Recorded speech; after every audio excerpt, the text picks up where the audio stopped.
this time. While you're running through my mind, it's getting hard to try and be the only one you need. I can't sleep, it's lonely, trying to be all on my own. I'll never get better if I try to be all alone. If I try to be all alone. If I try to be all alone.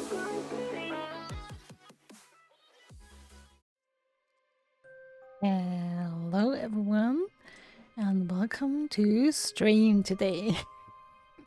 Hope everyone's having a good day. And yeah, we continue and hopefully finish Foolish Mortals today. Happy to get back to it. I'm excited how the story continues. Right. So last time we made some pretty decent progress, I believe. It feels like we're halfway through the game. And yeah, we managed to get ourselves locked into the mansion with a bunch of angry ghosts. So we'll see what we can do about that.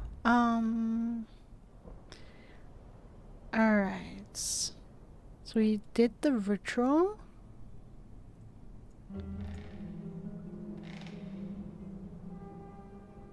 Then we used the cover of the magazine for the ritual. Oh, that's right. I was trying to remember what we needed to do. Right, we have to help the ghost of the... what was her name? So it's been a week and I'm not good with names. I'm sure it was here, right?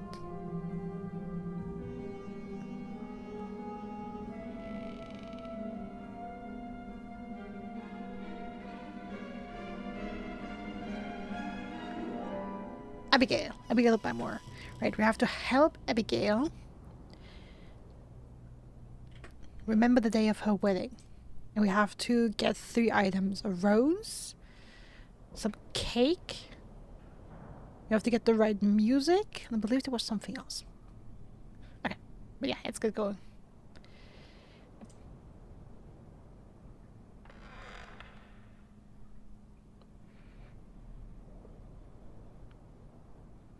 I wondered how long it'd take it to paint the huge paintings. That was a little loud, I'm sorry. Let me just turn the speech, like the volume in general, down. Huge paintings hung on the walls of the hall. I remembered seeing reproductions of the paintings in the Merry and Macabre magazine I had.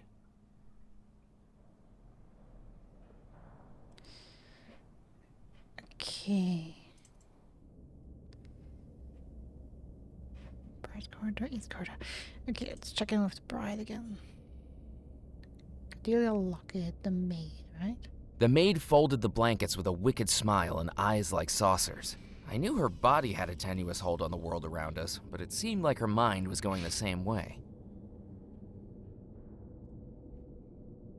Hey, Cordelia. Oh, hello again, Mr. McCallan. Have you made the love antidote yet? I'm working on it, even though I'm still not sure it's a good idea. Do you know why I can't leave Bellemore Manor? We ghosts have been trapped here ever since the explosion, but I don't know why someone still living would be unable to leave. I was able to get out the last time I was here. Even if it was via the balcony and into the pond. I don't want to try that again. Something must be keeping you here now. Better hope it's not Mr. Rackham. I'm sure it's our desire to get rich. Did you say there were rumors that John Rackham used black magic? Oh yes, all of the staff talked about it. Even if we daren't mention it to the family. Crates and boxes delivered in the night, hidden from prying eyes. But not hidden well enough. We see what happens in this house. We hear the whispers in the night. We know. The servants always know all the secrets. Do you think the Bellemore treasure is here in the house? If it is, I've never seen it. But it is a big house. There are rooms I've never been in. Rooms I was forbidden to enter. Who knows what's in them? Also, I mean, we'll see where the game takes this, but I'm also fully prepared of the treasure not being a traditional treasure. So not being a pile of like gold and gems or like valuable items.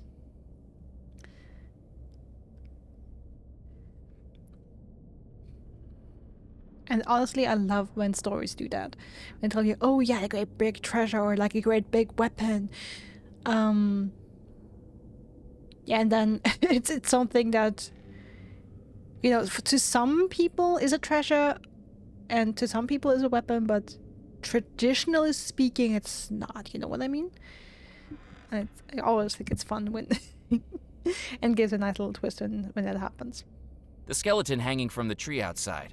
That's the sailor, isn't it? What's left of him? I do hope it's a mess I don't have to tidy up. Isn't the sailor's ghost trapped in the house too? Oh Well, he's no. outside the house. He killed himself hours before the curse took hold. He will have long since passed over to the spirit realm. Lucky escape, some might say. He was lucky to be so distraught he committed suicide? It's better than being trapped in this house for eternity. True. How did Abigail and the sailor meet? It was aboard one of the Bellemore ships. Miss Bellemore was never one to be caged up inside the house, always wanting to go away on her brother's voyages. But they were a good deal older than her, and very protective after they all lost their parents. So she made a plan to stow away. Did she manage to do it? No, she was caught mere hours before the ships left port from Dead Nettle, covered over in spare sail. Who discovered her? That young sailor.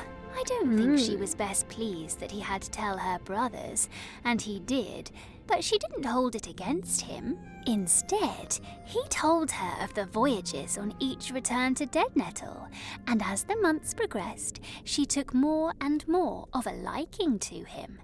I suppose fate will always bring two soulmates together, even when they least expect it. And that's how they fell in love. The young sailor promised that one day they would explore the world together.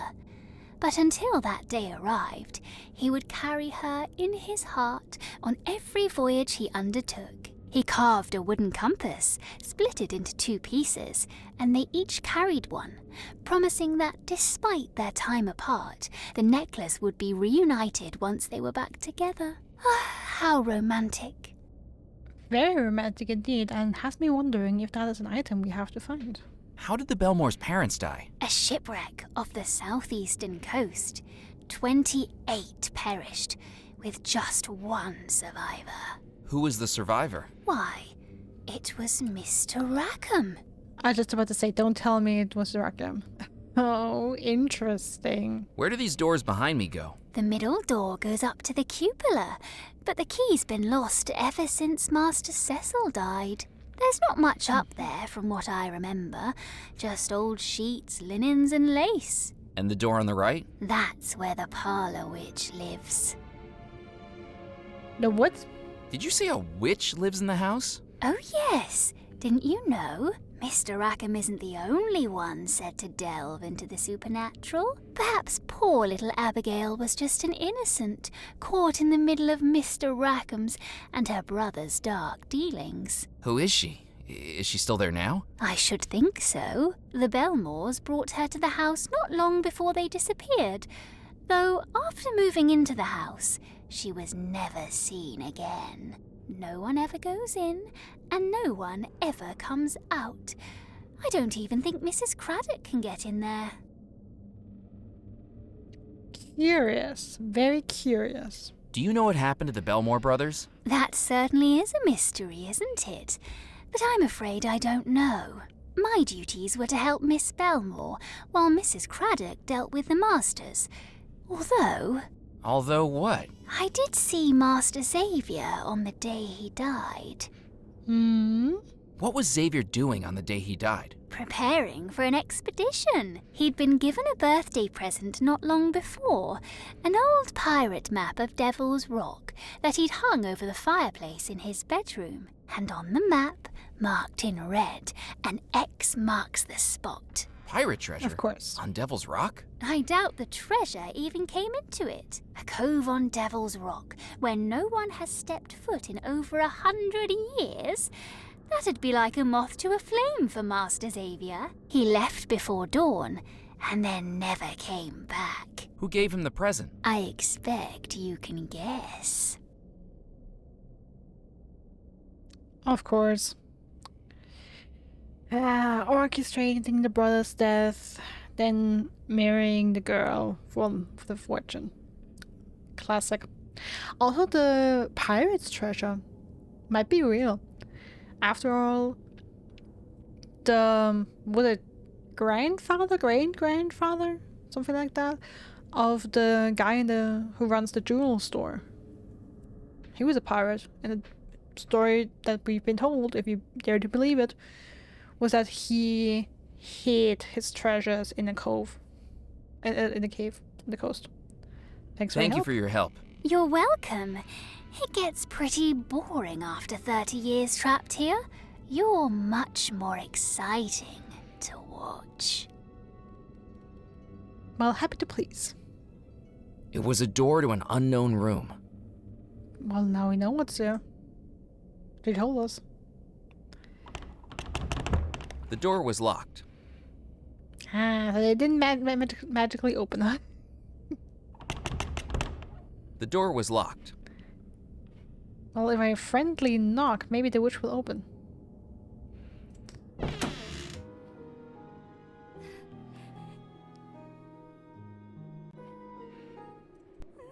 Okay, let me check again.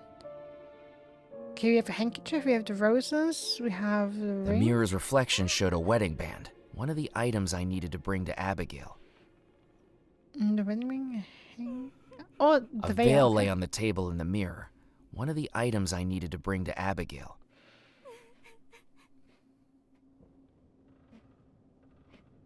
Okay.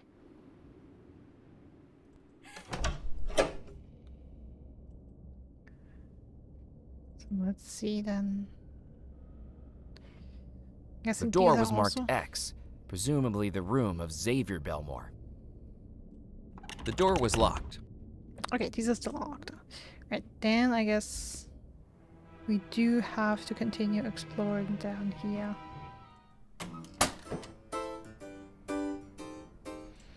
Give me a second. No, that painting didn't change, right? That portrait of Abigail and her brothers. That was there before. Starting to get paranoid here. Okay. Oh, someone's singing nicely.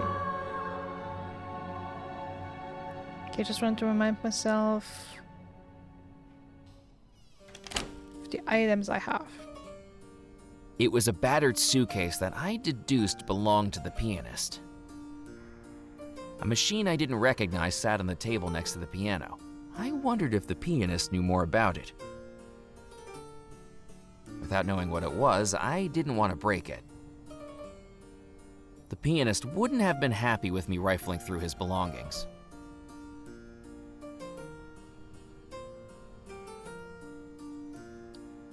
Good evening. My name is Murphy McCallan.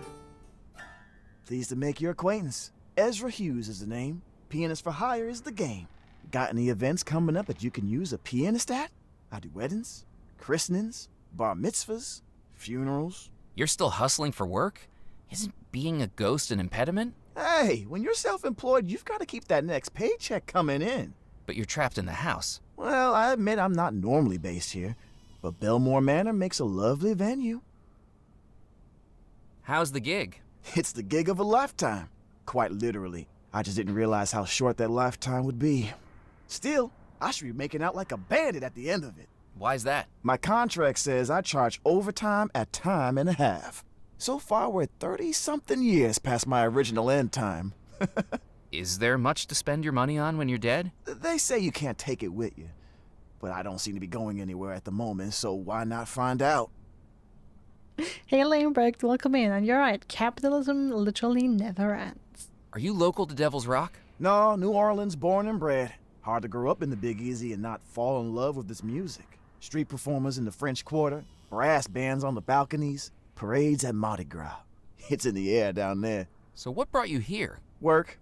Figured I'd play a few gigs, make some cash. Next thing I know, I'm caught up in more drama than a Gilbert and Sullivan operetta. Where did you find musical work here on Devil's Rock? I got a full season contract down at the Calliope Theater. It was pure luck, really.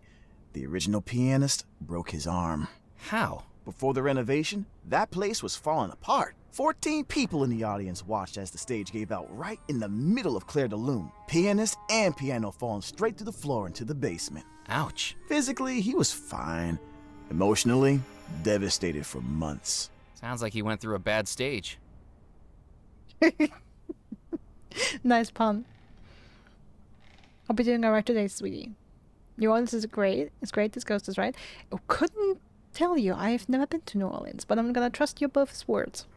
You don't seem to have much of an audience. Most have gone through to the ballroom for the waltz. Still, at least it means I don't have the Southern Belle from hell hovering over me. Who's that? You'll know when you see her. Southern Belle from Hell? Hope it doesn't mean our bride. She seems more distressed than a belle from hell. Yardley Bellemore was a performer too, wasn't he? And more. Writer, director, producer, philanthropist. He's the one that bought the Calliope, fixed her up, and hired me. Once he came on board, that place got put on real shows. Real shows? Yeah, before Yardley put up the funds, they were so broke they had to rely on sponsorships. The final year, Bon Tom Bakery funded everything. With conditions. Conditions? The shows had to be on brand.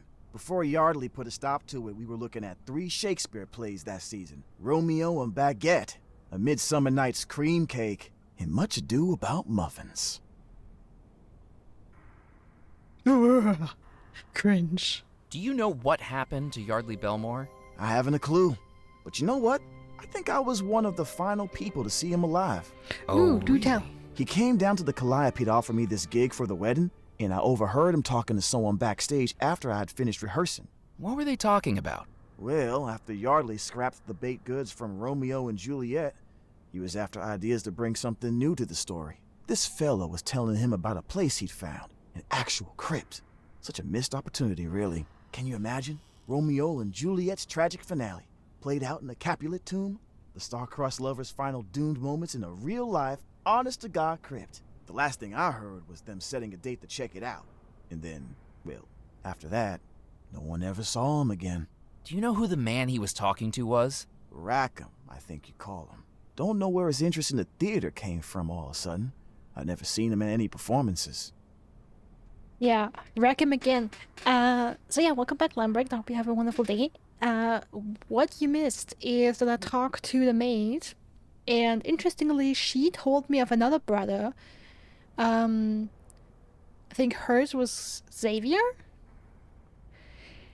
And that she talked to him on the day of his death. And believe it or not, Mr. Rackham, who, quick reminder, is the guy that Abigail wanted, quote-unquote, to marry, quote-unquote, who's responsible for all this BS we have going on here. And he gave now 2 brothers information on something they would be curious about. Then they went to places and died. The other brother went to check out a cave on the coast where he told, Rackham told the brother, I believe it was Xavier, there would be a pirate's treasure there. But it also makes me optimistic that we will be able to leave the house before the game ends and be able to actually visit these places and talk to the brothers, which would be lovely. Do you know where I could get some wedding music? I take request. It's part of my contract for the wedding. What are you after? I need some wedding music to play to Abigail Bellemore, upstairs in her bedroom. I might be able to move people with my music, Murphy, but there's no chance I can move this piano up to the 2nd floor. What's that machine next to you? Isn't that a recording machine? Couldn't you record something for me? What's the machine next to your piano? That's my ticket out of hustling, a phonograph recorder. I'm There we going to go. compose and record a hit song. Something that'll sweep the nation, like those guys on Tin Pan Alley. I can record and release a song all across the country, and people will be able to hear me live in their living room. But you're not live or living. That'll be how I market myself. Anthems by apparitions, hymns by haunts. The magazines won't give you the time of day if you don't have some way of standing out. If I'm dead, it's better to be composing than decomposing. How does the machine work? You just put in a blank record and press record. There's an old one still in there if you want it. It's too worn for me to use anymore. The records have a thin layer of black wax on the outside, and the machine records the sound as grooves in the wax. Keep an ear out for me in a year's time. Hey, Catilla, I love you too. I give it a look. I should get going. See you around, Murphy. Okay, come on. We're gonna record some music for Abigail.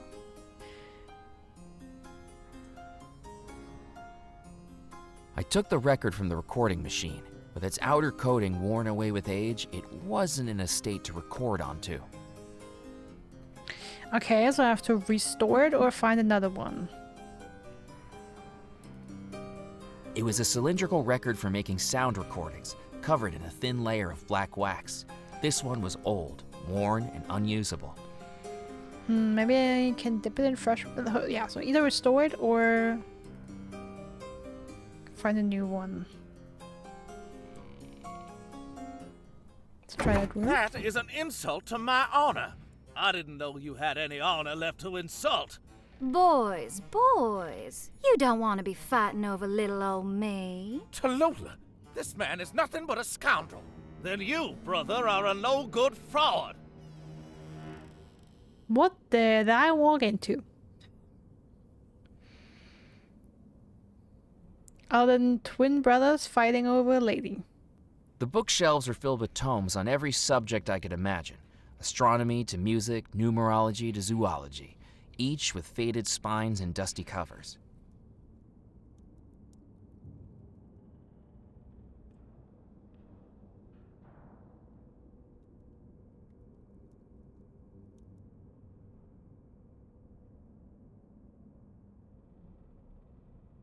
I wondered if the shelves held any books on battling ghostly curses, but that seemed a little too niche. Ah, you never know. It was one of a pair of carvings positioned on either side of the room. It was a seductive carving of a lamia, half woman, half snake, holding a shield.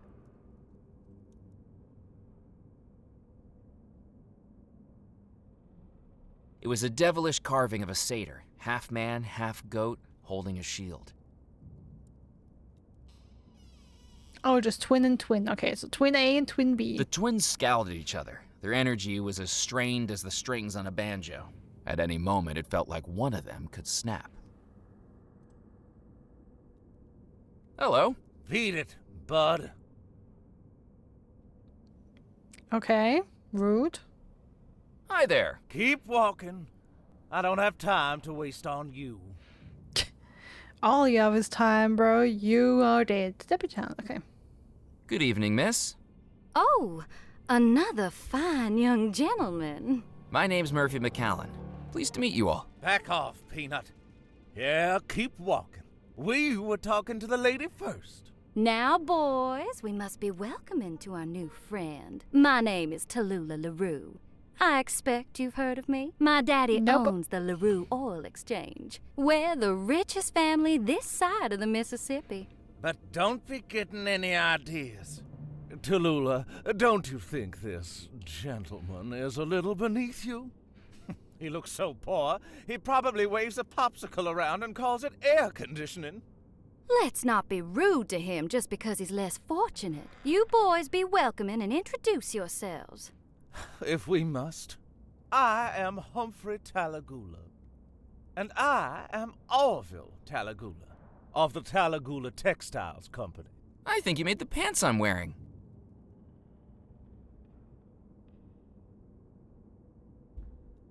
Wait, wasn't her name Tallulah? So if she married one of them, she would be Tallulah Tallulah? Say that 5 times quickly, that name. Without twisting your tongues or feeling like you're going crazy. Like, even thinking about that name makes me lose brain cells. What's that in your hand, Miss LaRue? This is my invitation to the wedding. It allows me to bring one guest with me, but I seem to have made a teensy tiny mistake. I've invited both boys all the way out here to Devil's Rock when I can only take one of them into the wedding. Now, both of these fine fellows are here and want to attend with me, and I just don't know who I should pick. You mean you two don't have an invitation? We may not know the Bellemores, but we do know this southern magnolia before us. We were brought to Devil's Rock by passion. I was brought to Devil's Rock by taxi. If you're not using the invitation, perhaps I could take it off your hands? I don't think so, knucklehead. Miss LaRue is going to need that invitation for when I accompany her. Over my dead body? Have you seen yourself? You're already dead. These two gentlemen seem pretty heated. I just hope it doesn't come to blows. I'd be happy to marry either of these gentlemen one day, if only I could choose between them. If you did end up marrying one of them, would that make your name Tallulah Talagula? That's Yep. right, and my middle name is Beulah. Rolls Oh, right off the God, tongue, no. doesn't it? Okay, well, the game confirmed it. Tallulah, Beulah, Talagula. Oh, Jesus Christ.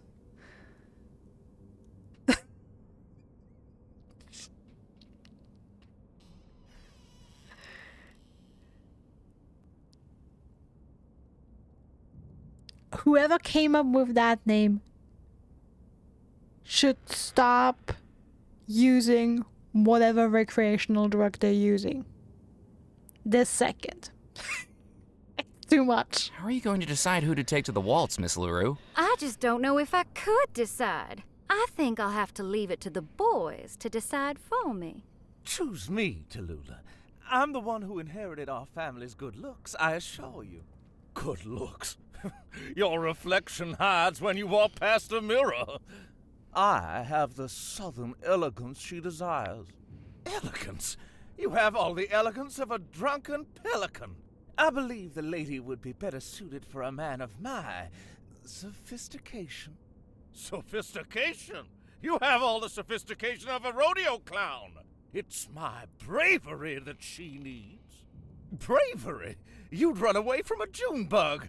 If you think yourself so brave, then we must put it to the test. Brother, I challenge you to a duel. Not if I challenge you first. Gee, I wouldn't want a duel to take place because of little old me. But if that's how things have to be, let's get the guns on the table, boys. McCallum, you shall be the adjudicator. I shall? I'm glad you've agreed. What exactly does that entail? In order for the duel to be fair, an independent third party must load the pistols and declare the victor. But I've never loaded a pistol before. Don't worry, McCallum. A donkey with a lobotomy could do it. You have at least half a chance.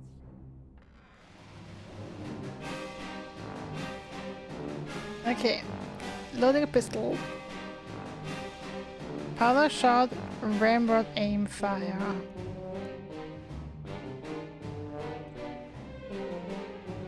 One at a time, I poured the powder into the muzzle of the pistols.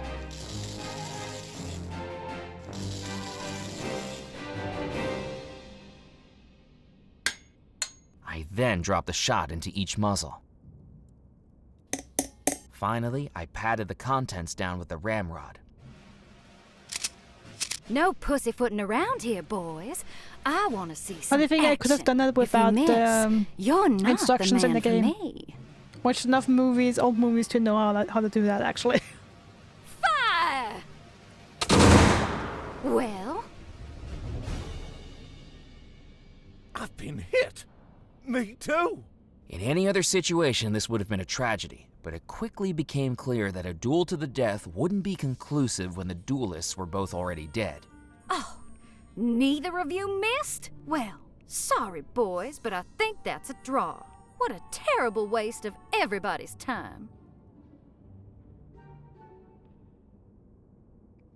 Good evening, Miss LaRue. Why, hello again, Murphy.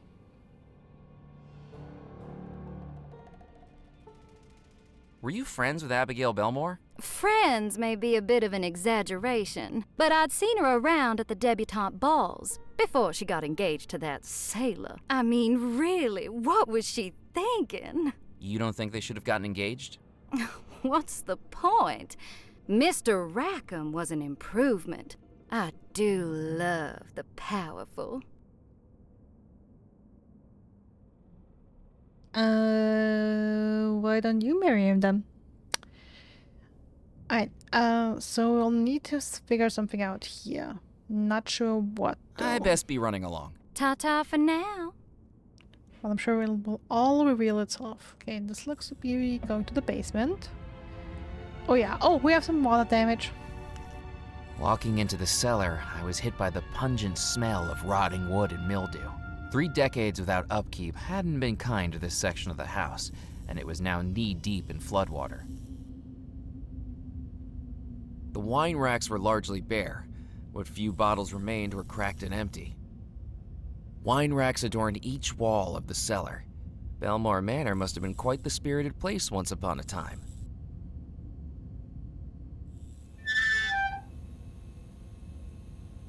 Fuse box. Danger.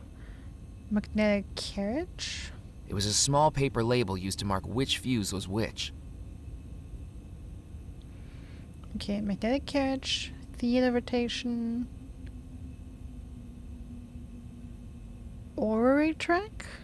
Barrel lift. Electrograph. Lightning rods. It was a small paper. The wire had corroded into the fuse box. I couldn't budge it with my hands.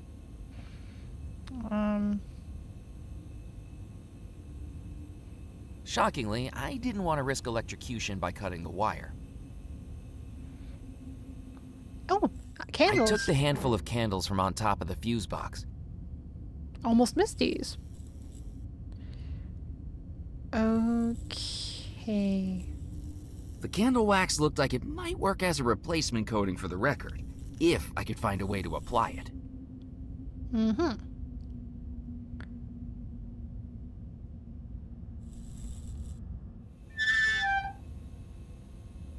Shockingly, knowing the type of animals that lived in the murky water on this island, there was no way I was stepping into the floodwater. Oh, come on. Don't be a pussy now. It's only knee deep. And it's not dirty. You can clearly see if something's lurking in there. Like if it were a Decades gator of in there, abandonment. you would see that. Now it's just being a sissy. So where's this door leading? Did I hear gunshots through there? It's like being back at Alameda during the war. What happened there? A battle? No, my second wedding. The father of the bride didn't appreciate me canoodling with the maid of honor and got all the locals to run me out of town. Talk about a shotgun wedding. You, boy, are you one of the staff? Is the wedding ready to begin? Ready to begin? Goodness gracious, but I haven't found my Bible. Sorry, I'm just a guest too. I don't think the wedding's happening until later tonight. Or not at all, if everything went to plan. Just enough time for another drink, then.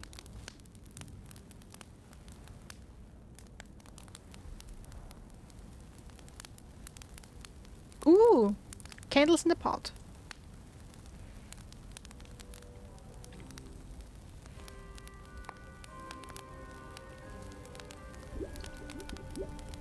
I dropped the candles into the empty pot hanging in the fireplace.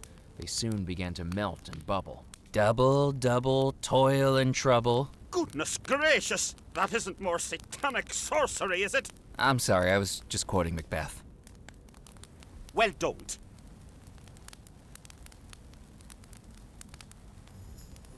Carefully, I dipped the record into the molten candle wax. Once pulled out, the thin layer of wax rapidly cooled, leaving me with a blank, reset record. Nice. Oh, I can grab a vase. I picked up the vase. From the delicate porcelain and hand-painted ornamentation, it looked like it must have been worth a fortune. Ming Dynasty, perhaps? Pexygate, why is that young man picking up that chamber pot? I have absolutely no idea. Or perhaps not. Okay, chamber pot? So, something you poo in, if I understand it correctly. Glass? It was a lone glass sitting on the coffee table. It certainly hadn't been holding coffee.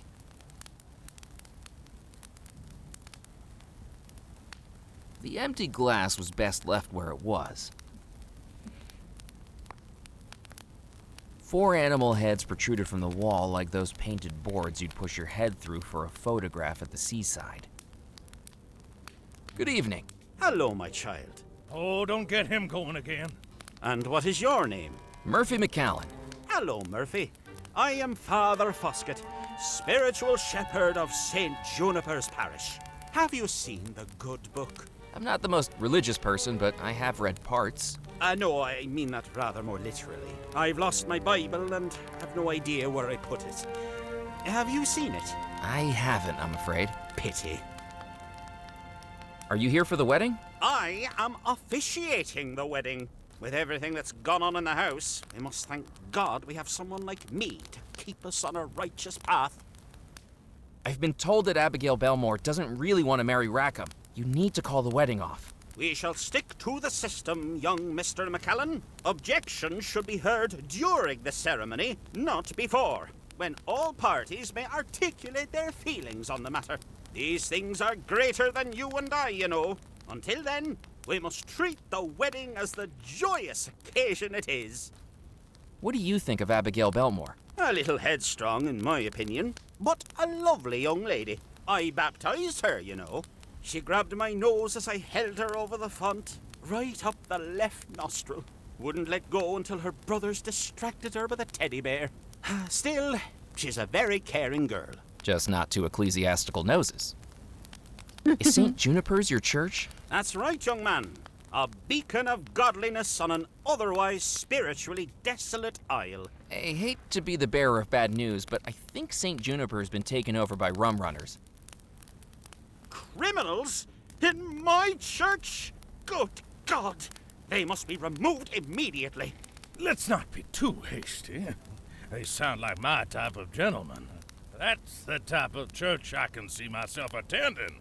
I could do with less of your opinions, thank you. Many things can be preserved in alcohol, Colonel. Dignity is not one of them. True, true. I'm not the most well-read on religion, but shouldn't you be in heaven now? Gold standard question, my boy. Well, I'll admit this isn't what I expected. Perhaps the good book has some missing passages. I think we can do without your theological input, Colonel. Is there a way to fix it? Well, that's precisely what I'm doing, young man, as we speak. It looks like you're just sitting in an armchair. You don't see the metaphorical cogs whirring around in my head, the tick and the tock of the thanatological matters in my mind. To the layman, I might appear to be just sitting in an armchair, but in reality, I am studying the Bible, or at least I would be, if I hadn't lost it. You've lost it, all right. Just about to say, studying the Bible without Bible. Do you think it might be voodoo keeping you here? Voodoo is nothing but mumbo-jumbo misdirection. I fear we may be in limbo. Some devilish force has interrupted the supernatural order of things. I think Rackham might be practicing black magic. That is an extraordinary accusation. I refuse to hear another word of it. He is a God-fearing man who always attends the sailor services, and he has donated generously to the church and my vacation fund. The culprit here is that awful sailor Abigail was going to marry. It is precisely because Miss Bellemore's marriage to Mr. John Rackham was interrupted that we are still here. And why we must continue the wedding as planned tonight. It shall be our way out. Dude, I've literally solved the case to a spirit jazz band. Rackham's the one keeping you here. I best be heading off. God be with you. I hope not. Good evening. Good evening, my boy. I'm afraid you'll have to speak up. Old army injury, you see. Care to join me for a drink? Colonel Bloom, how many times must I warn you about your predilection for hard drinking? It's not hard drinking. It's very easy. What do you say, my boy? You care for a nip? I probably shouldn't. I'm a little preoccupied at the moment. Well, don't go saving it for the toast. You'll be waiting decades. See, this is what I was talking about. This is the kind of ungracious, ungentlemanly behavior that will spell your doom, Colonel. Stop trying to threaten me with eternal damnation, Foskett. If it was going to happen, it would have happened by now. I'm pretty sure I'm dead at this moment, and I don't see any evidence of women playing harps. Just you harping on at me. Did you see much action in the army? I killed 4 men. From food poisoning, Colonel Bloom's title is an honorary one for services to catering. The Cattle King is what they called me. I own farms from New Orleans to Tallahassee. Beef, leather, dairy. It was a roaring trade. Or at least a mooing one. Those cows, they were my army. I tell you, everything a man needs can be provided by a good troop of cows. Herd of cows. Of course I've heard of cows. I was just talking about them. What are you drinking, Colonel? Good hearty rum. It'll put fire on your chest and hair in your belly. Ooh-wee. And perhaps it is time to consider whether you have drunk too much of it, Colonel. Or perhaps give it up altogether. I could easily give up alcohol. I've already done it hundreds of times. I think you'll find the time between one glass and the next does not count as teetotalism. Perhaps we should be grateful to the Lord that your glass remains empty. Are you looking forward to the wedding? I'm looking forward to it being over. In my opinion, being stood up at the altar for 33 years is a pretty bad sign. Not what strong relationships are made of. And you should know, Colonel. You've only had hundreds of them. Do you think the bride and groom should be together? That Rackham's a slimy character, and no mistake. Oh, by God, he's a good businessman. Trickier than a magician's rabbit that's gotten stuck on a particularly difficult crossword puzzle. But all that don't amount to a hill of beans if you're not enjoying life. I don't know whether to hate the guy or envy him. Both are sins, I think you'll find, Colonel. And not even the best ones. Do you know what's wrong with society nowadays, Murphy? Drink, guns, and women.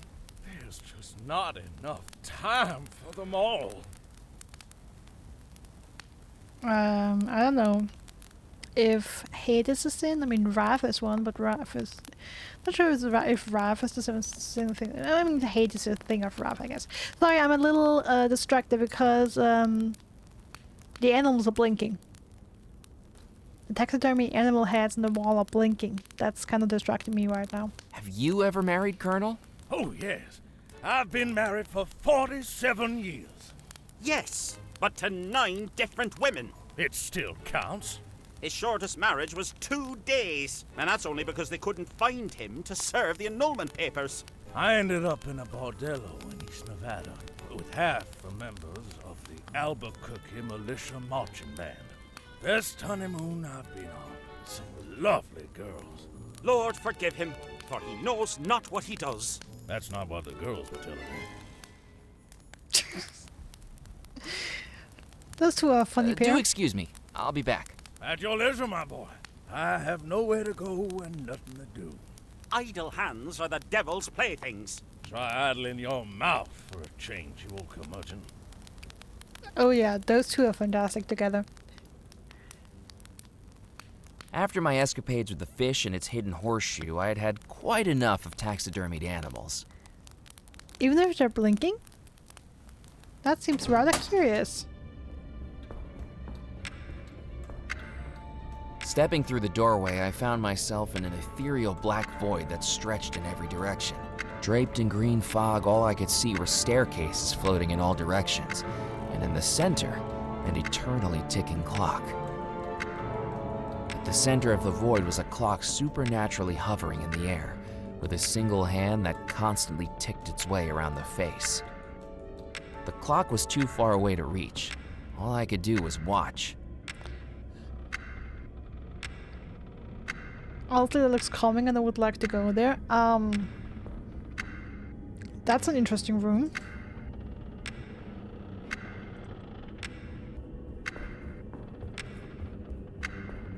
The clock was too far.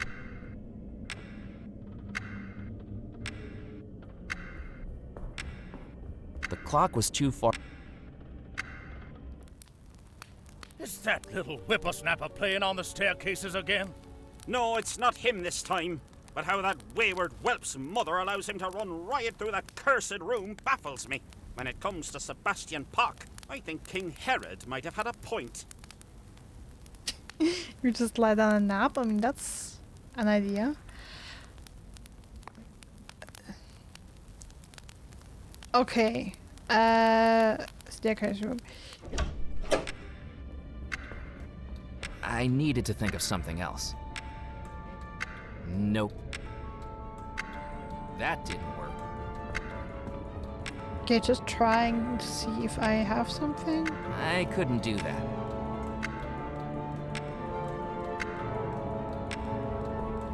Okay, probably not. That's to the Grand Hall. Oh, interesting.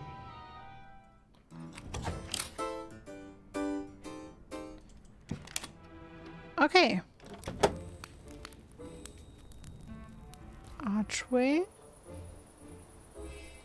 Ah, interesting.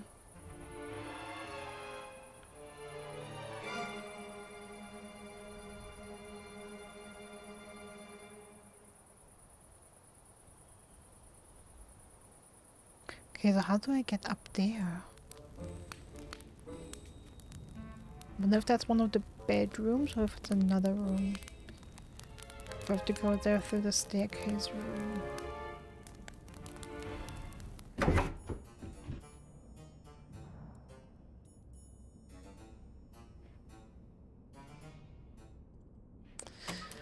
Alright, then to the music room.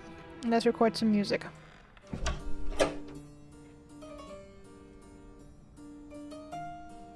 I placed the freshly reset record back on the recording machine.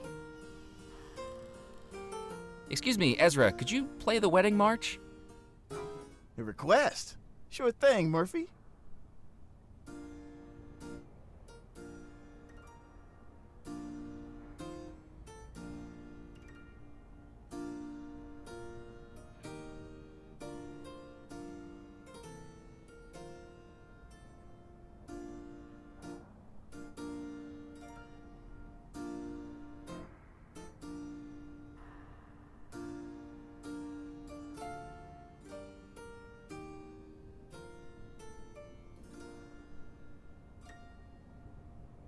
Thank you very much. I clicked off the machine and picked up the newly recorded record. The shield was out of reach, but I didn't plan on jousting with any knights that day anyway. The Bellemore family's monogram was etched in gold on the shield.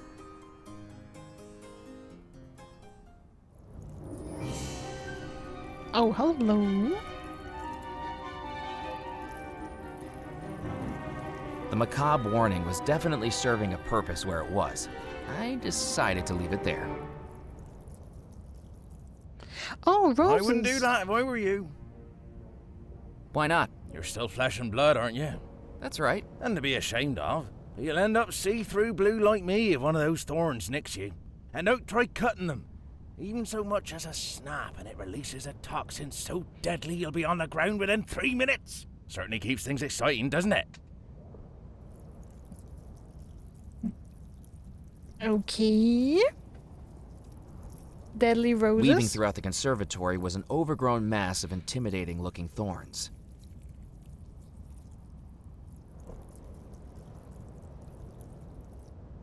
Watch out for that vine down there. That bugger was trying to make a break for it earlier. Oh, okay. Will do. I didn't have the slightest idea what the gardener was warning me about, but like a snake coiling around its prey, it soon became apparent. What's all the fuss about? This vine's got me, it won't let go! Oh, she likes you, she does. Well, the sentiment isn't mutual. I've never seen a plant so attached to someone before. That's exactly the problem. Its hold was getting tighter. I needed to get away before I was dragged into the flower beds. I tried to shake the vine from my leg, but the scissors wouldn't fit around the vine wrapped.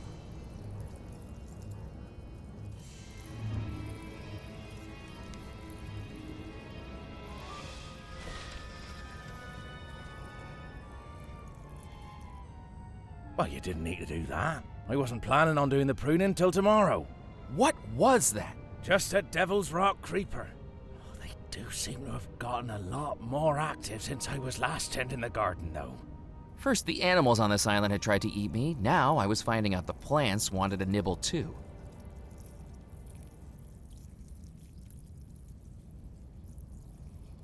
Doesn't it hurt to be so popular that everyone wants to eat you? The fountain dominated the room like the queen on a chessboard, but this queen had been dethroned decades ago. The fountain had long run dry, and the cracked, dusty basin was empty.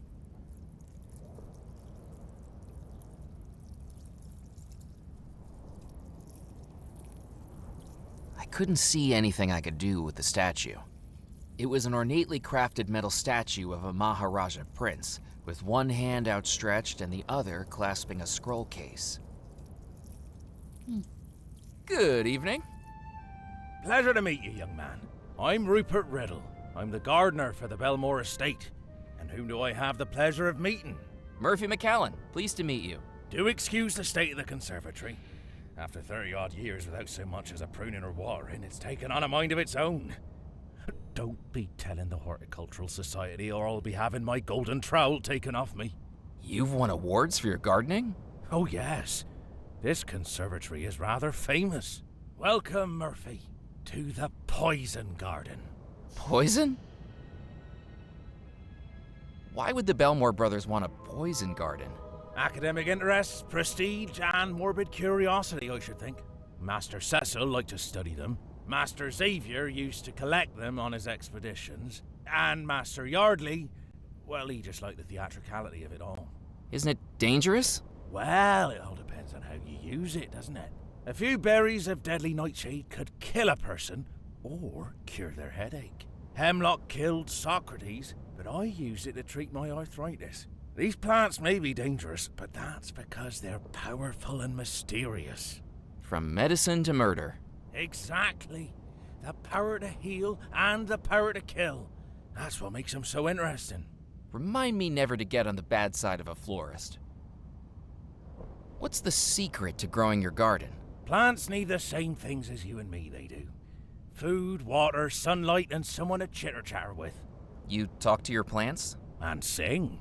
What kinds of songs do poisonous plants like? Vaudeville, mainly. Tarara-boom-de-ay always goes down a treat. Tarara-boom-de-ay, I'm with plants all the day. To sing's the only way to grow my shrub display. Vegetation brings elation to me. That's quite an accent you've got. Where are you from? Jolly old England, just outside Bristol. God's own country. The green and pleasant land where my love of horticulture bloomed. I caught the gardening bug at an early age, you see. Histoplasmosis. I was in hospital for 8 months, all told. But trapped in those 4 white clean antiseptic walls, staring at a pot of plastic philodendrons, why, it just grew my love of all things botanical. Why did you move to Devil's Rock? I came over with the Bellemores, didn't I? Got myself a little cottage on the edge of the estate near the mausoleum. Bugger if I can get to it now, though. Shame, too. Why's that? Do you miss home? Oh, I think I left the gas on. Wouldn't want an accident now, would I? Could be the death of me. What are you working on at the moment? I suppose I ought to be pushing up daisies. But death isn't going to stop these green fingers. So I'm getting right back into it where I left off, tending to these plants. It's not quite the same as it used to be, I must admit. How so? I suppose, being dead now, they've lost some of their allure. It used to be that one prick of the finger, one wipe of the nose, one accidental inhalation of a seed, and that would be the end of it. Things just aren't as exciting anymore. Will you be attending the wedding? Me? Get an invitation? I'm not sure overalls would meet the dress code. But it's a good thing, too. I wouldn't trust that Rackham with a hosepipe on a hot day. Why not? Well, it's not like me to tell tales. But it wasn't long before the Bellemore brothers started to disappear that Rackham was in here asking about the poison plants. Very suspicious timing, if you ask me. You think he murdered them? I couldn't possibly say. I need a bouquet. Can you help me? I'm a gardener, not a flower arranger, Murphy. Is there anything in here I can take without it killing me? I'm afraid the only non-poisonous plants were those down in Abigail's flower bed. She had her own little area that I used to help her with. There's only that one flower that stayed alive in the whole conservatory. Funny that. What's funny about it? That's the same flower bed Abigail used for her bouquet the night things went awry. That'll be perfect. Is there a way to get rid of the thorns? Oh, certainly. A good drenching with alcohol should kill them off. Okay, so alcohol for 2 things. Who's the statue of? Oh, him. He's from an old Indian fable the Bellemores used to have read to them as children. It was a gift Cecil Bellemore gave his brothers a couple of years before he disappeared. Quite the conversation piece. What was the statue's story about? A young Maharaja prince who sold his kingdom for a single coin, all so he could use it to save the love of his life. How romantic. I suppose, if you're into that sort of thing. Thanks for your time. Before you go, you wouldn't do me a favor, would you?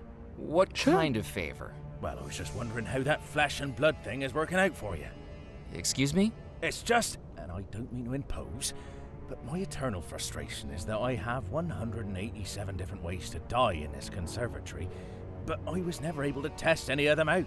Now that we've all discovered death isn't quite so conclusive, I was wondering if you'd want to help out. Help out how? Well, we could test out some of the plants on you.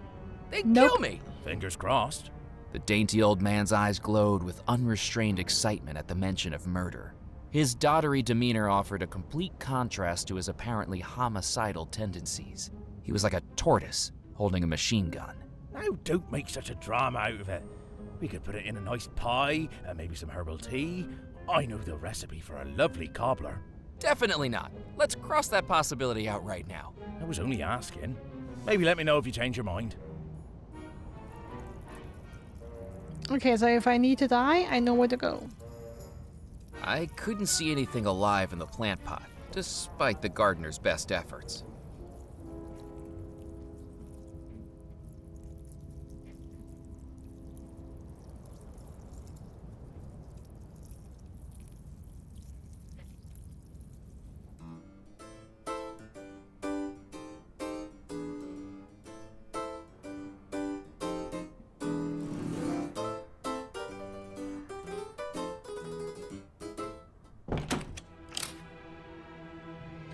Okay, so I believe the only place I haven't checked now is the ballroom. Hold it right there. The dance is about to begin. I shall deal with you afterwards.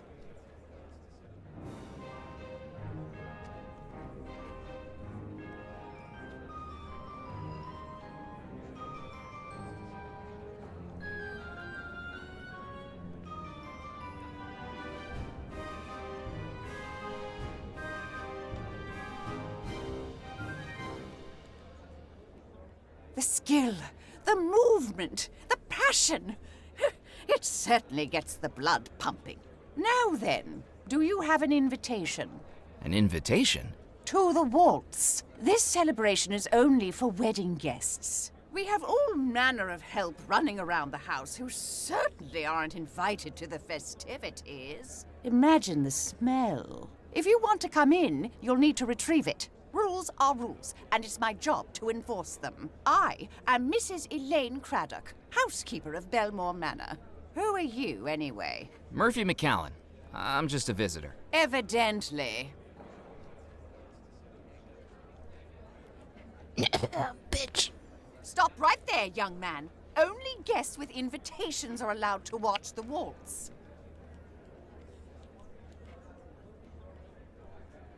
Good evening, Mrs. Craddock. Oh, are you still here? You need to stop the wedding. I shall do no such thing. The preparations have begun on the order of Mr. Rackham himself, and I shall see to it personally that his wishes are carried out. But he wasn't the original groom. He's an imposter. Another word like that, and I shall have you escorted out of the house. Good luck trying.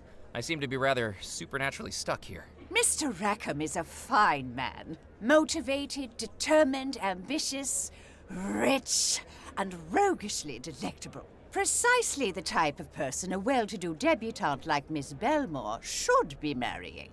Not if she doesn't love him. Love is not important amongst families of blue blood. What matters is lineage, inheritance, and continuity. That last-minute change of heart she had last time was the best decision she ever made. She'll be far better off with Mr. Rackham than she would be with a sailor.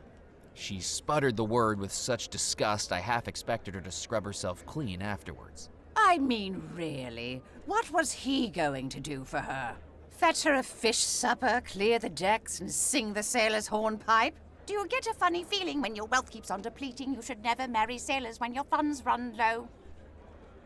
There are some who think Rackham has duplicitous intentions. The green-eyed monster. Mr. Rackham is exactly what is needed to get this household back on the straight and narrow. What do you mean? I don't like to speak ill of the dead. Especially now that you're one of them? Indeed.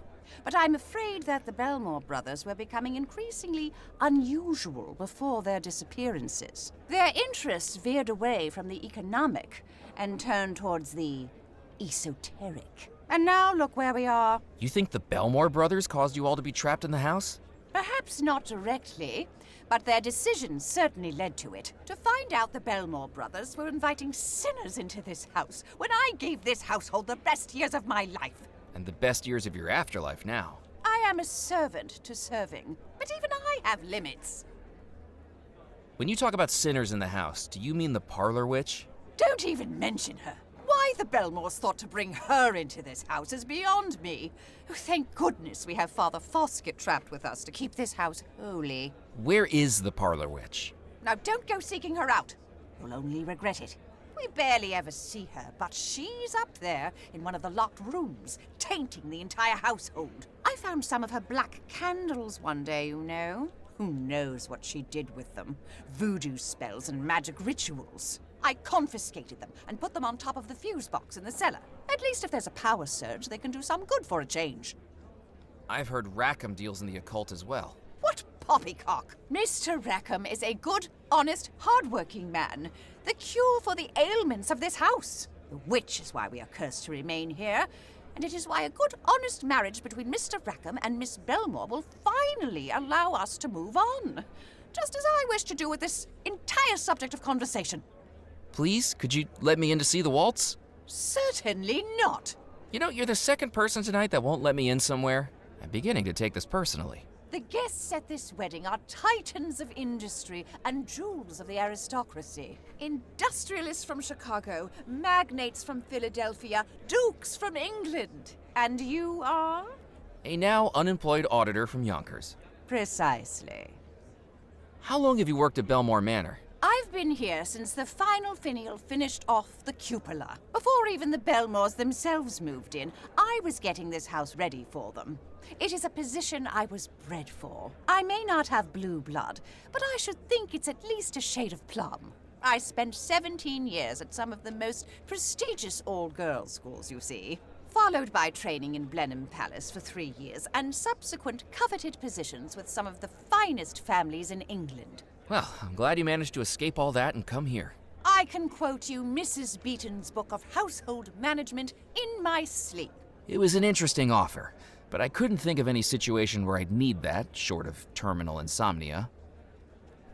You must know Bellemore Manor quite well. Like the back of my hand. Built between 1885 and 1888 in a mixture of antebellum and Victorian styles, and designed by the Bellemore brothers themselves. Until, of course, they disappeared after living here only a year. Why did they decide to build it on Devil's Rock? Well, the island is exceptionally well placed for trade between the United States, Europe, and the Caribbean. When the Bellemore brothers were looking to relocate, it was Mr. Rackham who recommended Devil's Rock. It's just a pity about the name. You speak very highly of Mr. Rackham. The Bellemore brothers may have had expertise in exploration, innovation, and public relations, but it was Mr. Rackham that pulled those three threads together into the beautiful business tapestry that benefits us all. Do you know anything about the treasure of Bellemore Manor? The stuff of whimsy. The Bellemore family had their capital invested in stocks and bonds, not hoarded in a heap like some fairy tale dragon. And don't even think about snooping around the house looking for anything, or I shall have you removed from the premises. If anyone would know of a secret treasure hidden in this house, it would be me. Thanks for the help, and yes, please remove her from the premises instantly. Thank you very much. Thank you for your help. Goodbye. Stop right there, young...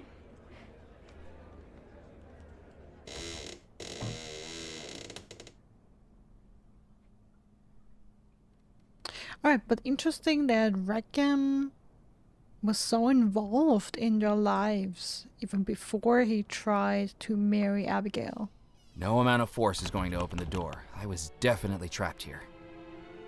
Okay, also that is also interesting since I've been everywhere. Without a flue, the fireplace seemed entirely decorative, and yet, standing in front of it, I could feel a breeze. Nope.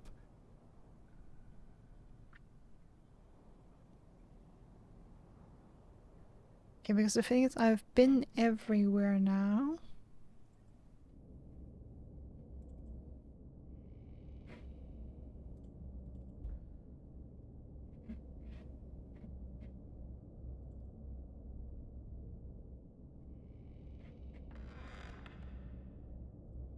I couldn't do that. I needed to think of something else. I looked behind the curtains, but there was nothing there. I didn't want to damage the furnishings. I thought it best to leave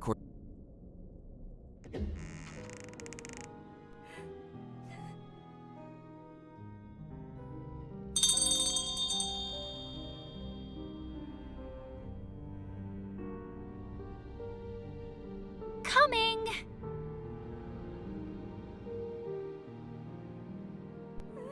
Miss Bellemore, did you ring for me? I didn't want to disturb Cordelia while she attended to the bride. It was the top...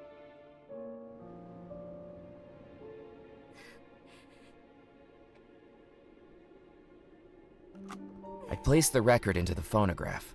Still, without a horn, it wasn't going to play.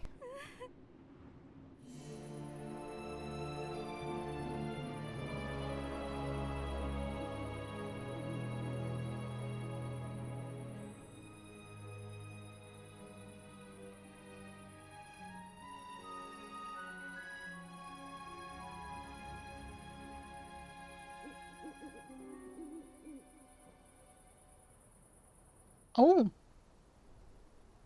Oh. So I can go around It was a here. decorative wrought iron railing spanning the height of the balcony.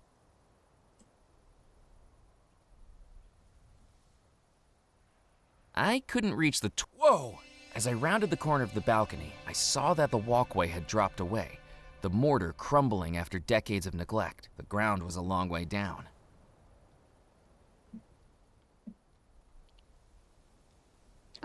Some twine can fix that, I right? needed to think of something else.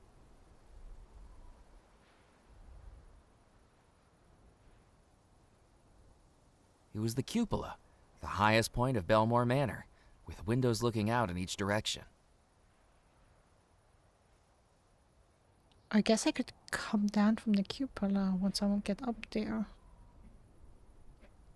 Potentially, hopefully. Nope.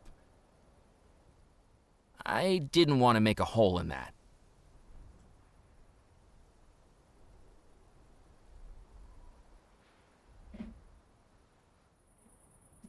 Okay, but that's good to know.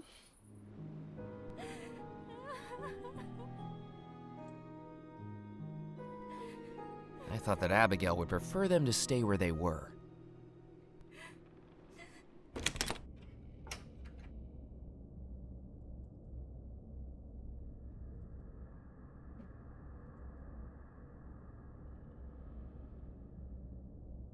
chest wasn't locked, it just had a fiddly latch. Okay, so can I open it then?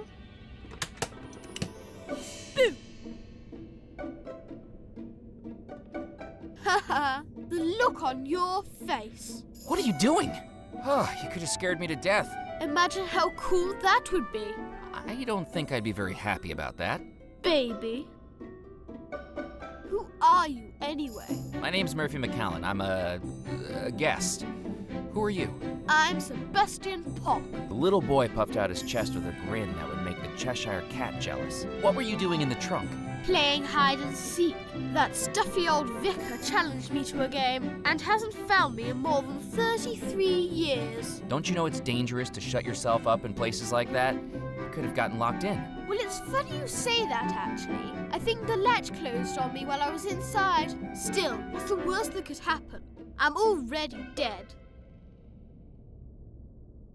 What are you looking so pleased about? I'll have a new toy to play with later tonight. A brand new Guggenhose Model 5 wind-up tin boat. I'm going to play with it in the bathtub down the hall. That's funny. I know a little girl who accidentally got one of those for her birthday today. Yeah, funny that. The boy pulled an expression that made him look slicker than a politician in an oil spill. You've been in that chest for 33 years? On and off. That's got to make me a hide-and-seek champion. This house is amazing for it. Before I climbed in the chest, I must have explored every room in the house. The ones that aren't locked, at least. You haven't seen the Bellemore treasure while you've been exploring, have you? There's a treasure here, like pirate treasure. That's what the stories say. And you believe them? I thought kids were supposed to be the gullible ones. I don't think it exists. Why not? Because if it did, I would have found it by now. I heard some of the other ghosts talking about a boy playing in the staircase room. That was you, wasn't it? Sure was. How did you know? In truth, the description of wayward whelp was the giveaway. But as long as Sebastian knew something I didn't, I needed to contain my annoyance. Lucky guess. Do you know how to get through the staircase room? Oh, sure. I know every route in this house. You've got to be as good at hide and seek as I am. I bet I could beat you without even leaving this room. Sebastian, I really need to get through the staircase room. Could you tell me how to do it? Well, are you any good at hide and seek? Excuse me? Because I could tell you how to get through the staircase room. If you can beat me, hider or seeker, I'd beat you at either.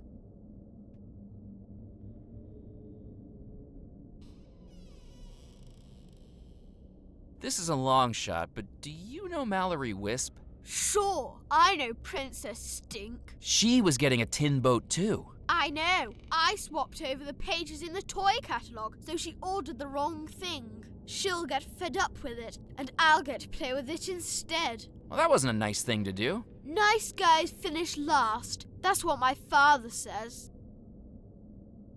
How are you and Mallory able to talk? You're a ghost and she's... A flesh bag. Right. A blood pumper, an air guzzler, a bone puppet, a muscle wriggler. Hey, I get the idea. How come you can talk to her? Children aren't so close-minded, I guess. Plus, she's the only person brave enough to come up to the house. Are you here for the wedding? Do you think I dress like this for fun? I look ridiculous. I thought you might be the mayor of Munchkinland. My mum made me dress like this. What's your excuse? My mom made me dress like this as well. Do you know the man in the portrait behind you? I don't want to look at it. Gives me the creeps. It's John Rackham, isn't it? Shh! Mum says we're not allowed to say his name. What do you know about Rackham? I don't want to talk about it. You know something, don't you? I can't tell you. I'd get in trouble. I won't say a word. Cross your heart and hope to die? That's ironic, given the circumstances, but sure. We came to the house a few months before the wedding was supposed to happen. My dad's a lawyer for the Bellemore Trading Company. A real important one. But oh boy, is that stuff boring. I was sneaking around, you know, just exploring the house. And I saw him, that man. He was talking to one of the Mr. Bellemores. The one that wore the white coat. Cecil Bellemore, the scientist? Yeah, he said he was going to his laboratory, but where it was hidden was a secret. I thought I could follow him. Did you have any luck? Not really, because I wasn't the first. That man, he was following him too, in secret. I kind of got too scared to keep going once I saw him. What scared you? I saw something. I saw something the scary man was carrying. What was he carrying? A dagger. Alright, I wanted to get all the other dialogue lines out of the way first. So, you'll hide, I'll seek. You hide, I'll seek. Great. Eyes closed and count 5 Mississippis. I won't even leave the room. 1 Mississippi, 2 Mississippi, 3 Mississippi, 4 Mississippi, 5 Mississippi. Ready or not, here I come.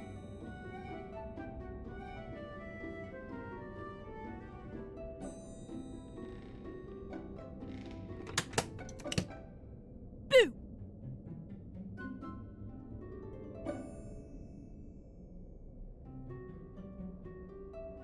Too easy.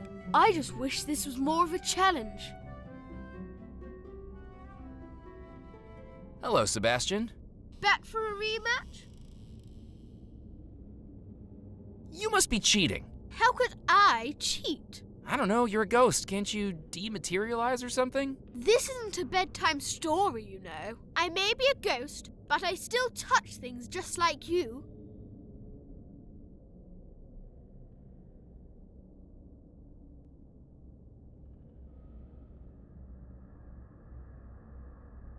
You seek, I'll hide. You're on. 1 Yes, try Mississippi, that again.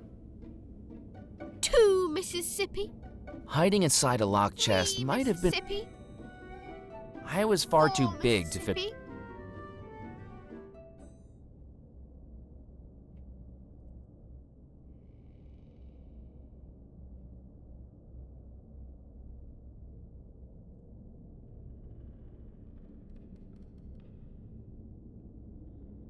I looked behind the curtains, but there was nothing there.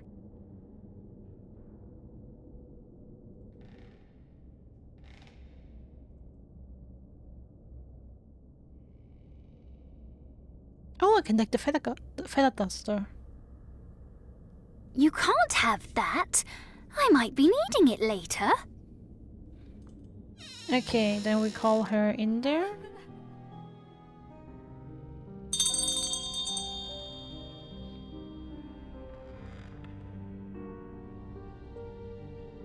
Coming.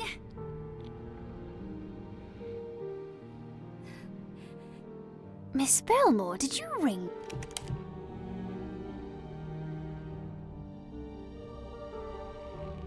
With the maid distracted, I was free to take the feather duster. I didn't need to move the cart. I considered picking up a sheet and draping it over me, but there were enough ghosts in the house already.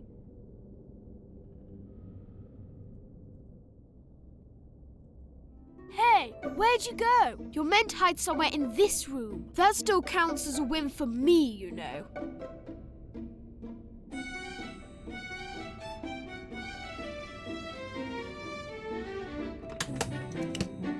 The trunk was empty. Yeah, leave it open. Hello, Sebastian. Back for a You hide, I'll seek. Great. Eyes 1, 2, 3, 4, 5. Ready or not?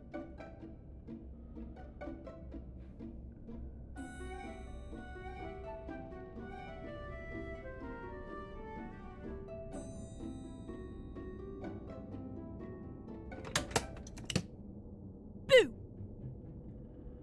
Okay, interesting. I thought now that the trunk had been closed. Okay. But I'm betting you if I check the curtains, Better he's in the luck. trunk. Hello, Back for a You hide. great. 1, 2, 3, 4, 5 Mississippi. Ready or... Are you bu- Now it's in the trunk. Yeah. Again.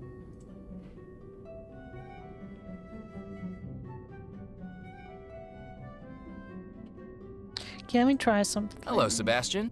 Back for You hide, I'll seek. Great. 1 minute, 2, 3, 4, 5. Ready or not? I didn't have time for housework.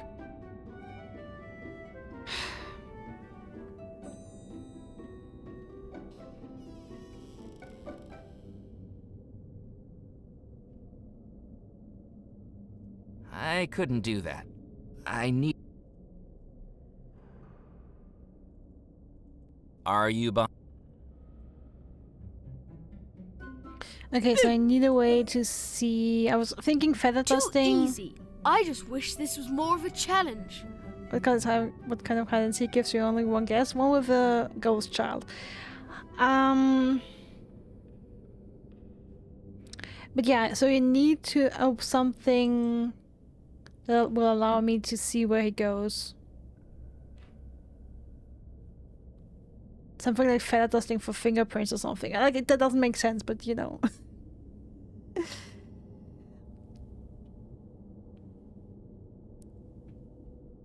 I don't think I have anything right now.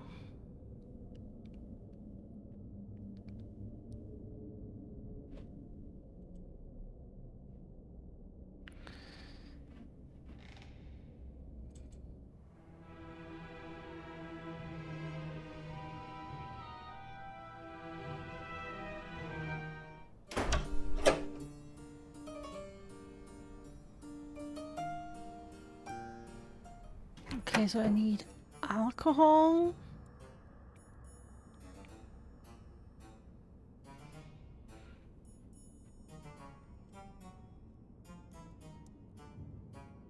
I need her invitation Good to evening, get into Miss the LaRue. ballroom. Why, hello.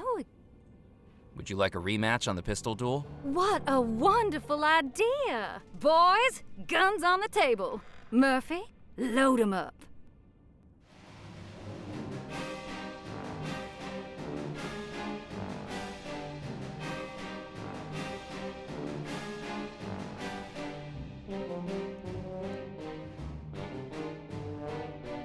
I feel like I have to manipulate the I guns didn't need to somehow. pick up the pistols except to load them. Not yet, McCallan. You need to start with the powder. Not yet. The instructions read, powder, shot, ramrod, aim, fire. It was a scrap of paper listing the correct order for loading the pistols. Okay, yeah, but loading the pistols correctly doesn't give me the result I want. One at a time, I mean, we can try it, but I feel like I have to I manipulate that then drop somehow. the shot into each Finally, Remember, boys, if you miss, you're not the man for me. Fire! Well, I've been hit. Me too. oh, neither of you missed? Well, sorry, boys, but I think that's a draw. What a terrible waste of everybody's time.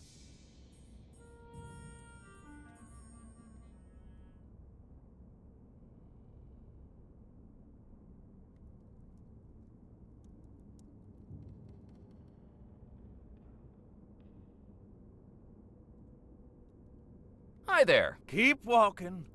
I don't have time to waste on you.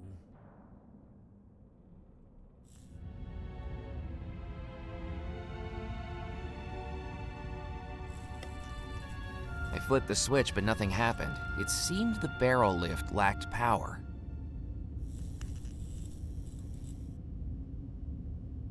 I needed to use the switch to operate the barrel lift.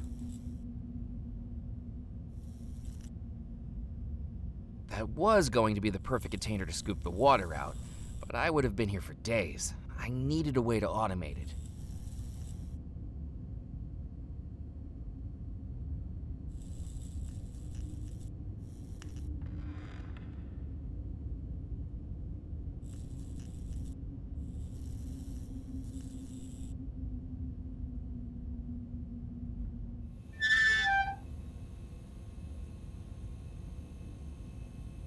I didn't have time for housework. The wire had corroded into the fuse box. I couldn't budge it with my hands.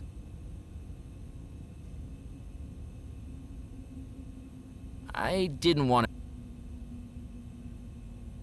I couldn't do anything with it. That didn't work.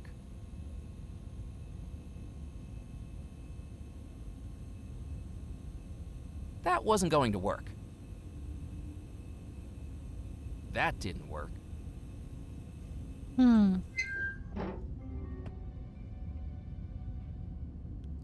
a little bit itsy teensy tiny weeny bit stuck. Oh!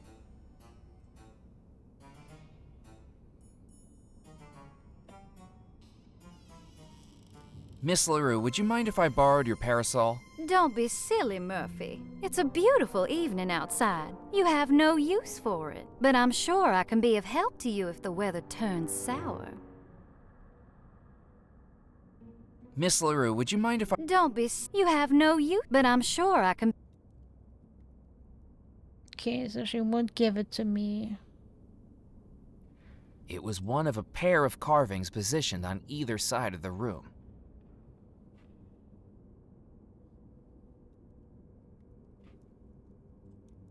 I needed... I wonder what I have to do with these. Inspired by the pistol duel, a plan began to form in my head. With 2 wooden carvings on either side of the room, I could bore a rough hole in each of them. My, look at the carving. All wooden and carved and wooden. Ah, that's how we're going to manipulate the duel. Yes, these certainly are some of the most carved pieces of wood I've ever had the privilege of seeing. Real smooth, Murphy, real smooth. When I was finished, they looked passably like bullet holes.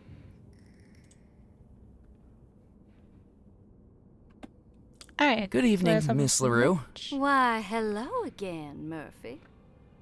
Would you like a rematch on the pistol duel? What a wonderful idea! Boys, guns on the table. Murphy, load 'em up.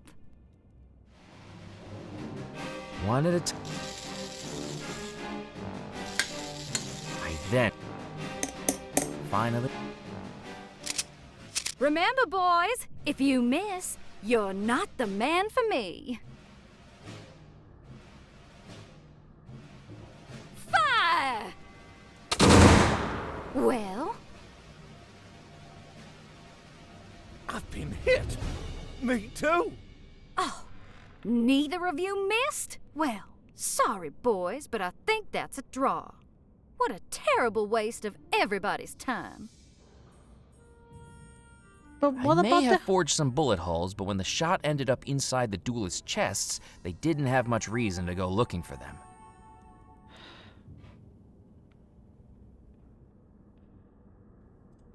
I couldn't do that.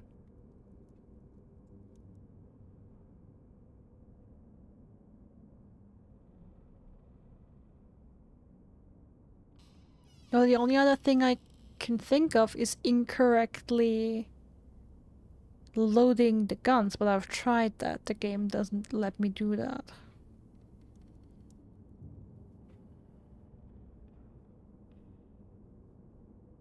Would you like a rematch of the pistol duel? What a boy!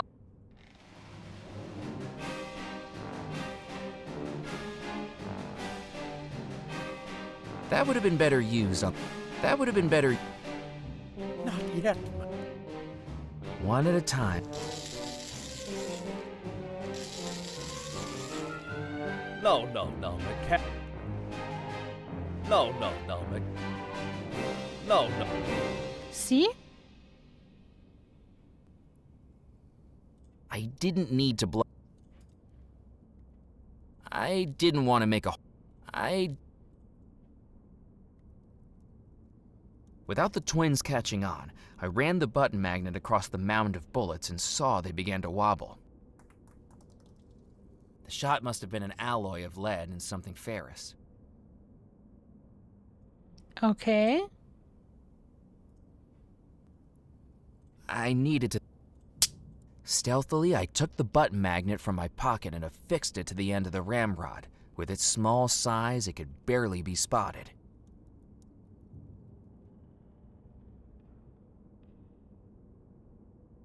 Okay. I then dropped the shot into each muzzle. Finally, I patted the contents down with the ramrod. When the ramrod emerged, the magnet I'd attached brought the shot with it. With the prestidigitation of a magician, I dropped it discreetly back into the shot tub. To anyone else, the pistols appeared to be properly loaded. Remember, boys, if you miss, you're not the man for me. Fire! I'm not hit. Well, neither am I. You both missed. Are you sure the pistol's fired? Look, there's a bullet hole in the carving. And in the carving over there. So what does that mean? Who lost? Looks like you both did. Then who's going to accompany Miss LaRue? I think the lady's words were, if you miss, you're not the man for me. But we both missed. He's right. If you're both losers, I can't take either of you to the wedding. I'm not dating a man that can't shoot straight. Tallulah, we can talk about this. Give us another chance. I'm sorry. My mind is made up. Here, Murphy. You can have this. I won't be needing it anymore. Yay! Progress. Oh my god, does it... No. It only looks like it sparkles, right? Doesn't actually sparkle.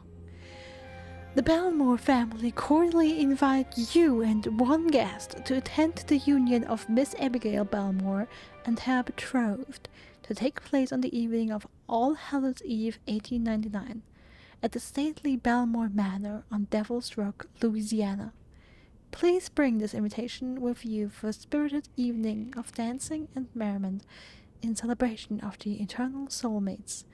Yours sincerely, the Bellemore family. It was an invitation card for the Bellemore Manor wedding. It was an Yeah, okay. Miss LaRue, would you mind if I borrowed your parasol?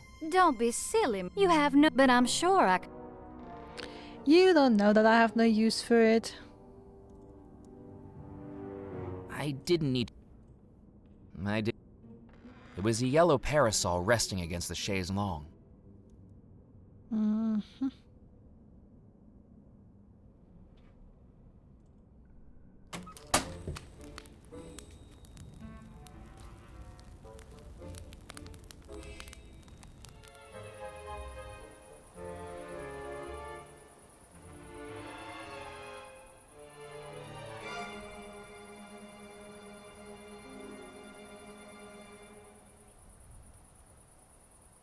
I couldn't reach the skeleton from inside the house.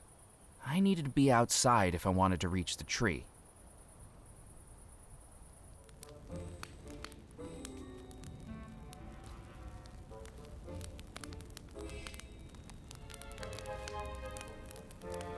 After my escapades with the fish... Four animal...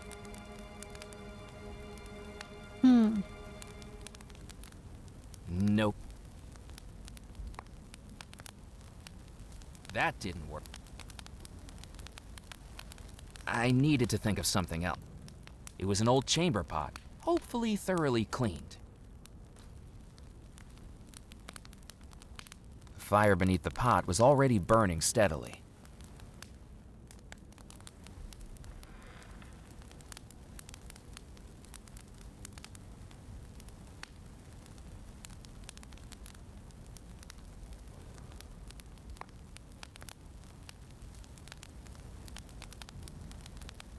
That wasn't going to work.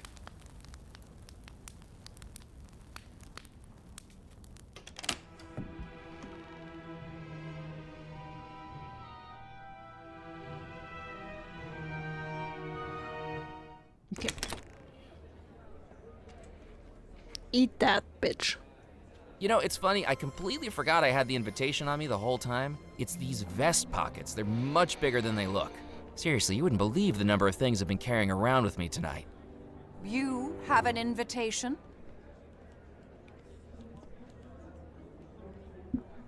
It'd be rude not to show my face. Are you absolutely sure about that? I'm sure our guests could survive without beholding the sight of your singular visage. You see, as the housekeeper, it is my job to ensure that only guests of the highest class are in attendance. How kind of you to think so highly of me. Look, just don't try burping the alphabet or announcing when you're going to the lavatory.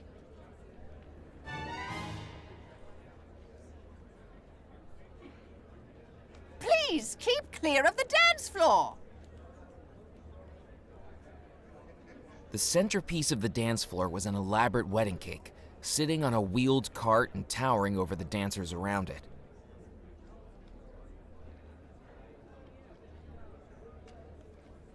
Walking around the upstairs mezzanine, I found myself in a small balcony overlooking the dance floor, where a tabletop of placards had been set out.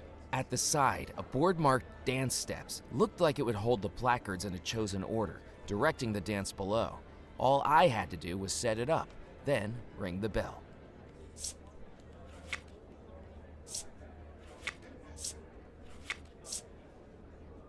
Okay, I don't remember what any of these did. Should have watched closer initially, but we'll see.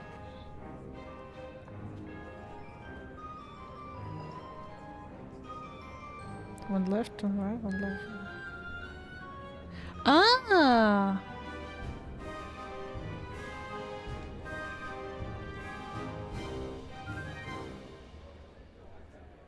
The dancers moved around the dance floor like clockwork soldiers, directed by the moves on the board. And with their movements, the cart holding the wedding cake could be pushed around too.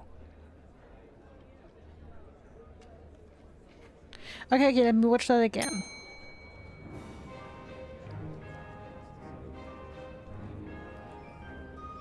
Okay, that's to the right. That's to the left. Down and up. Until they stay in place. Okay, right, left, down, up.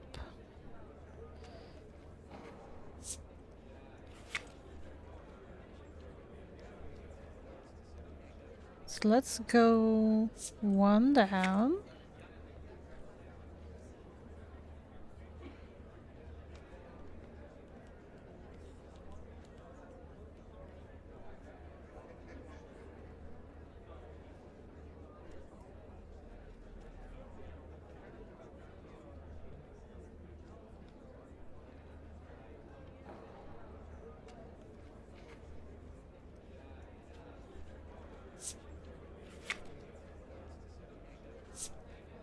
One left.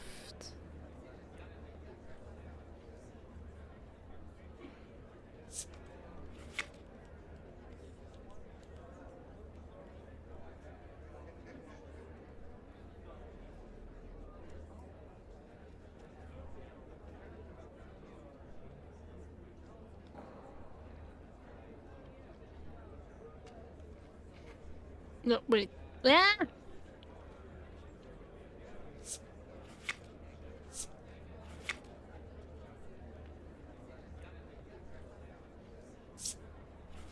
What's good?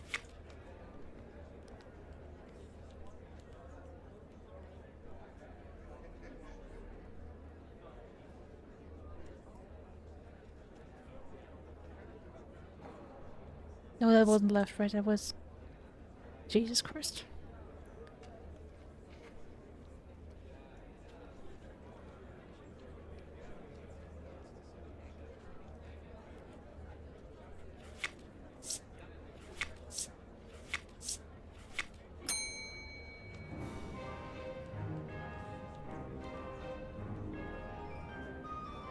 Okay, that's down.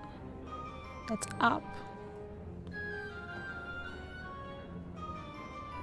Right, left, left.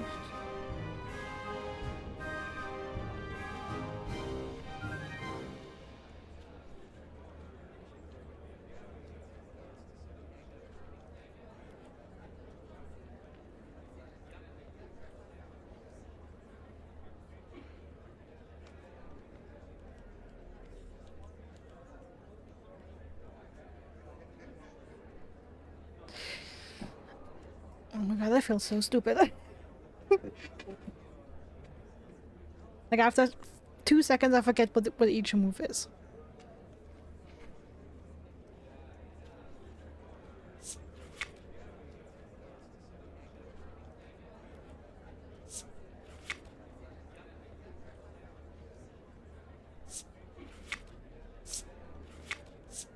There was already a car.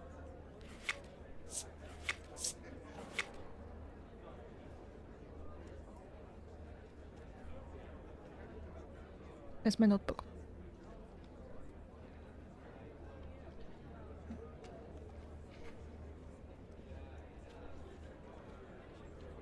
Apparently I can't do it without it.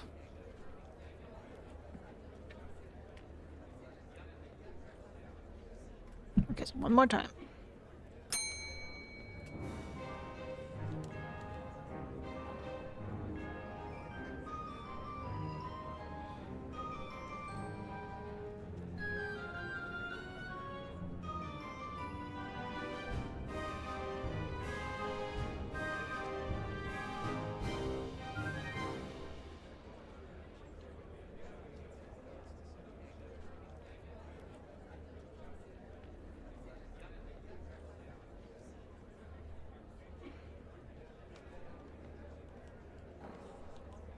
Okay.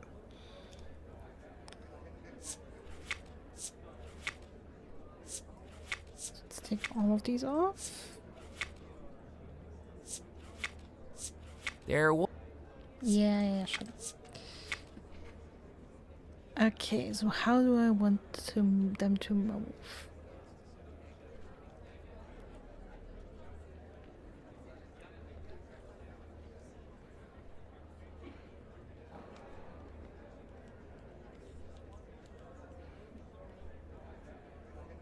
Maybe The only thing one... Shut up. Maybe one down, one left. I would push the cake here.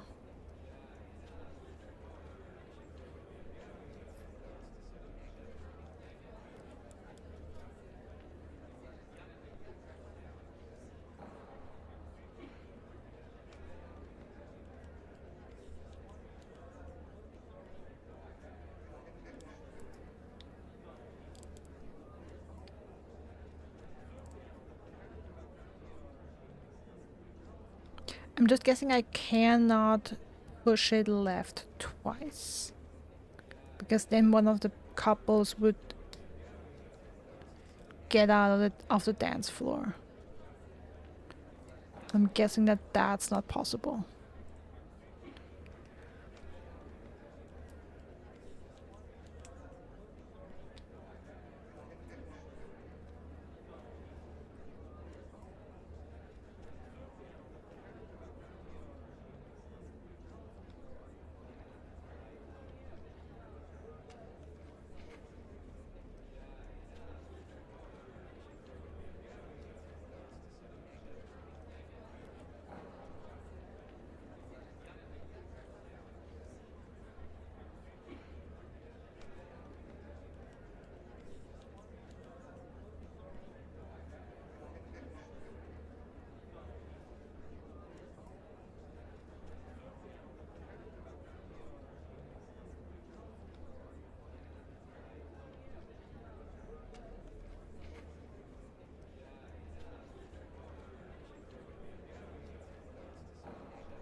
Maybe it is that simple.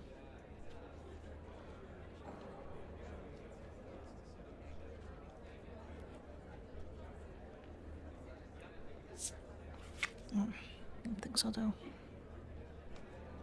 Like, why have 8 moves if you can solve this thing in 3?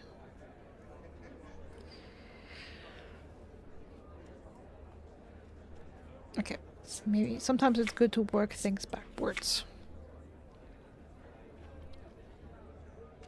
So my last move was for the cake to be here and to move left.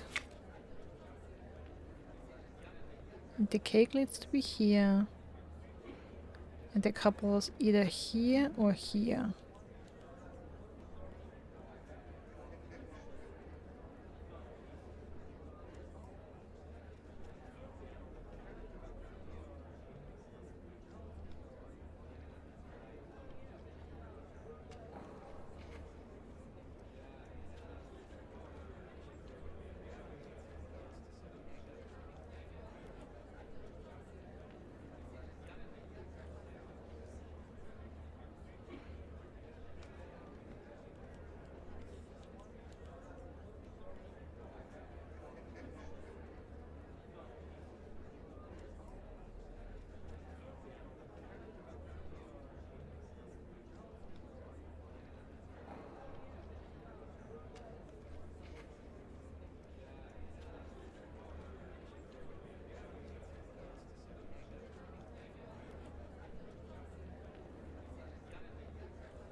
Hmm.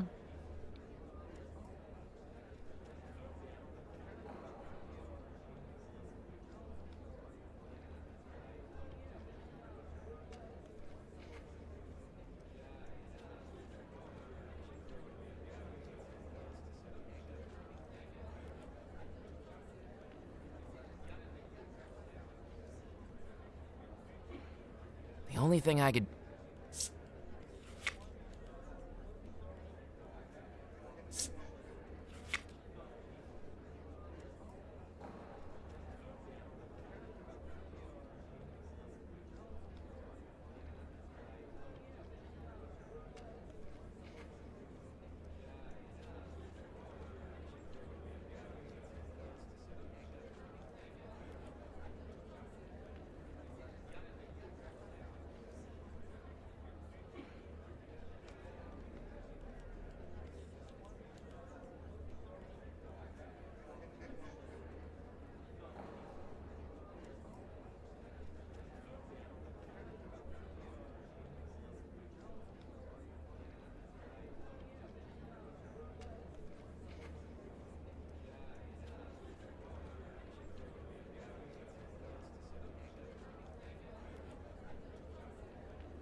Damn, that's tougher than it first looked.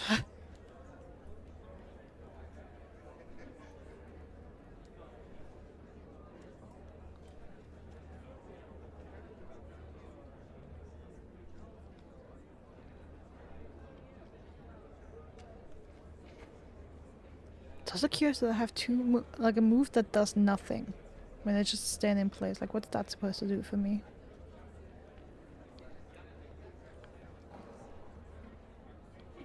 There was. You know what? I'm gonna go with my first instinct. So my first instinct is to go that twice.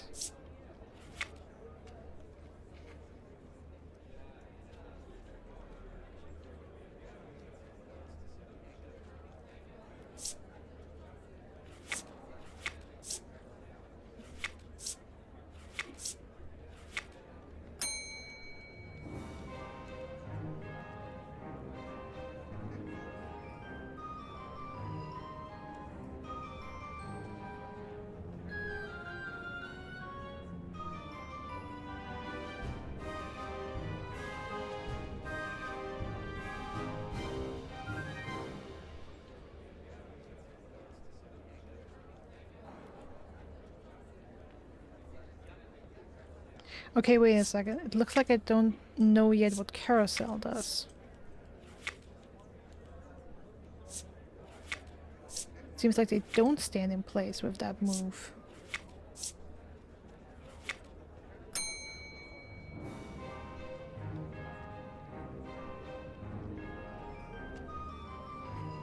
Oh, dude.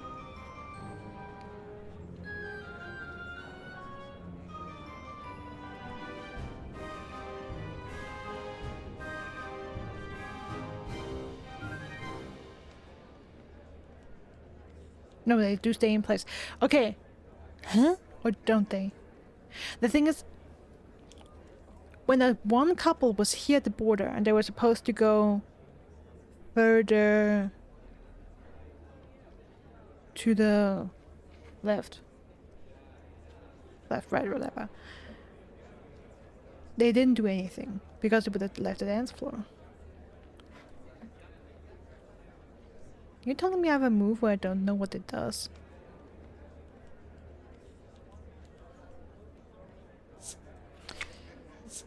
Okay.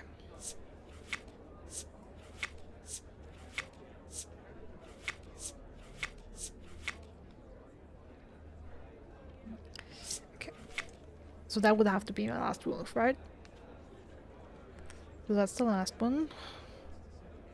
Push the cake out. Okay.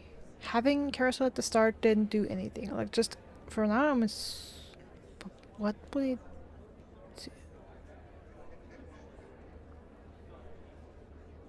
I mean, that would mean it would have to be 2 steps in one direction. If it does nothing at the start.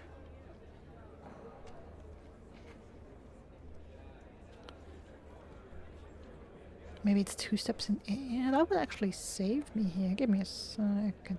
Okay, let's see. We go The only thing. down and right. And the cake is here and the couples are here.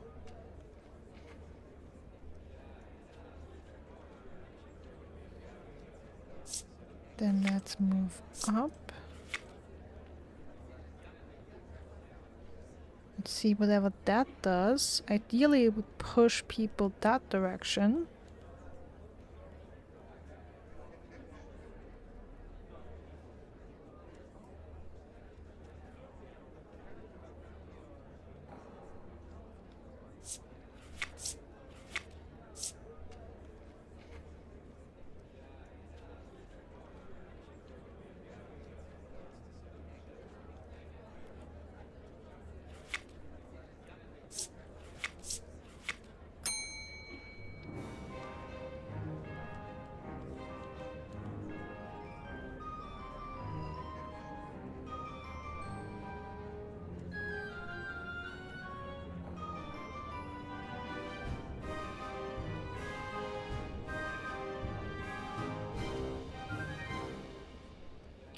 Ah, okay, I think I just have to switch the last two.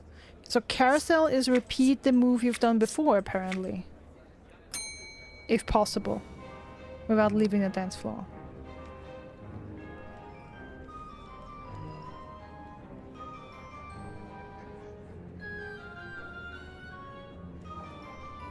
To remove double that move. Got it! Okay! Heading down from the mezzanine, I saw what I was after. The cake cart had been pushed off the dance floor and into reach.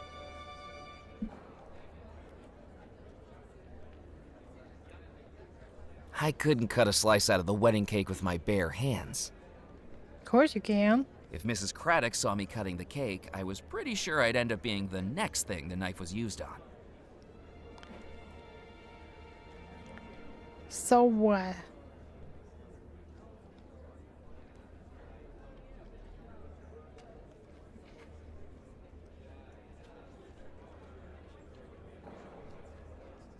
What do you think of this feather duster? Are you volunteering to help clean the house? Oh, I'm a bit busy. Of course you are. Oh, so okay, no, she can't see me. What do you think of this chamber pot? Goodness me, that isn't the pot I gave the Colonel, is it? I think it might be. Well, take it back to him immediately. He's vomited across the floorboards twice already. Mrs. Timson slipped in it and nearly broke her neck.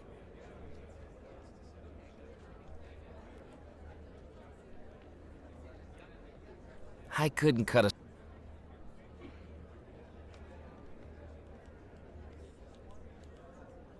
Nope. If Mrs. Craddock saw me cutting the cake, I was pretty sure I'd end up being... Who freaking cares? I didn't need to involve myself in supernatural... I had nothing else. I thought I'd keep that.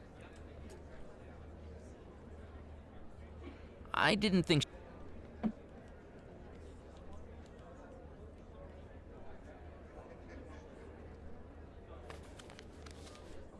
What do you think of this manuscript? What is that?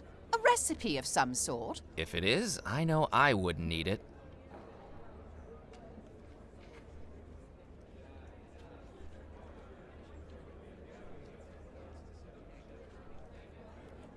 What do you think of this? It is not to my taste.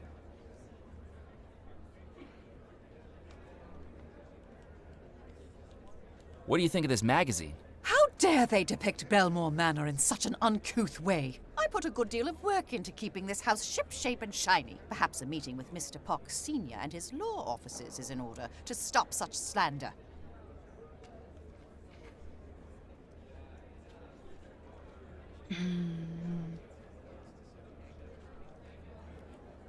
Look, I'm a very accomplished captain. Come back to me once you're an admiral. I've already had my fair share of trouble from captains. Okay, so I need to cut a piece of the cake without her noticing. So I have to distract her some way or make her leave the room. Fun.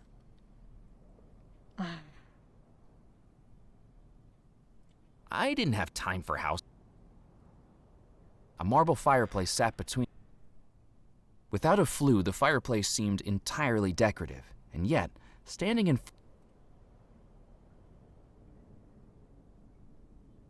I needed to think of... Okay, but we have to do something with this fireplace. That didn't work. I could... Without a flue, the fire... A marble fireplace sat between the two...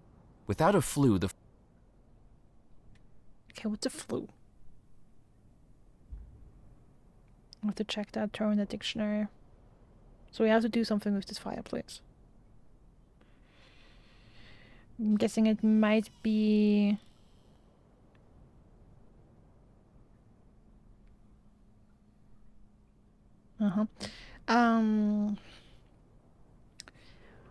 Might be the entry to...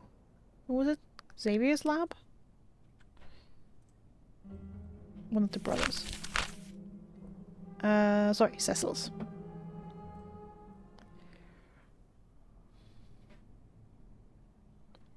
Okay, so I have the cake available, but I can't cut it.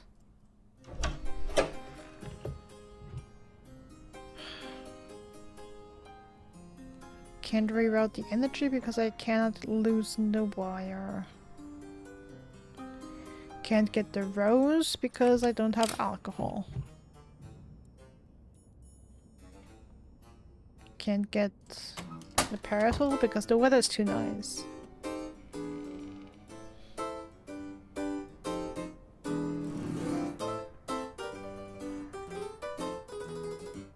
My piano repertoire consisted only of a few bars of Twinkle Twinkle Little Star, and I thought it best not to inflict that upon anyone.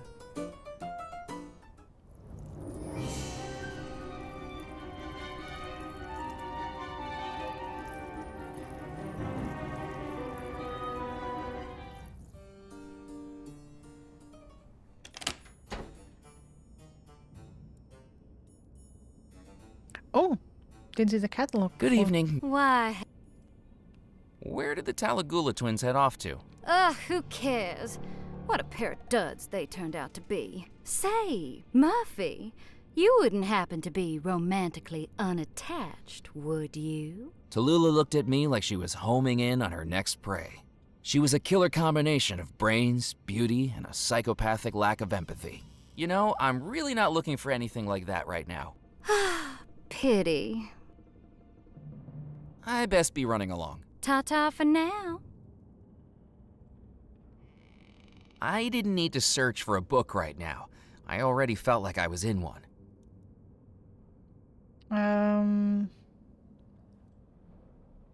It was a wooden cabinet covered in small drawers. Well, I'm technically looking for a Bible. But who cares, right? The bookshelves are filled with... Okay, no, it's just the same voice line for all the books. Is the glass empty or not? It looks like this. No, The empty it's just a glass... keyboard. Yeah, empty glass. Okay.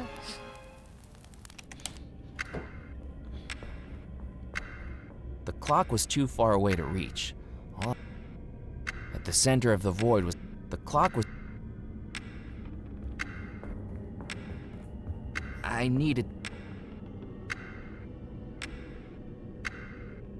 The clock was... I needed to think of... It was a man... I could... I need... Nope. I didn't... No. I didn't... That did... That wasn't... That did... I didn't... Okay, nothing I can do in here. No of the items I can use. Why was this chamber pot on the sideboard? I might have had just a few too many drinks before we all disappeared. Mrs. Craddock kindly left that there in case I should feel the need to throw up. Did you? Oh, so many times. Now, thankfully, the hangover hasn't lasted 30 years.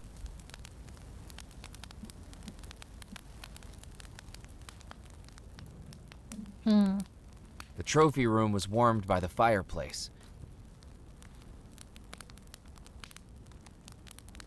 The pot was practically empty again, with only a few drops of liquid wax left at the bottom. That wasn't going to work.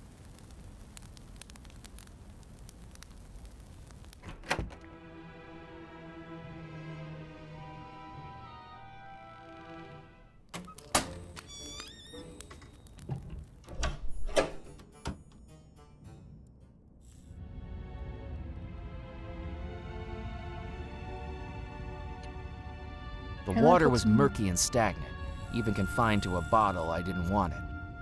Okay, so I cannot put any water in the bottle.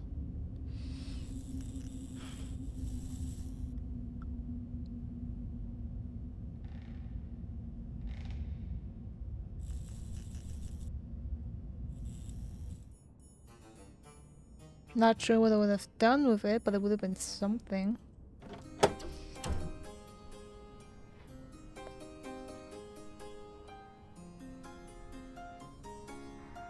Good evening, Ezra. Hello, Murphy. When you say Southern Belle from Hell, do you mean Tallulah? That's her, the Black Widow of the Bayou. What's wrong with her? Well, she has a reputation, doesn't she? A reputation for what? Murder. Tallulah is a murderess? Now, don't be getting me caught up in a slander suit, but behind those demure, blush cheeks is the mind of an absolute psychopath. She's been engaged 3 times. Each of her fiancés died in ridiculous circumstances. Did she murder them for money? That can't even be the motive. You'd think she'd go ahead and marry them, so all their worldly goods become each other's, right? But her family's already got more money than honeybees got buzz. And she finishes them off before they've even booked a venue. I think she just does it for the thrill. Someone should really tell her about wing walking. I should get going. See you around, Murphy.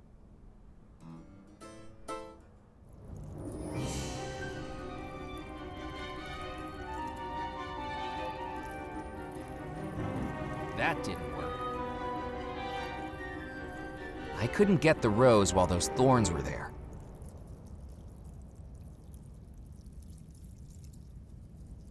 Well, it's just too bad I don't have any rum in my bottle. Like, I hope that's not required to beat this.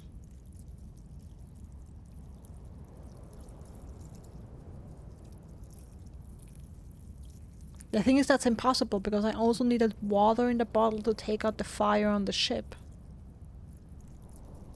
To enter this act. So it's not like I could have had rum in the bottle.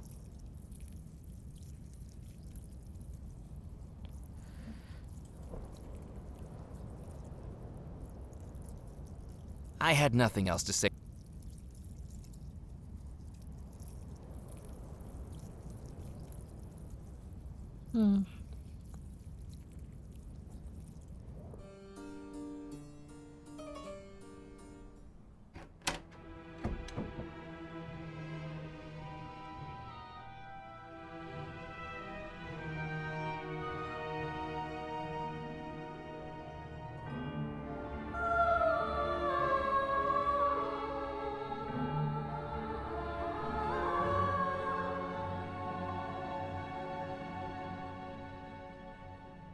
Two sea deities stared at me with disapproving eyes.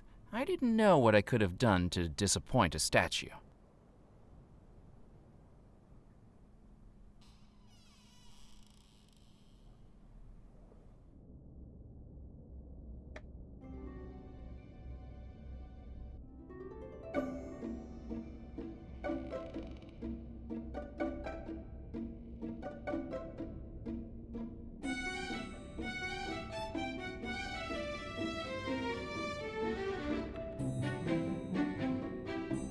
That wasn't going to work. The door was locked. All the rooms are locked. I mean, I'm presuming at least they're still locked. The door was locked. The door There was nothing. Nope. I didn't want thick red curtain.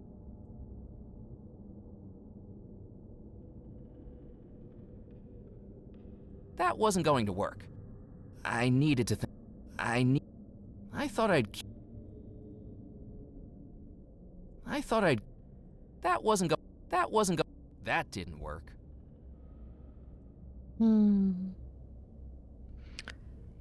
Guess I've entered the mindlessly trying stuff phase.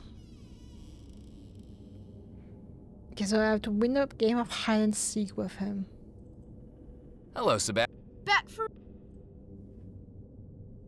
You seek, I'll hide. you're on 1 Mississippi, The door was locked. 2 Mississippi, I was far too 3 Mississippi, gazing into the 4 Hiding in Mississippi.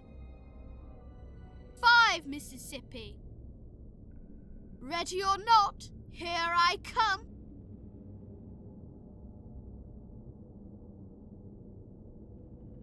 Found you. Goody for you. You didn't even make it hard. Maybe I should hide next time. Yeah, okay, the thing is, if he hides, I always pick the wrong location and I can't hide.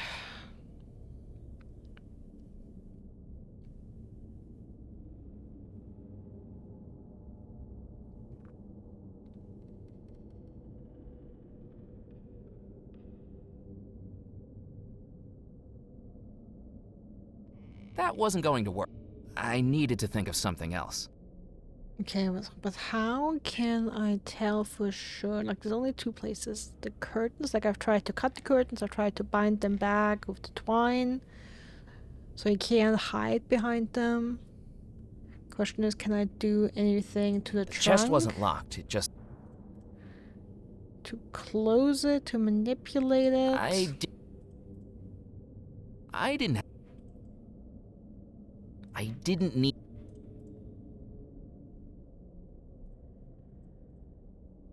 I didn't...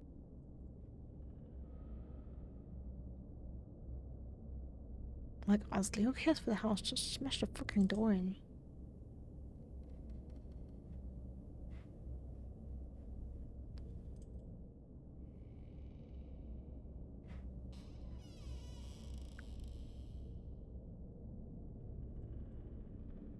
I looked behind the curtains, but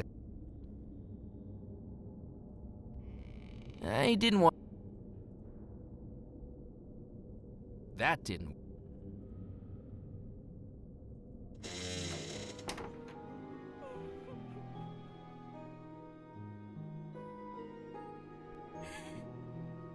Now wasn't the time for... Lighting the fire may have warmed the room, but it couldn't take away the chill I felt standing there.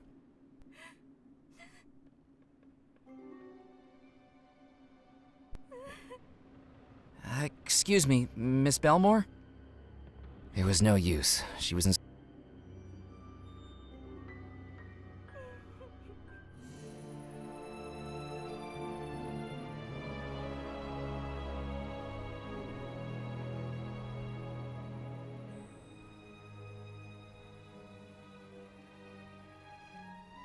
I couldn't reach the lightning rod while down on the balcony.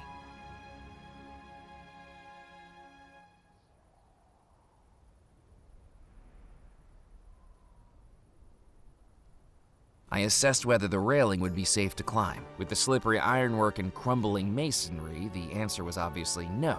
But I didn't have the luxury of safety. Here goes nothing. Oh, damn, I can't just climb up there? Well. Alright, okay. Hauling myself onto the roof from the ornamental railings, I realized there was no easy path to get higher. The roof tiles ranged from loose and dangerous to soggy and dangerous. Either way, I wasn't going to be able to climb them. As I approached the lightning rod, I started to feel the hair on the back of my neck standing up. That was a close one. Fortunately, the lightning bolt had hit the lightning rod instead of me, breaking it from its socket and sending the rod tumbling to the ground below. It looked like someone had already intended to start fixing the roof. I looked inside the toolbox and took the only thing it held, a rusty old pair of pliers. Okay. From down on the balcony, the drain pipe was unreachable. I definitely didn't have the natural balance needed to walk across the cable unaided.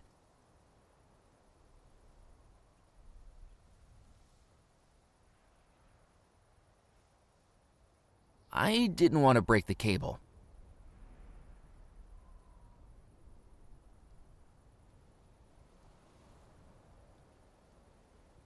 That didn't work. Okay, but we have pliers. And lightning rod lying around somewhere. Okay, but that means I can now get to work in the basement. I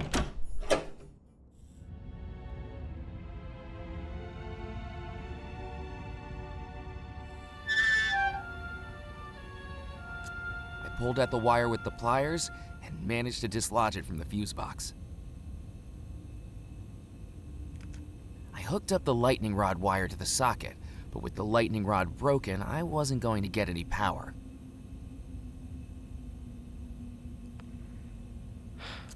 I unplugged the wire. I hooked up the lightning rod wire to the socket, but with the lightning rod broken, the label read ground.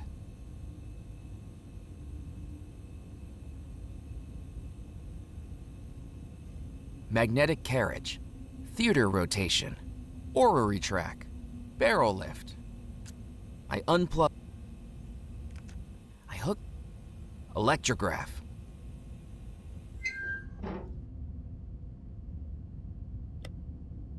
I flipped the switch, but Okay, so you're telling me I need to repair the lightning rod. The lightning rod fell outside and I can't get outside.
Just not seeing that the doors are all different.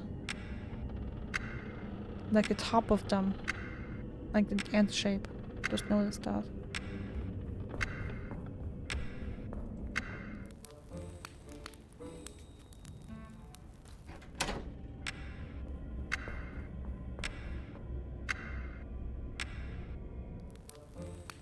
Okay, no matter through which door I leave, I land back in the same room.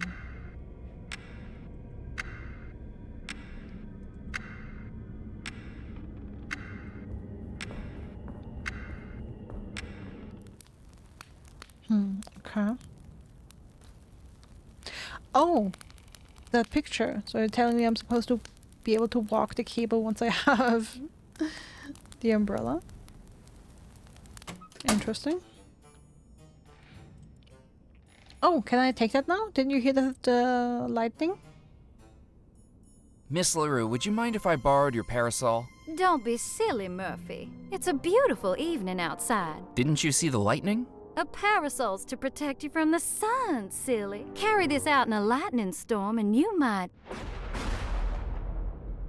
Actually, go right ahead and take it. You have fun. The glint in her eye sent a shiver through me. Or maybe I can use it as a new lightning. That would be strange. But hey. Let's try it.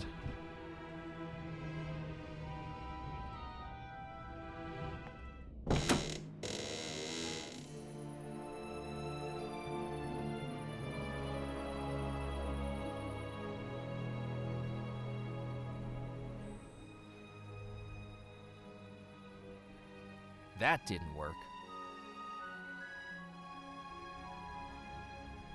As a child, I'd once watched a traveling circus act calling himself the Great Balancerio amble his way across a high wire with only a parasol to keep him steady. With absolutely zero practice and infinitely more chance of death, it was now my turn to try it. Oh well, here goes.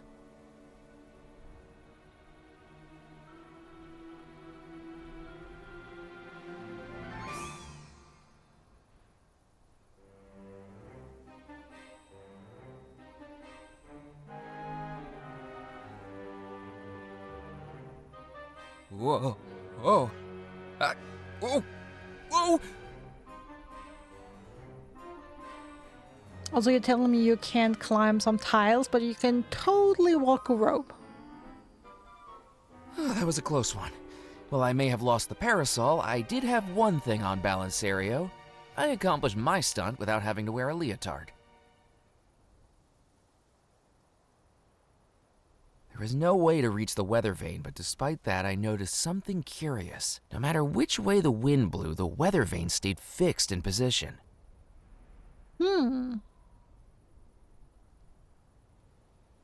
The drain pipe had twisted and now pointed straight up to the sky, empty of everything but moss.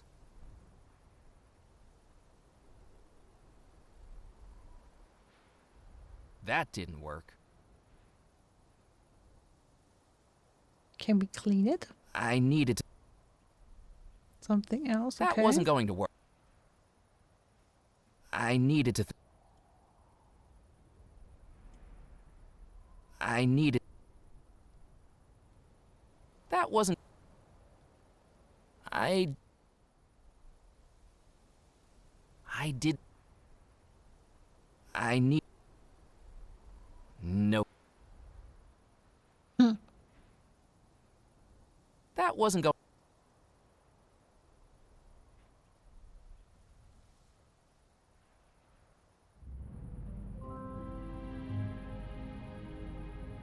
I wouldn't say I have many phobias, but spiders are definitely one of them. And after hearing about the size of the spiders living in the bayou, I wasn't about to start touching the spider webs with my bare hands.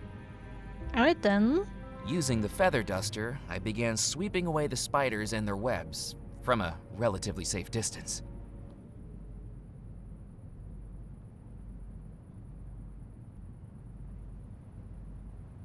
Now that it was free of spiders, I opened the trunk.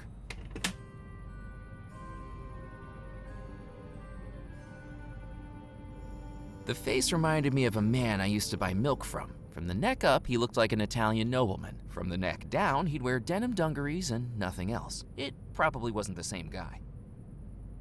Searching through the trunk, I found blankets, bedding, tablecloths, and tucked up in the corner, a delicate lace veil. Perfect. Another item we need.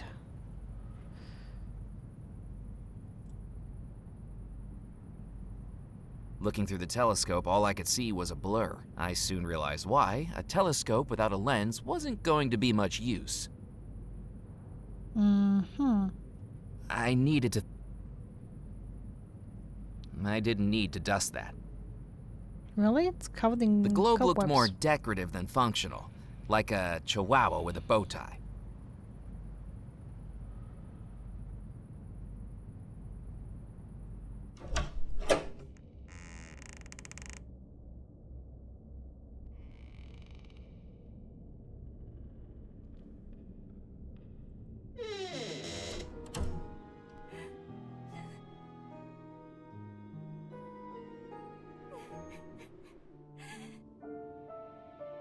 I placed the veil on the dresser. There were 4 items left.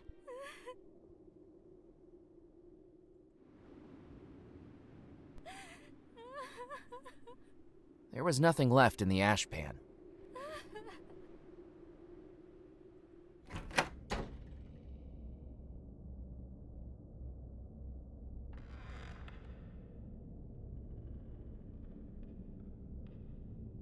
That wasn't going to work.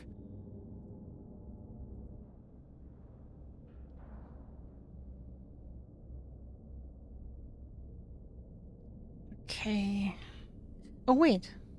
Maybe the poker as a new lightning rod?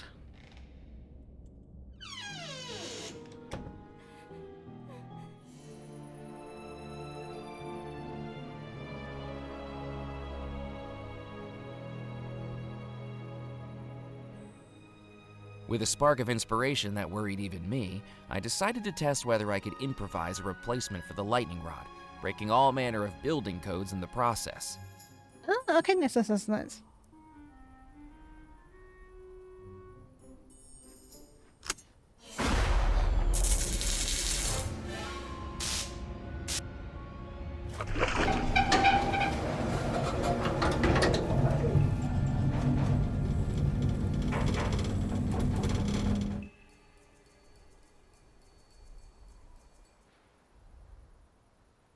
Okay, fantastic.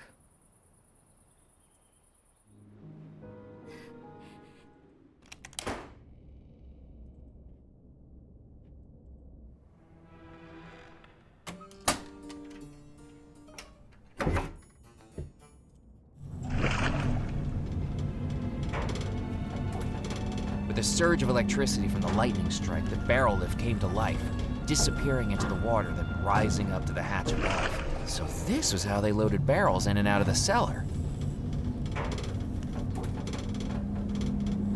I couldn't do that while the Didn't do it, but the first one thing. Pussy, I wanted to do that. Knowing the erratic surges of electricity that must have been flowing through the wire into the barrel lift, I decided it was wiser not to do any more rewiring. Now that the wire was loose, I no longer needed... Knowing the erratic surges of electricity that... Bitch, then how am I supposed to fix that, huh?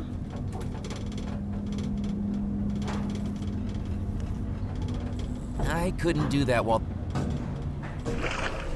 I couldn't do that...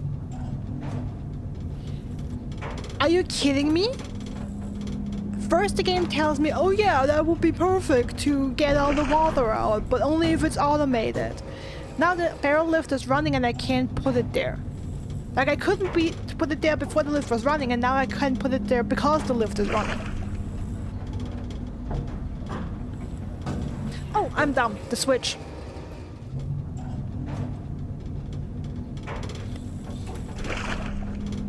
I flipped the switch and the barrel lift ground to a halt.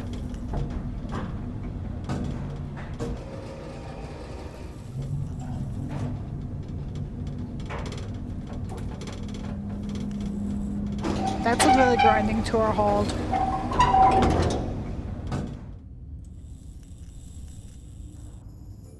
With extraordinary fortune, the porcelain chamber pot fitted neatly into the decorative ironwork of the barrel lift.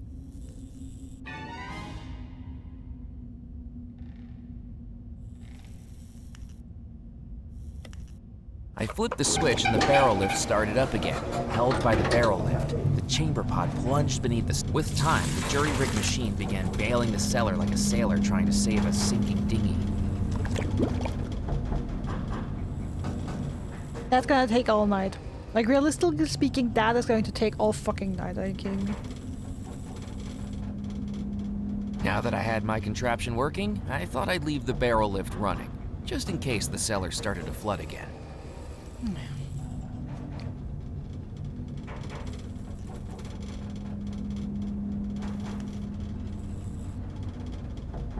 There was nothing large that I needed to move.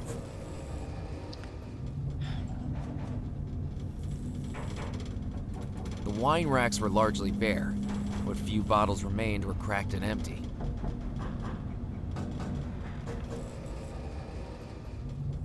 All of the smaller barrels I could see were rotted and empty.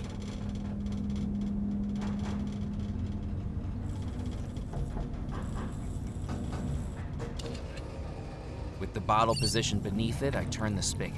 The grotesque face began spewing out rum like it was 2 a.m. on Bourbon Street.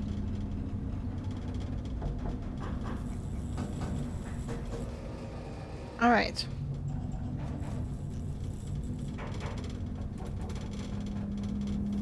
And the question is just because I have 2 places where I need alcohol, if I have to go here twice. Or if 1 bottle is enough. Can I top you off, Colonel? Oh, excellent. What do you have there? Bellemore rum, aged 33 years. Wonderful. Fill her up. I must prefer rum to that hoity-toity champagne they serve. Rum is a man's drink. I'll save this for the toast later. Do you think that's a good idea, Colonel? I certainly do. You know, Foster, I've had about enough of your sanctimonious prattling. I try to sit here and enjoy myself, and all I hear is the droning of a long-winded clergyman. I'm not droning. You just don't like to face the truth. My sanctimonious prattling, as you so ungratefully call it, is all that stands between your unrighteous life and a subsequent consignment to the fiery gates. You know, that must be it. It's a revelation, an epiphany. All these years I've been thinking I've been in limbo, wondering why I haven't moved on to the pearly gates or the raging fires, and now I've realized. What have you realized? I must be in hell right now, and listening to you is my torture.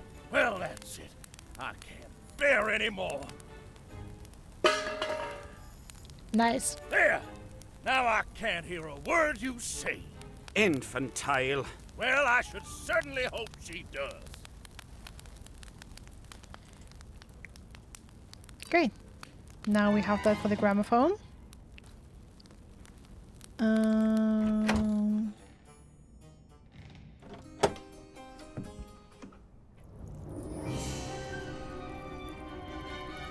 Okay, now the bottle is empty again, so I need 2 bottles.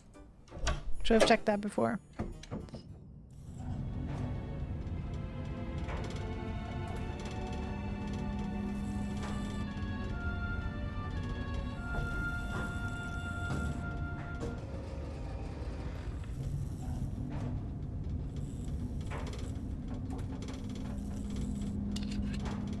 I refilled the bottle, but as the rum neared its neck, the flow turned to dribbles. That must have been the last of it.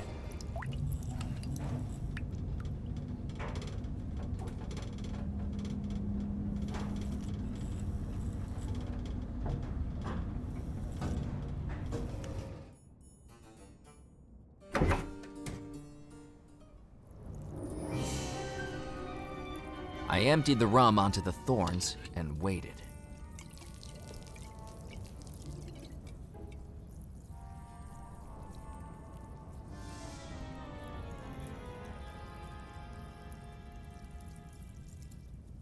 There was only 1 rose left. I needed to be more delicate than ripping it out of the flower bed.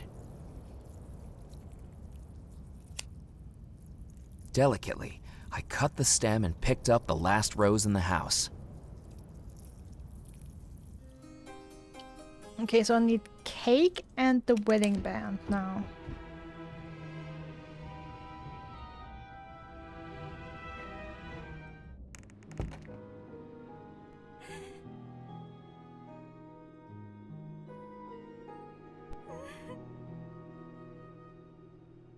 With a bit of improvisation, I have fixed the ear trumpet to the phonograph in place of the broken horn. Now I just needed the remaining wedding items before I started it up.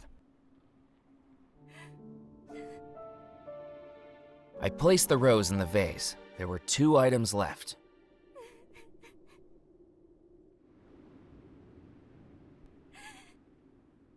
Okay, no idea where or how to get the ring, if I'm honest.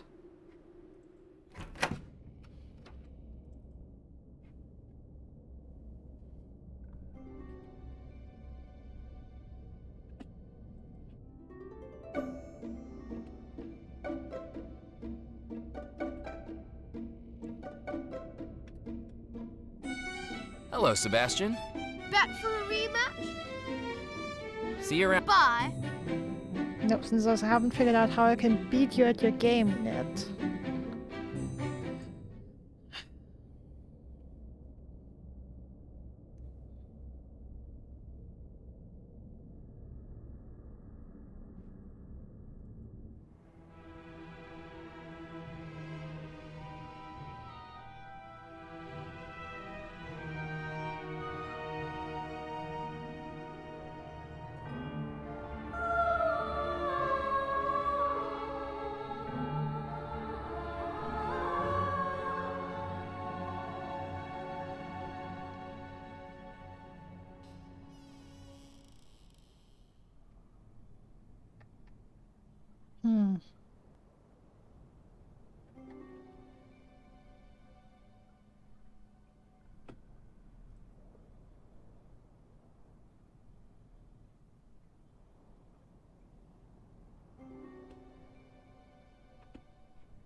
The cart bearing the wedding cake had been pushed off.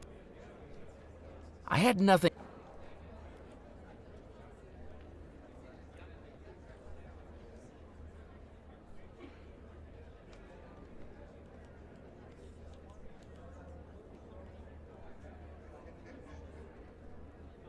I didn't need to.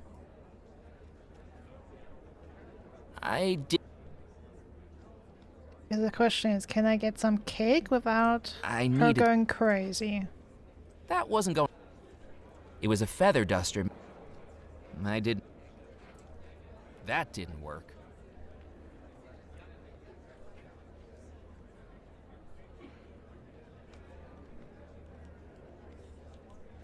While Mrs. Craddock rubbed her temples, I had a moment of opportunity. I knew I wasn't supposed to cut the cake if I wasn't the groom, but these were.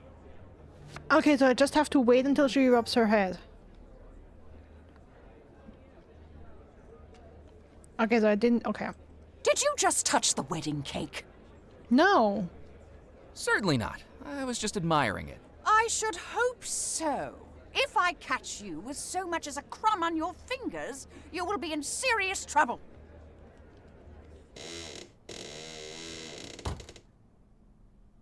Okay, now I just need a ring.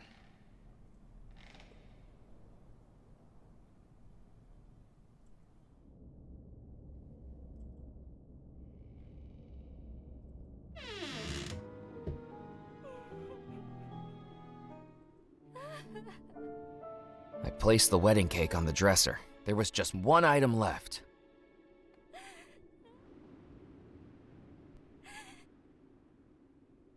That wasn't going. I could. The twine would be. It was a pair of scissors.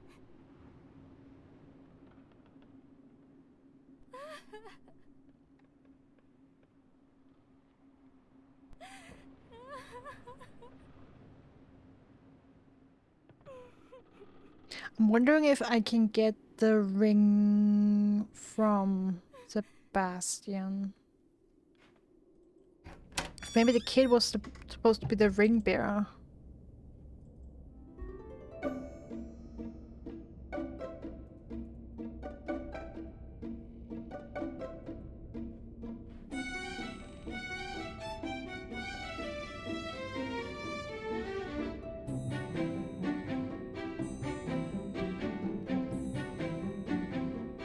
What do you think of this? Can I have it to keep my marbles in? I think I need to hang on to it.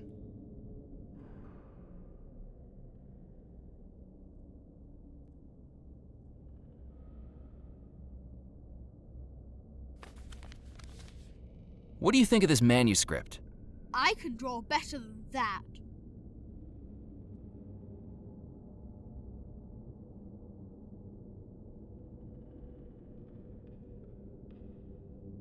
I thought I'd keep. I could. That didn't. That wasn't going to work. Nope. What do you think of this magazine? That's a bit creepy. What's the matter? Scared of it? Not as scared as I am of your face. Nope. A heavy trunk sat in the corner of the corridor.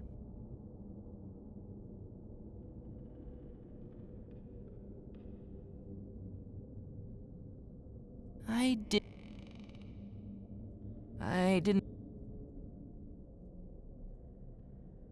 didn't. That could work, but I needed to make sure the boy couldn't see me do it.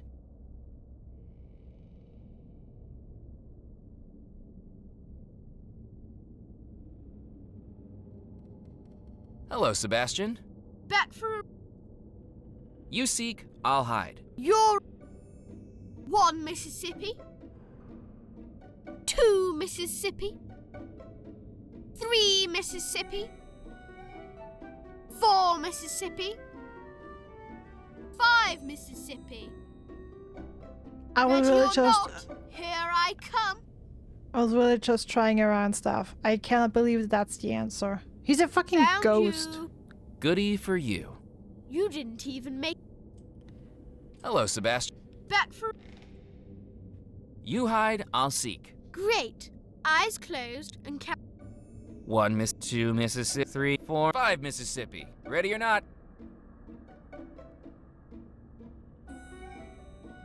I wonder who's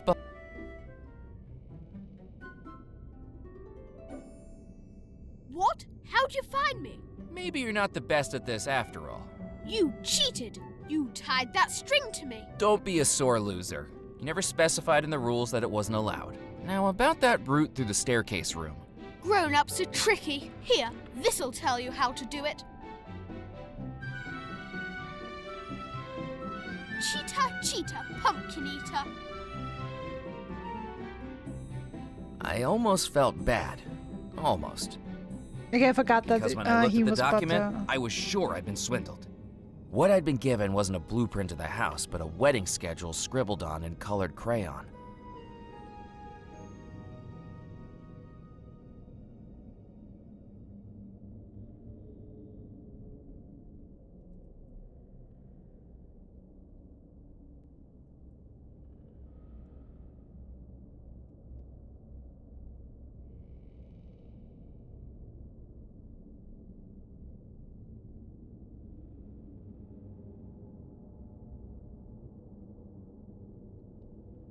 Okay.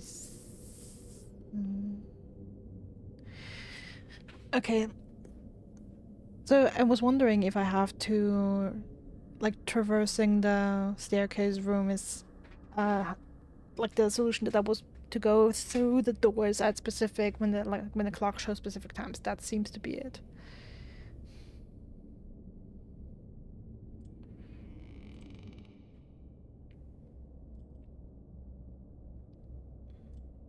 So let's see if it is as simple as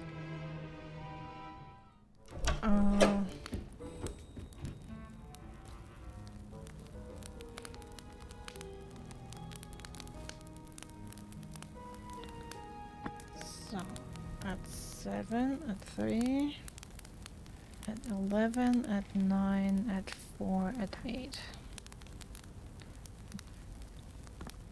Now that that's down, let's see if we can get that.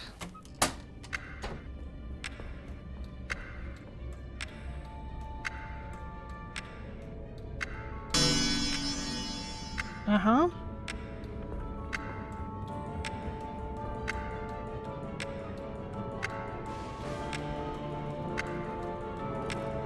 Okay, no, that was not correct.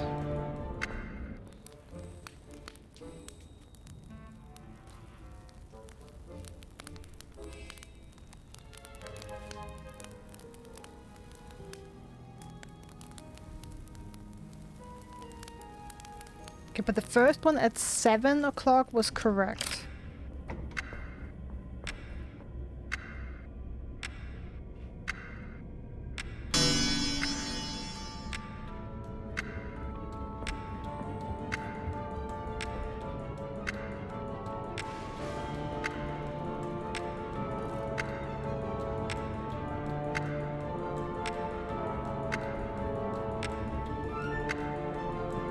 Okay, second door at 11 is also not correct.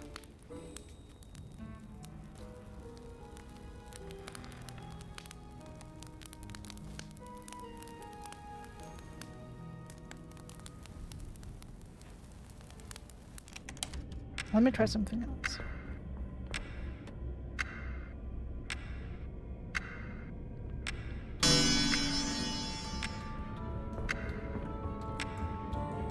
Okay, no, that wasn't correct either.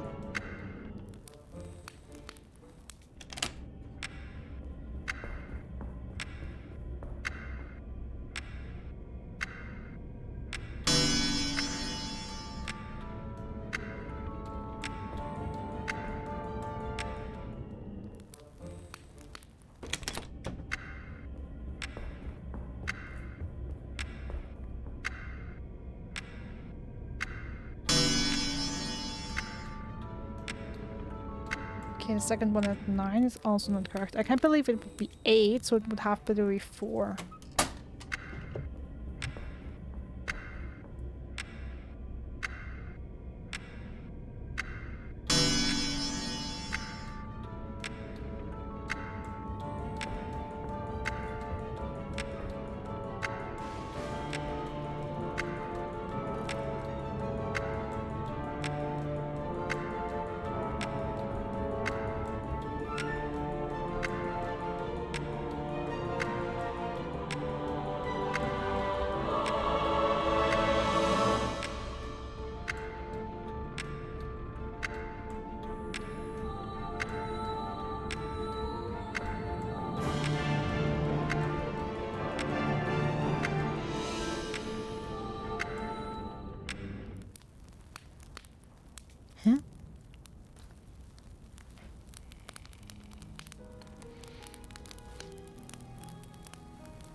It was a wedding schedule for this evening, but the printed times had been replaced with new times drawn in colorful crayon.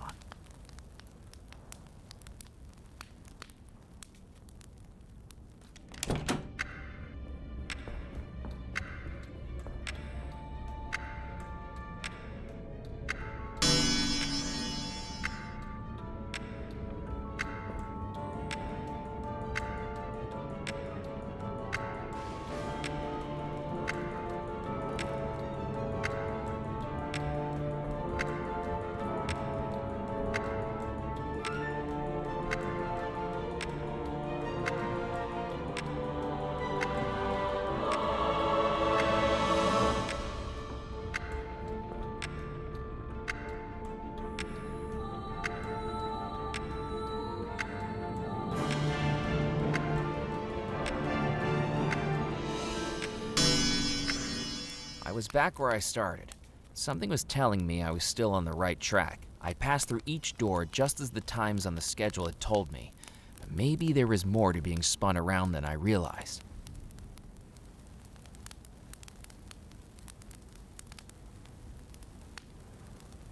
Okay, I felt like the first and the last one were correct.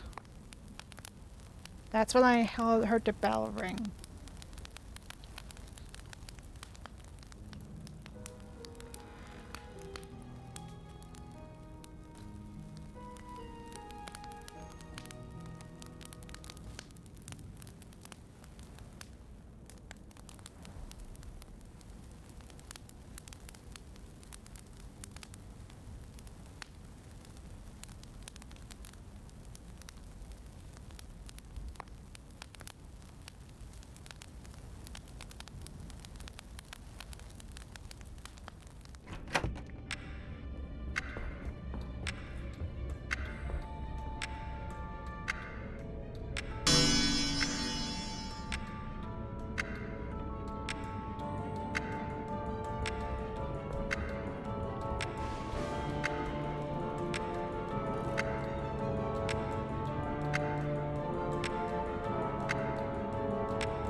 Oh, damn.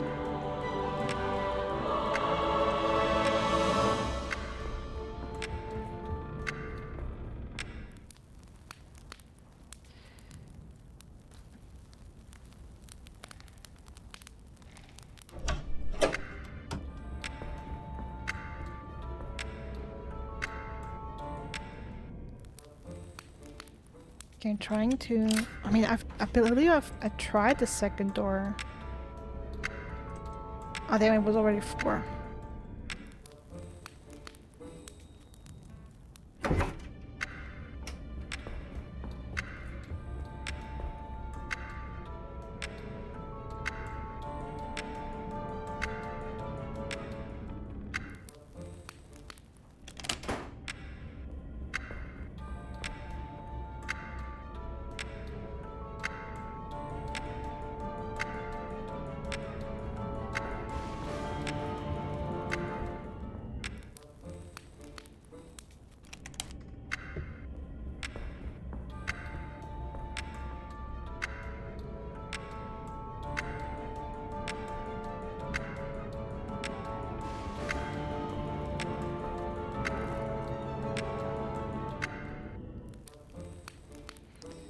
I began to realize something. In the staircase room, noon was always relative to my position. No.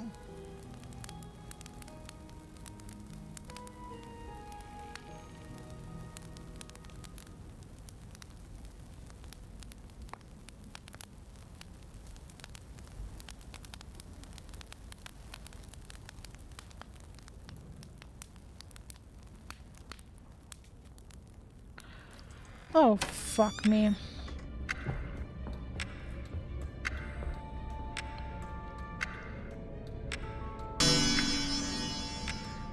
Okay.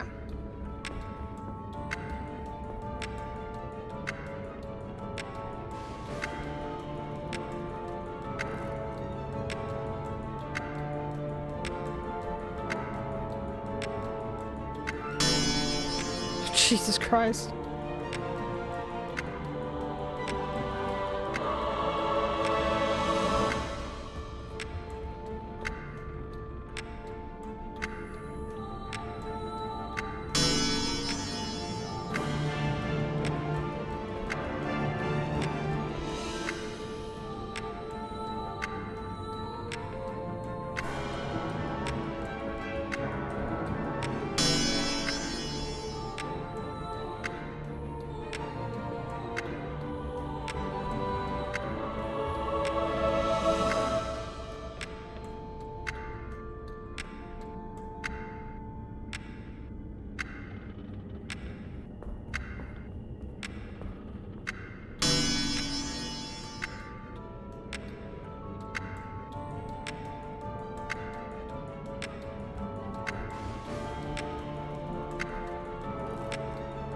Oh, damn.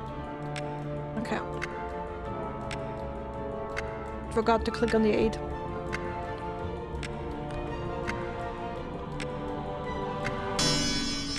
My head still spinning, I passed through the final door of the staircase room with the realization that I'd followed the final steps of a dead man.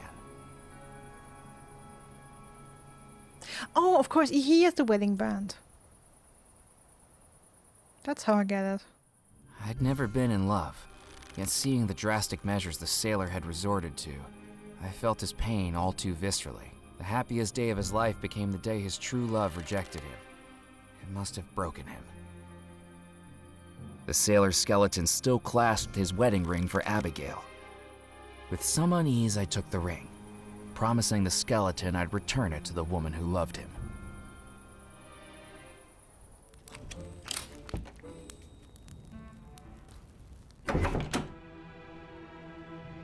But we finally have it.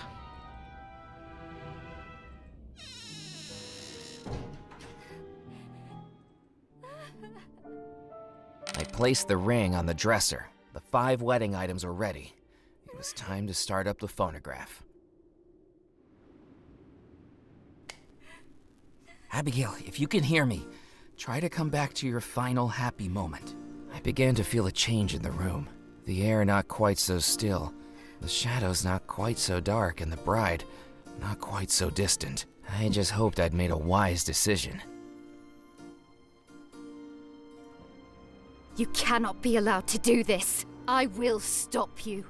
At any cost, I will stop you. I'm free. You came back.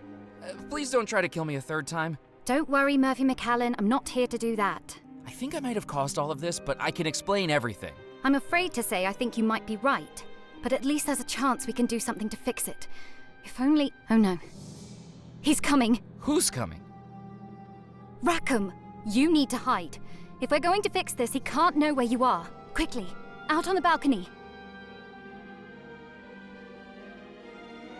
Abigail, where is he? Where is who? Don't play dumb with me, little girl. I know about your little game on the riverboat. I know that you've brought that mortal into the house. Where is he? You know, I haven't seen him. I know you're lying to me, Abigail, but it makes no matter. There's nothing any mortal can do to stop my plans. The wedding will take place tonight, and this time, you're going to say I do. I'll never marry you, Rackham. I'm afraid you won't have a choice. I've broken free of your spell before. I can do it again. I'm not so sure that's true. The love spell will take hold again, and every minute you spend broken out of it drains you more and more from ever breaking out of it again. Soon the spell will take hold of you forever, and then you will marry me. The Bellemore treasure will be mine. No. You had your chance, Abigail. You chose that nightmare, and after tonight, you'll never be able to leave it again.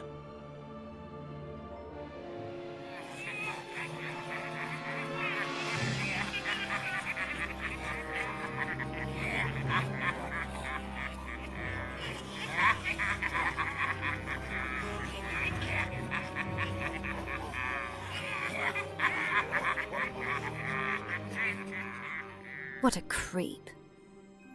Abigail, is it safe? Of course not, but we don't have the luxury of waiting. Come with me, Murphy. I have a plan, and there are some things you really need to know.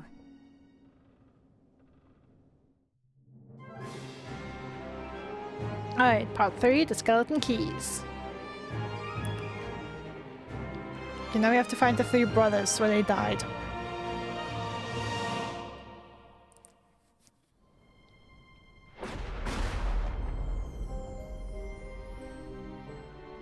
Grand Hall?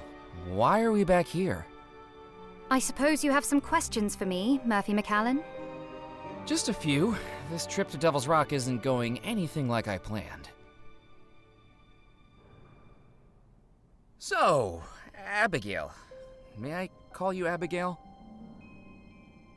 Why did you try to kill me? Come to think of it, why did you try to kill me twice? Were you under Rackham's evil spell when you threw me from the balcony and dragged me into the spirit pool? No, that was me. It took a lot of energy to escape the spell. Those were the only times I've ever managed to do it.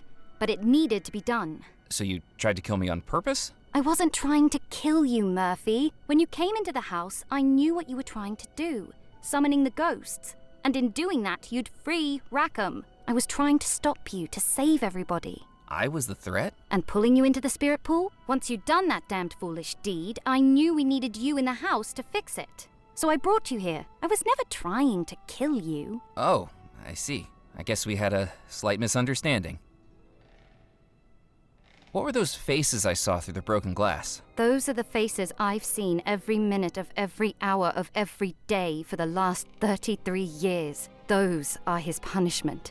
I don't know how he does it, but it's like he can control your dreams and your nightmares. He can manifest images in your mind that don't exist, no matter how much you want to stop them. Nightmares? So he's the one that the locals have seen wandering the house. He was the only one who could, but until now, he could never leave the house, only manifest projections of himself beyond the estate. Like appearing to Dr. Moray as Aloha? That's right. Rackham was never a lower, but he knew Moray would fall for it, hook, line, and sinker. And now look what it's led to. You're free now. You can stop Rackham. No, Murphy, Rackham's magic is strong. You may have broken the spell for now, but what he said was true. I don't know how long I can hold out before the curse takes hold of me again, but it will happen. I can already hear them laughing.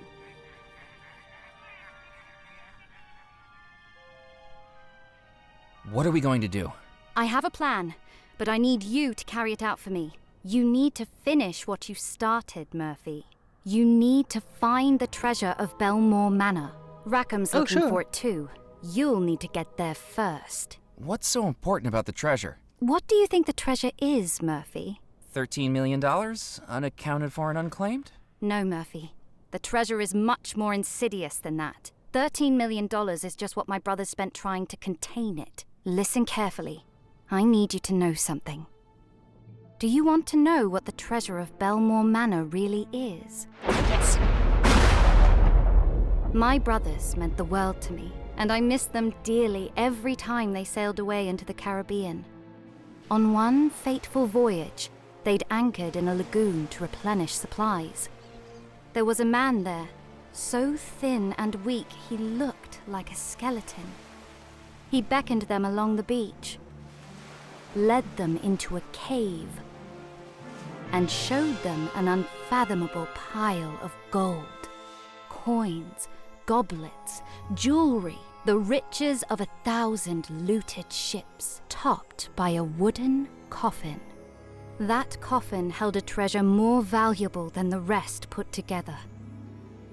The skeletal man saw a shell from the beach in the hand of my eldest brother, and offered to make a trade, for he knew that the item within the coffin could not be given away. It could only be bought, or traded, or inherited. The deal done, my brothers loaded up their ship and set sail for the nearest port. But when the dockhands opened the coffin, they fled and refused to return. Inside was a black stone that seemed to glow green from within. The locals knew a legend of a terrifying pirate captain who wielded such a black stone, able to make any who resisted his demands collapse dead before him. But that had been 2 centuries ago. Surely the pirate captain should have been long dead. My brothers put so much into researching the stone, scouring the Caribbean, conducting scientific experiments, meeting experts of the occult. And it all led to one terrible discovery. The coffin stone was a cursed artifact, able to destroy a person's spirit and steal the remaining years of their life for the stone's possessor. That pirate captain, who had ransacked ships by stealing the life of anyone who dared to oppose him, was now cursed to live out every year he stole, withering and weakening without dying. My brothers sealed the stone in a vault beneath Bellemore Manor. 3 keys were required to open it. My brothers each took one, vowing never to allow the stone to work its evil power. But one person disagreed.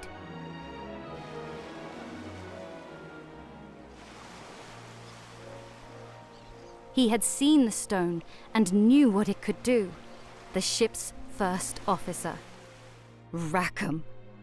And now, he'll stop at nothing to get it, murdering my brothers, enslaving me, and killing you. This isn't quite the treasure I expected to find. Murphy, the treasure isn't $13 million. All that money went into researching the stone and then sealing it away where no one would find it. This fireplace is the entrance to the vault where it's hidden. You see the keyholes concealed in the mantle? We'll need my brother's keys to open it. And I guess finding the keys is where I come in? What if we just leave it sealed up? Hide the keys so Rackham can never find it? He will find it. I don't know how long it will take, but eventually he'll find it. And I won't be able to resist the curse for that long. I need you to find those keys tonight, before the wedding. How do I even start looking for your brothers? You need to speak to Madame Planchette. She helped my brothers years ago, and now she might be able to help us, too. Who's Madame Planchette? An old friend of the family my brothers brought to our house to help them. Some people call her the Parlor Witch. Oh, the door just opens though.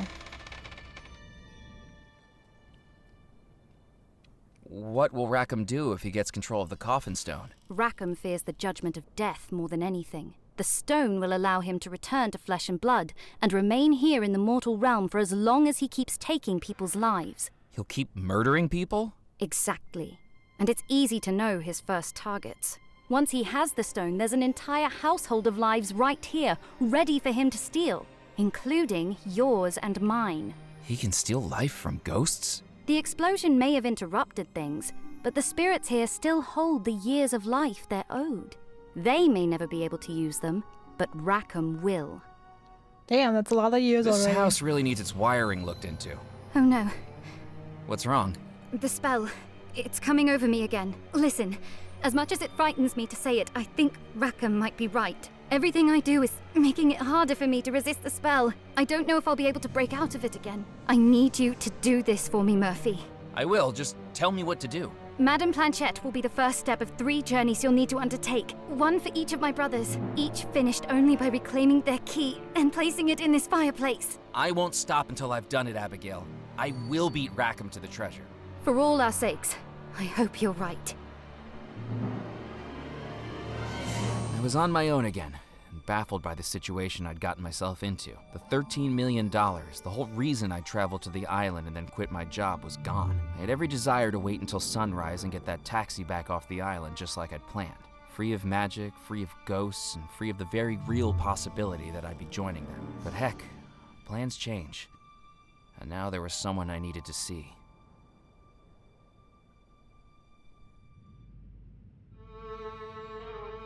May I help you? Excuse my intrusion. Abigail Bellemore told me to find you. She said you may be able to help me find her brothers. Murphy McCallan, come in, come in. Sit yourself down and let me introduce myself. I am Madame Planchette, psychic medium, soothsayer of the supernatural, forecaster of fortunes. And you're the one who caused all these troubles. Am I right? Things kinda got away from me. And now, we need to get them under control. Now, how precisely can I help you?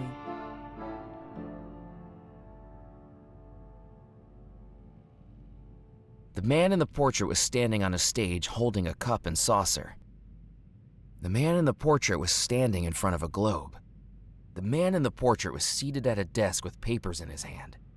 I need to talk to Abigail's 3 brothers. Can we cast a summoning spell again to speak to their ghosts? I'm afraid not, Murphy. The ghosts of Bellemore Manor could only be summoned because our spirits were trapped here and hadn't moved on to the spirit realm. The Bellemore brothers were murdered months before the wedding. Each has long since moved on, however reluctantly. It's very rare for someone to come back from the other side. It can happen, but I don't think there is much chance of that here. How can we make contact with the three brothers? We need to conduct a seance for each of the brothers, a way to contact them in the spirit realm and learn how and where they were killed. But each spirit is attuned differently. I will need you to gather some objects in order to contact them. What do we need to contact Yardley Bellemore? Yardley was a man of leisure, accustomed to the finer things in life. As his portrait shows, we must read tea leaves to contact him. You must bring me a used teacup.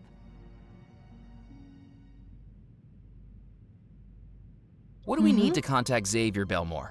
Xavier was a man of the world, a traveler across the globe. As in his portrait, it is a globe that we will need to contact him, but one made of glass, a crystal ball. Okay. Use teacup, crystal ball. What do we need to What's contact Cecil Bellemore? Cecil was a man of letters, skilled with the written word. Like the papers you see in his portrait, to contact him, you must bring me a spirit board, a sheet of letters through which Cecil may communicate.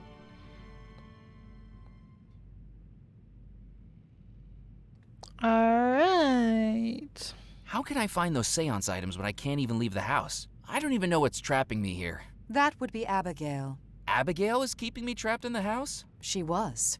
A last desperate act to keep you here and free her from Rackham's curse. Return to the front doors, Murphy, and they will now open for you. Scour the island, search the manor, and bring those 3 items back to me, and we can begin to locate the 3 brothers.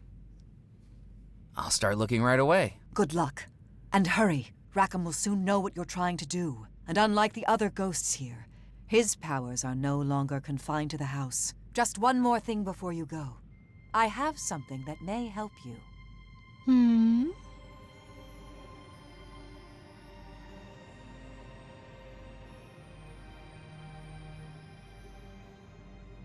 What's that? Some kind of necklace? A necklace? What can I do with this? Return it to whom it belongs. Now go.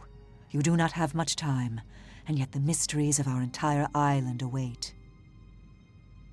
It was time to test what Madame Planchette had told me, and see if I really could leave the house.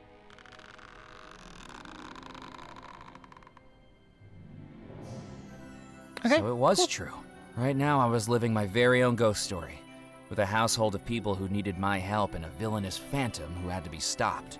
With Bellemore Manor unlocked, the entirety of the house and island were now mine to explore. Somewhere out there were the Bellemore brothers' 3 keys. My first task, to gather a crystal ball, a spirit board, and some tea leaves. Ah, it has to be half of the compass.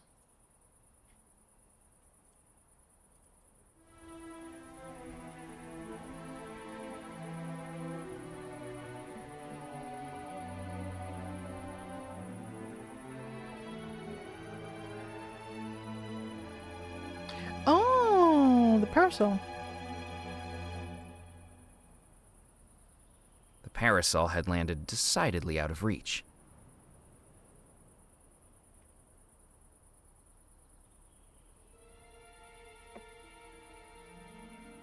The parasol had...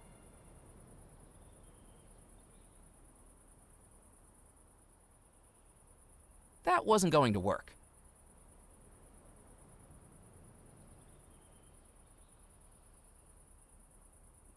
The parasol had... It was Tallulah LaRue's parasol, blown onto the carriage house after I dropped it on the roof.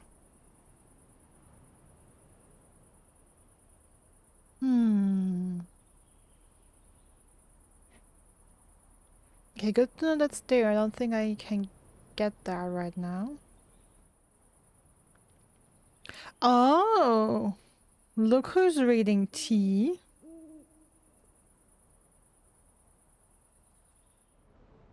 Oh, it's you again. Mallory, what are you doing here on the Bellemore estate? I thought all the locals were too scared to wander around here. What does it look like I'm doing? I'm having a tea party for my birthday. Happy birthday to me. How cute. And what are you talking about with your new doll? Our strategy for conquering mortal civilization. Right. It's rude not to introduce yourself, you know. Mallory, have you been practicing ventriloquism? Are you calling me a dummy? You can talk? I'm a head. Talking is one of the few things I can specialize in. I didn't know that. You didn't ask. My name, now that you're listening, is Sir Edward Teddington, or as Miss Wisp here calls me, Shrunken Ted. You're not doing very much tea drinking at your tea party. I couldn't get a handle on the physiology of it. No arms, hands, or esophagus makes this a little trickier than it used to be. And I am drinking it. Watch. Not a fan? Maybe it's an acquired taste. But an important one to acquire. Tea was the fuel of the British Empire. Then maybe it would be better in a gas tank. Mallory was handling the teacup with the tentativeness of a toddler being given castor oil. May I have a cup of tea? Nope. Now, Mallory, what were we saying about manners? Oh, yes, right. How do I put this delicately? I'm afraid this is a private engagement exclusively for the Sisterhood of Darkness. Precisely. Remember, we may be planning on enveloping the world with a new totalitarian empire led by yourself as queen, but that's no reason to be impolite. Manners cost nothing. However, in this case, it is a private engagement. Could I have your teacup if you're not drinking it? I am drinking it!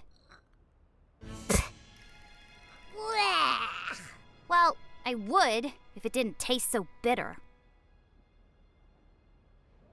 Mallory, you shouldn't be inside the Bellemore estate. Don't you know about the disappeared wedding? You're asking a little girl about murder, black magic, and broken hearts? Sorry, I don't want to give you nightmares. Are you kidding me? I love this stuff! I wrote a paper on it last semester that prompted a parent-teacher intervention. Haven't you seen the Phantom? The grumpy guy in the tall hat? Yeah, I've seen him through the windows of the house. Doesn't he give you nightmares? Sure does, but those are the kind of dreams I like. Do you know Sebastian Bach? Unfortunately. Why didn't you tell me? I did. Okay, yes, you did, but didn't you think it was worth mentioning he was a ghost? I didn't think you'd be interested. Most grown-ups just don't believe me. So you can see ghosts? Ugh, I wish I couldn't. Most of them don't shut up. Wailing through the windows all the time. Sebastian's the worst, the booger-brained bighead. Thinks he knows everything. But the ghosts weren't visible until I cast the summoning spell. To you, maybe. I mean, they're a lot more visible now. They were just shadowy, glowy things before. The fact that I conducted an occult spell seemed to be lost on her. Knowing what I did about her, she probably did the same every day before breakfast. Probably. It was Yeah. Sebastian that made you get the tin boat. He altered the toy catalog. I knew it! Well, that's it. He's going to the top of the hit list once I'm Queen of the Universe. If you see him, tell him Pac's in for a shock.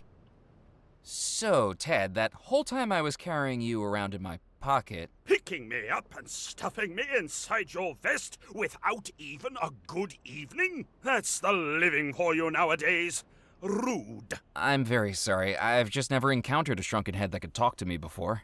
Maybe you have, and you just never introduced yourself. I suppose, but I can't go around introducing myself to every inanimate object that I'm carrying on the off chance that they're supernaturally possessed, can I? Did you just call me an object? That's objectification right there. How did you end up as a shrunken head, Ted? Can you believe this, Mallory? Asking about physical impairments just as brazenly as you like. I'm sorry, I didn't realize it was a sore subject. Well, I'll tell you anyway. Me and the old boys were embarking on a race to the Caribbean, known as the Coconut Rally. 14 days, 14 islands, with only what you can carry on your back to sustain you. It was all going so well, until day 9, when I was told to seek out a tribe of pygmies. Perhaps I got a bit lost, because the village I found was populated by villagers of average height. Didn't that clue you in that you were in the wrong place? I thought maybe they were just exceptionally tall pygmies. Hindsight's a wonderful thing, you know. They were a very welcoming people, filling me up on pork and bananas, a nice hot bath in a pot, they hung over the fire, but it turns out they held a different philosophy when it comes to head placement and proportion. Still, no use grumbling. That's not the British way. Stiff upper lip. That's what we need. Ted, how did you end up on Devil's Rock? I was brought back here on a merchant ship by a strange man in a top hat who settled on me as a souvenir. Can you believe it? The indignity of being swapped and saying I was only worth 2 chickens. I'd say at least 3. Exactly. And now you're helping a little girl take over the world, Ted? Look, I was a little late getting in on the British Empire, and now its height has passed me by. I don't want to miss out again. This is my opportunity to get my foot on the ladder of a new attempt. More like your chin on the ladder. Very funny. You know, I have other interests too. You really need to get to know me as a person. I'm very well-rounded. Of course you're round. You're just ahead. The jokes just keep coming, don't they? Well, I'll leave you two to your plans. Long live the sisterhood! The teapot was empty. Hey, leave that alone. I'm drinking it. I thought you didn't like it. Maybe it's an Okay. So she wants her tea sweetened. The molasses was far too thick and gooey to get into the bottle. It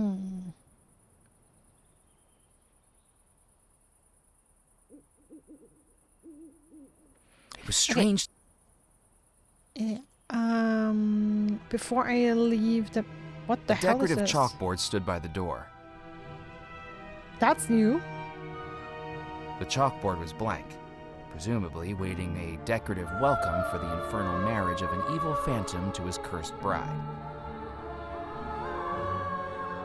Okay.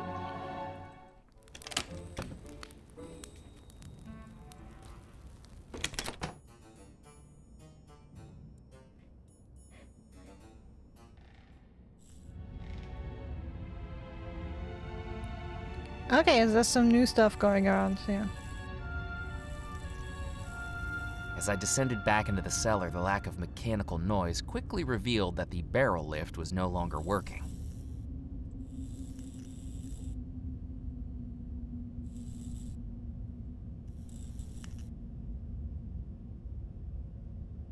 We have fireworks here now. I took one of the fireworks. The logo on the side revealed that it was called the Whizzer. I'd known a boy in elementary school with the same nickname. I considered looking through the boxes, but doubted my immediate situation needed a set of matching crockery or monogrammed dish towels. There was nothing large that I needed to move.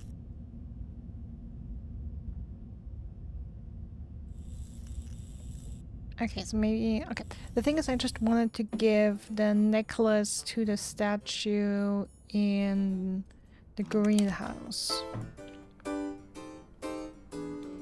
But yeah, let's double check if we have any new stuff going on somewhere. I couldn't do that. Do you mind if I borrow this shovel? Oh, go right ahead. I already dug up those naughty thorns. It's funny, even when things are dead, they can still cause trouble. Just look at us ghosts.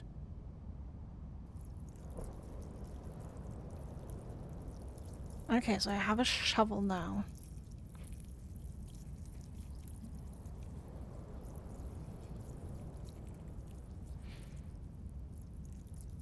I couldn't see anything I could do with the statue.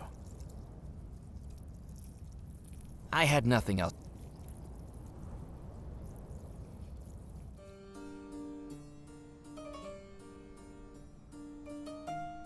I didn't have anything to talk. Okay. If there's anything going on in the ballroom? Walking back into the ballroom, the throng of wedding guests had dispersed to their guest rooms, replaced by chairs and tables neatly set out on the dance floor. Preparation. Oh.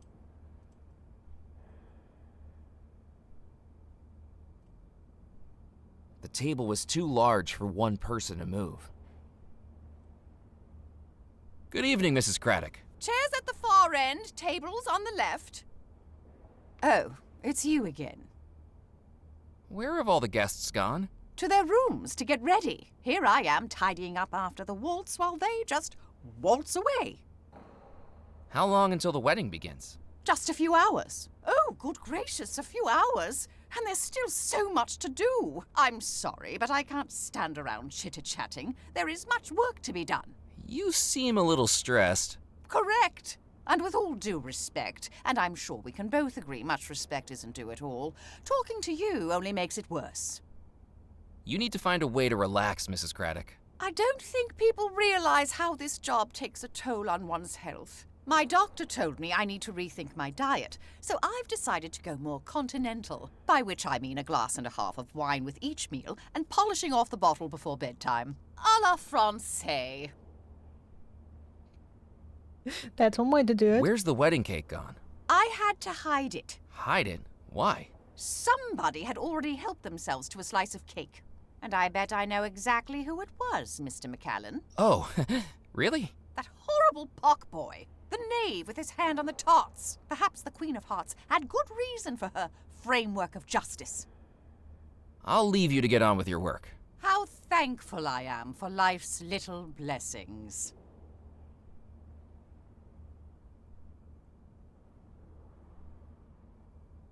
Okay, but there's nothing more to do in here, apparently. Alright, let me try something.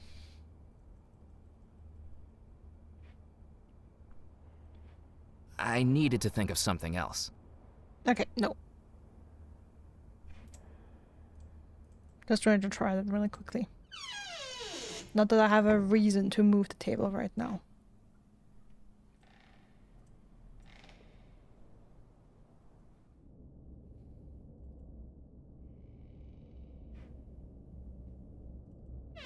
Abigail's ghost was once again back in her bedroom, now fully consumed by the wicked spell Rackham had trapped her in. The minutes left before he married her were falling away like dominoes.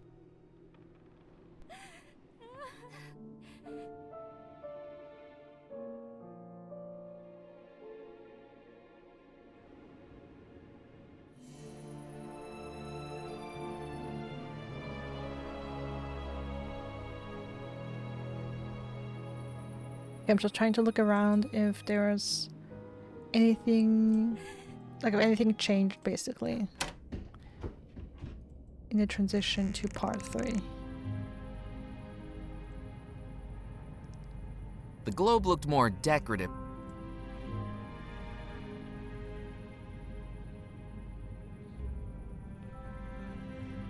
Using the firework to light up the bayou was a great idea. I just needed to launch it from the Bellemore Manor roof, if I could find something to serve as a launch tube. Oh, the drain.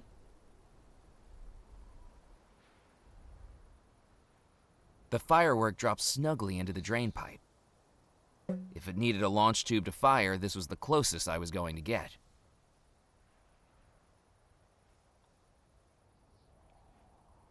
I decided to leave the firework where it was. It was a good launching spot. Okay. So at least I know where that goes now.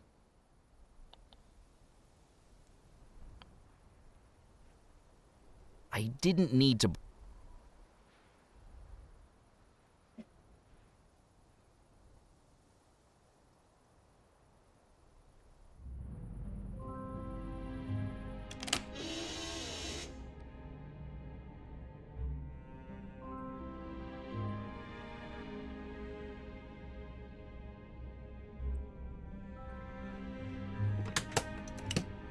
The trunk was empty.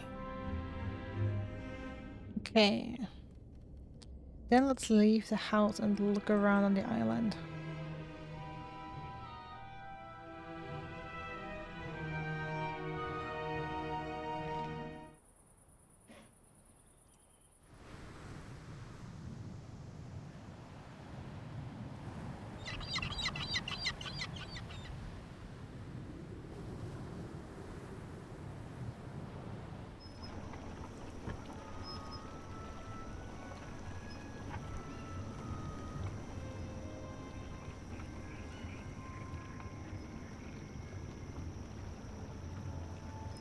bothered the chicken enough.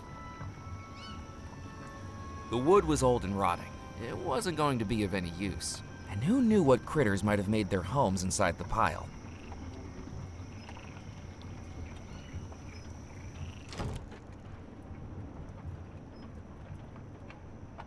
Okay, so what do I need? I need sugar so that I get the tea. I need a spirit board and a crystal ball somehow.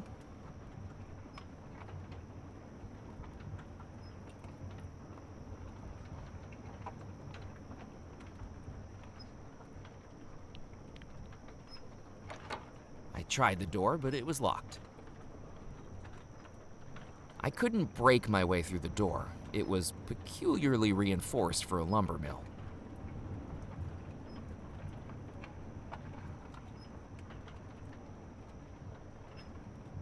The hatches were locked. From their shape, I deduced they were for storing lumber, and I would... The saw blades were rusted, dull, and would surely have precipitated... Okay. Okay, other than the chicken moving around, I'm not sure if there's anything going on here.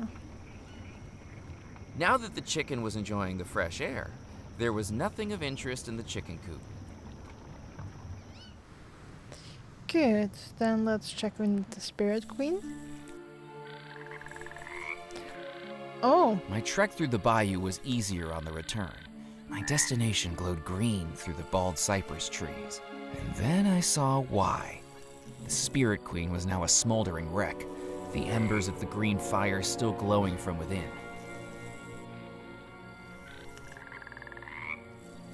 I wondered if I could reach the telegrams. Well, that answered that.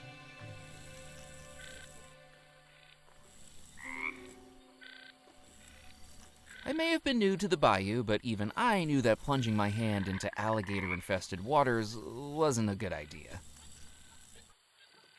Mm-hmm. The riverboat looked like it might collapse at any moment. There was no way I was going to explore it.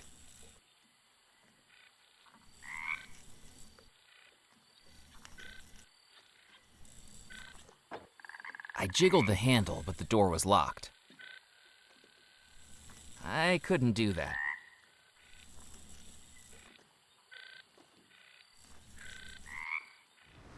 It seems like there's nothing of use there. The tide was still high as I returned to the Causeway Beach, while the sands were now the purlieu of a rather strange gentleman jabbing at the rocks with a walking stick. Careful where you step. Look, another one. Another what? A pebble. Don't step on them. There are pebbles all over this beach. There's not many places I could stand that don't have them. But they could be important. My name's Murphy McCallan. Nice to meet you. Hmm? Oh, yes. Hello. Pleased to meet you. I'm Muffy Carlyle. Wait, I think I've heard of you. Doesn't your family run a banking firm in New York? That's the one. Are you familiar with the Carlisle Provincial Accounts and Joint Stock Corporation? Actually, the reason I remembered you was because I was amazed the owner had a son named Muffy. It's a nickname. Nanny gave it to me because my ears were always cold. What's so important about the pebbles? It's not the pebbles themselves. It's what's inside them. What's inside the pebbles? Dinosaurs. I'm sorry. I think I'm missing something here. You think there are dinosaurs living inside the rocks? Not living. They're extinct. So I've been told. But skulls, bones, fossils. Oh, you're a fossil hunter? That's right. But this beach seems terrible for them. Why is this beach terrible for fossil hunting? Too many people wandering across here. The place has been picked dry. I need somewhere secluded. A beach no one ever goes to. Are you from around here? Do you know anywhere like that? I'm afraid I don't. Well, do let me know if you find anywhere. I'd pay a pretty penny to go somewhere with potential. Have you found many fossils before? Only one. It was in our flower garden. At the summer house, actually. Fascinating. Where did you find it? In a plant pot. A plant pot? Shouldn't it have been in the ground? Yes. Nanny told me she planted it there for me to find. Couldn't stand the look of disappointment on my face. Oh, this was when you were a child. No, last week. Oh boy. Have you been out here long? Just a couple of hours. Rufus dropped me off just after supper. Dropped you off, but the causeway is flooded over. I didn't come via the causeway. I got here on the yacht. You have a boat? The Plucky Plesiosaur. I named it myself. Do you work for your father's company too? That's right. I'm Executive Director of New Initiatives. And what exactly does that entail? Oh, I'm not entirely sure, to be honest. But Papa does say it requires me to be out of the office as much as humanly possible. Muffy, he tells me, if I have to see your face around here, I'll end up moving to Tibet and joining a monastery. So even if I'm not sure exactly what my job is, clearly it is very important. Oh, you poor soul. Well, good luck with your search. I'll never give up. That's the dinosaur way.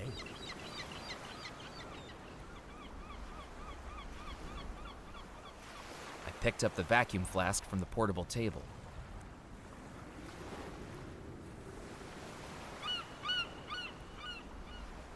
I glanced at the book's cover and was more than surprised to read the title, Dunstan the Dinosaur, above a drawing of a bulbous yellow triceratops walking on two legs and wearing a bowler hat. Oh, you poor soul. Alright, but other than that, nothing new.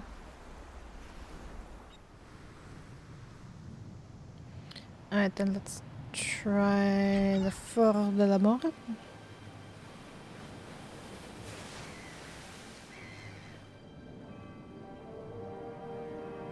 Okay, still nothing it seems. I jiggled the gate. The fort lock was held in a sturdy iron casing. Hitting it with the shovel wouldn't have broken through it. The lock was much too sturdy to get through with pliers.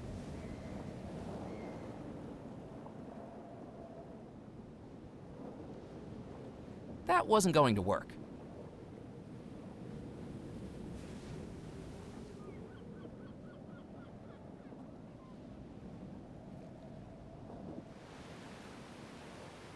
Okay, so nothing we can do right here. Then of course Returning to it's the St. church. Juniper's Church, it was clear by the illuminated windows and the repetitive hum of a newly placed generator that the rum runners had made themselves at home.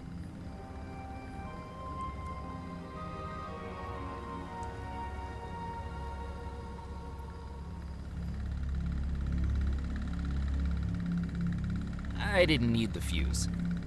I couldn't do anything with it. Without a second fuse installed, the dial refused to turn. The sticker read, "Property of the Dead Nettle Police Department, not to be removed." Oh well.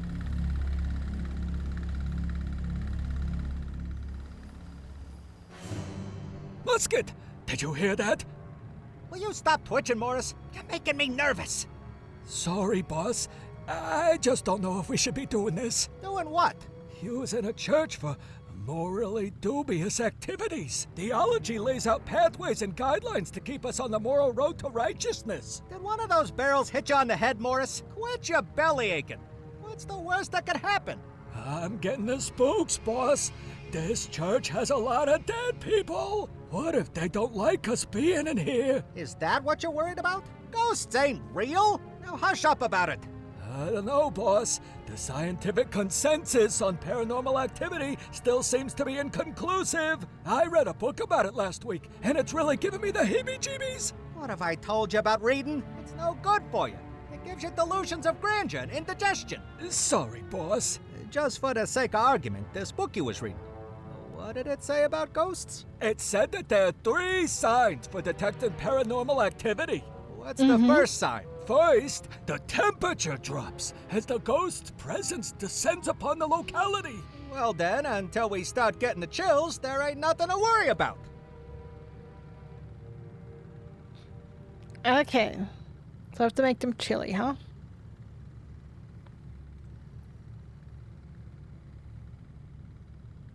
It wouldn't have been wise to reveal myself to the rum runners by Okay, probably put some ice on the plate.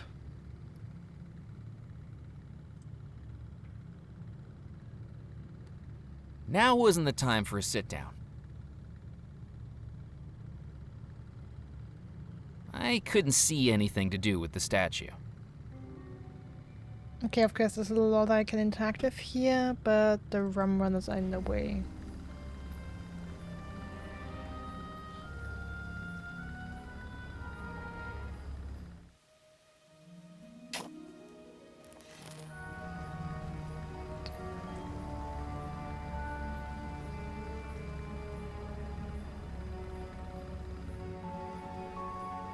Oh! The stitching was too tight to undo with my hands. Pressing into it, I could feel the seat's springs right below the worn material. Well then, let's cut it open.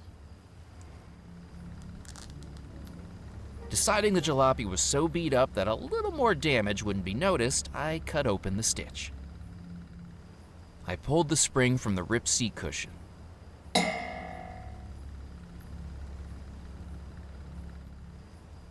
I didn't need to drive the car.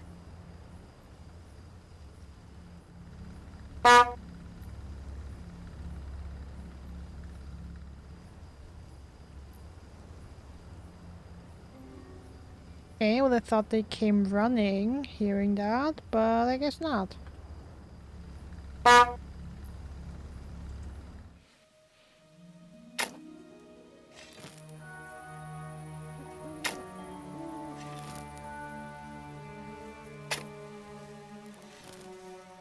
Now that I'd looked upon the lifeless face of Comptroller Grimes, it didn't feel appropriate to give his coffin a wiggle.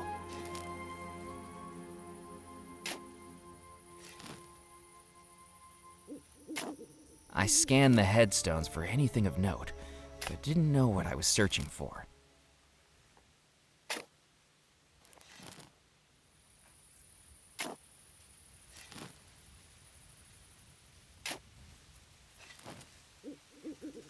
Good evening, Edgar. Ah, blast it. Not again. I go all night as the only one in this cemetery with a pulse. Then here you are bringing me 2 steps closer to losing it. What do you want now? Just taking a look around. It's peaceful here. It was. What are you digging? I thought the cemetery could do with a swimming pool. Put out some deck chairs, maybe a tiki bar. Okay, You that is think a I'm dumb question. digging? Another grave. Who's this one for? Reginald Goff. He was the state executioner in the next parish over. How did he die? His last convict was a bit nervous about being executed by the electric chair. When Goff asked him if he had any final requests, the convict asked if he could hold his hand for support. Shocking. Oh, Lord. Then I've got Marigold McGee to deal with before I can clock off. That'll be a headache. What's so difficult about Marigold McGee? She asked for her remains to be scattered across the island. That doesn't seem so bad. The problem is she didn't want to be cremated. The ghost stories are real. Well, I don't want to hear them. I don't like to think about ghosts. Why not? Because they'd be bad for business. I have my work cut out here with the dead as it is. Imagine if they came back asking for a refund. Has the cemetery been here long? This cemetery is the whole reason Devil's Rock is populated. Back when the mainland was first settled, they used to ship off the bodies of undesirables to be buried here. The criminals and paupers. St. Juniper's Church up on the hill was one of the first structures here, along with the fort. So that's what this place became. A cemetery island. A place where only Beelzebub himself would take the bodies that were interred in its soil. The Devil's Rock. Creepy. But cool origin of the story for the name of the island. I think the rum runners are using the church as a hideout. What do you want me to do about it? My job description says I deal with the outside. It's the vicar's responsibility to take care of the inside. I'm just contracted for the grounds and the graves. Right, the vicar's still looking for his Bible. Do you know what happened to the vicar of St. Juniper's Church? Foskett was his name. Disappeared along with everyone else at the manor during the Bellemore wedding. Did you get along with him? No! Miserable guy he was. Fortunately, we came to an understanding. An understanding? Let's just say that one night, I might have witnessed a certain clergyman through the vestry window. Off his head on communion wine, wearing a crinoline over his cassock, singing, "We three kings of Jackson Square, selling stockings a nickel a pair." He couldn't look me in the eye after that. The only way we communicated was through notes on the parish bulletin board. And that's the way I liked it. Okay, interesting. There's a dead body over at Bellemore Manor hanging from a tree. So, what do you want me to do about it? Shouldn't you bury it? If it manages to wander its way over here, I'll bury it. Until then, I'm not stepping foot onto the Bellemore estate. I've heard the stories about the Phantom, and I'm not risking my shut-eye to rescue a cadaver from a tree like some stuck kitten. Do you know who the hanged man is? Beats me. But from what I've heard, it's been there ever since that wedding night. I best be running along. Goodbye.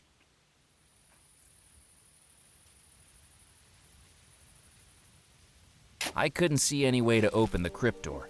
Not a doorknob, not a keyhole. Whoever sealed this up intended to seal it up for good.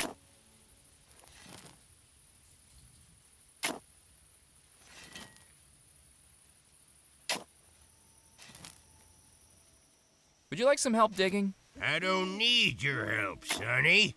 I'll have you know I've got the body of a lumberjack. You do? Yeah, it's one of the ones I need to bury tomorrow. I looked to the bottom of the grave, but could only see dirt and darkness.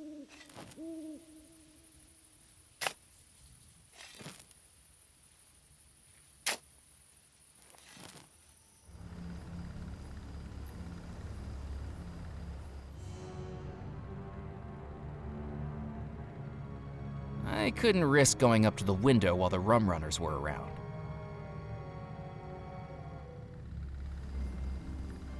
Okay.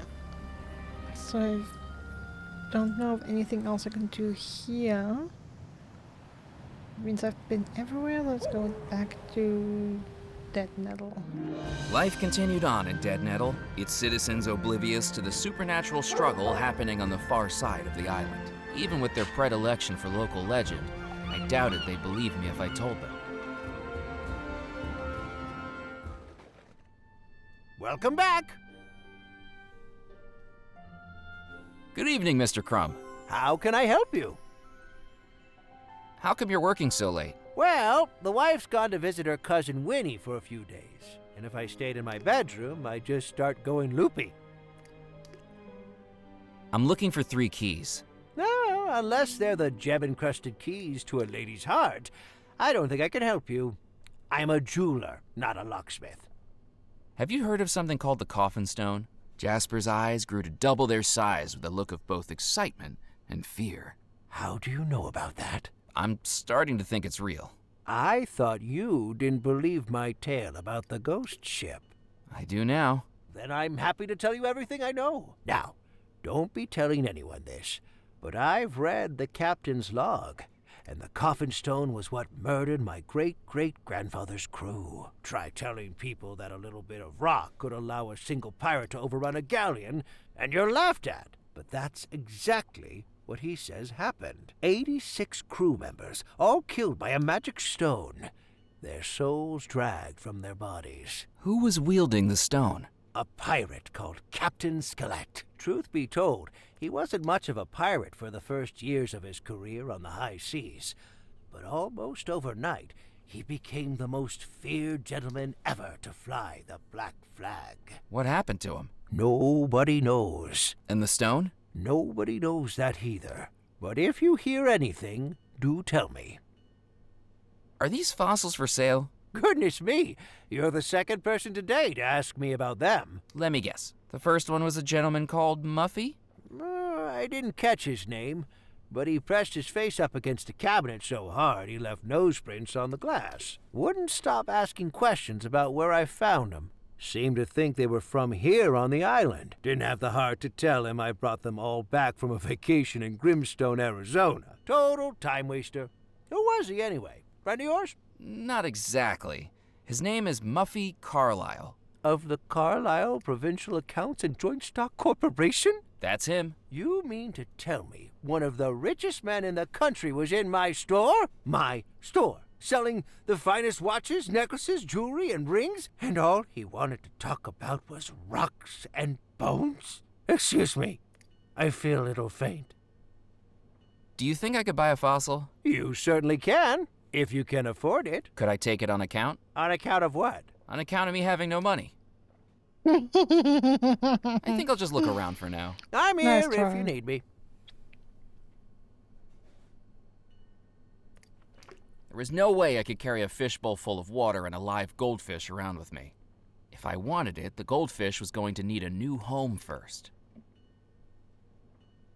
The neck of the bottle was far too narrow for the pudgy little goldfish to swim through.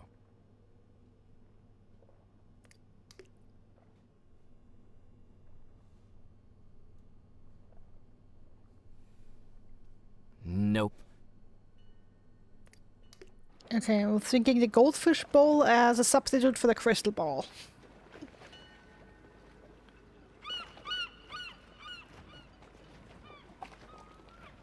Okay, but the puppet theater looks open now. The puppet show hadn't started yet. The puppet show...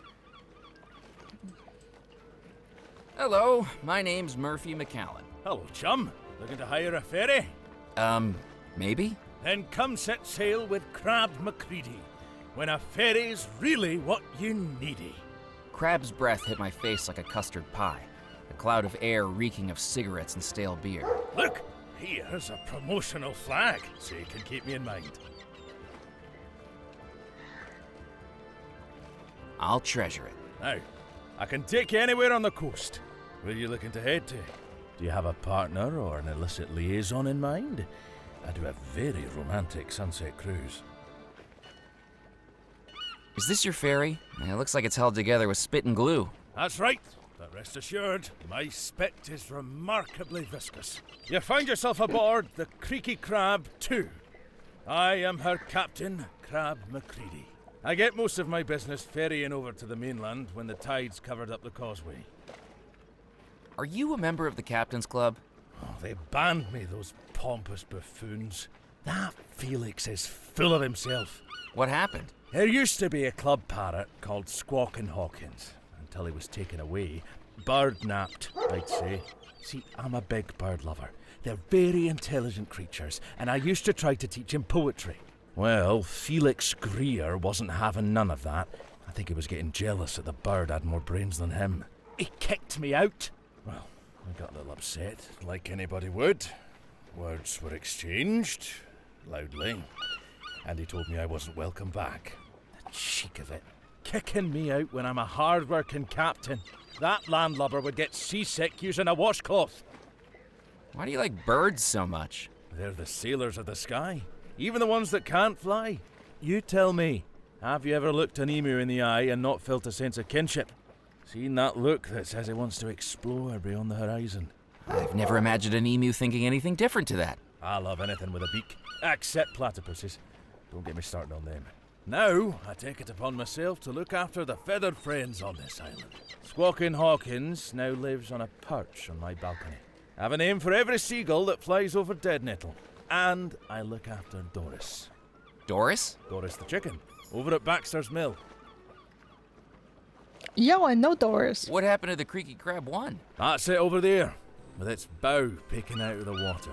I was out in the bay last Mardi Gras and looked down into the inky depths. Honest to God, I saw a mermaid staring back at me. I rushed back into Dead Nettle with such fervour I forgot to slow the engine once we reached the docks. Was it really a mermaid you saw? Nah, turned out I'd forgot to take my wig off from the costume contest that night, and I'd just seen my own reflection. Okay. I'd like to hire your ferry. Sure. Give me a map of where you want to go and I'll see if I can get you there. I'm the best ferryman this side of the Gulf. From Baton Rouge to the Bermuda Rectangle. I'm your man. I thought it was called the Bermuda Triangle. Well, sure it is now. Ever since one of its sides mysteriously disappeared. I'll talk to you later. Goodbye. It was the cotton flag that Crab, the ferryman, had given me. embroidered with his company logo.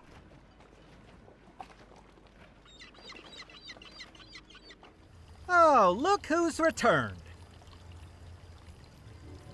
Good evening, Felix. Remind me, did you say your name was Captain Knott? My pseudonym, that's right, for marketing purposes. Because I've been doing some research in the club archives, and it seems as though we already had a Captain Knott as a member about 10 years ago. That would be my father, Captain Knott Sr. I'll pass on a hello next time I see him. 42 years as a captain, sailed each of the 7 seas. That's the one. More at home on the waves. It says in the records that he's deceased. Might be harder than expected to pass on that hello, actually. Drowned, apparently. A mighty struggle. While taking a bath.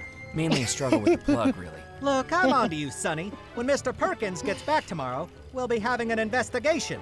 Captain Knott, or not a captain. And until then? Enjoy the club. Love it. I waited for the doors of the elevator to open, but nothing happened. If you wish to use the elevator, I'm afraid to tell you it's broken. You'll have to endure the stairs. Fair enough.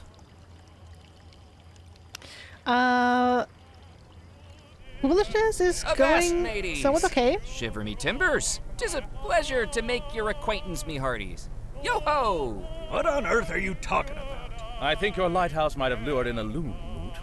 I thought you were captains. Isn't this how captains talk? Not outside a Treasure Island novel. Do you expect us to carry parrots on our shoulders, too? I tried that once in my life, and all I got was excrement down the back of my blazer. Oh, right. Yeah, welcome, Gillif. It's going pretty well. We've made it into part 3. Good evening. It's about time you got here. I've been waiting for you.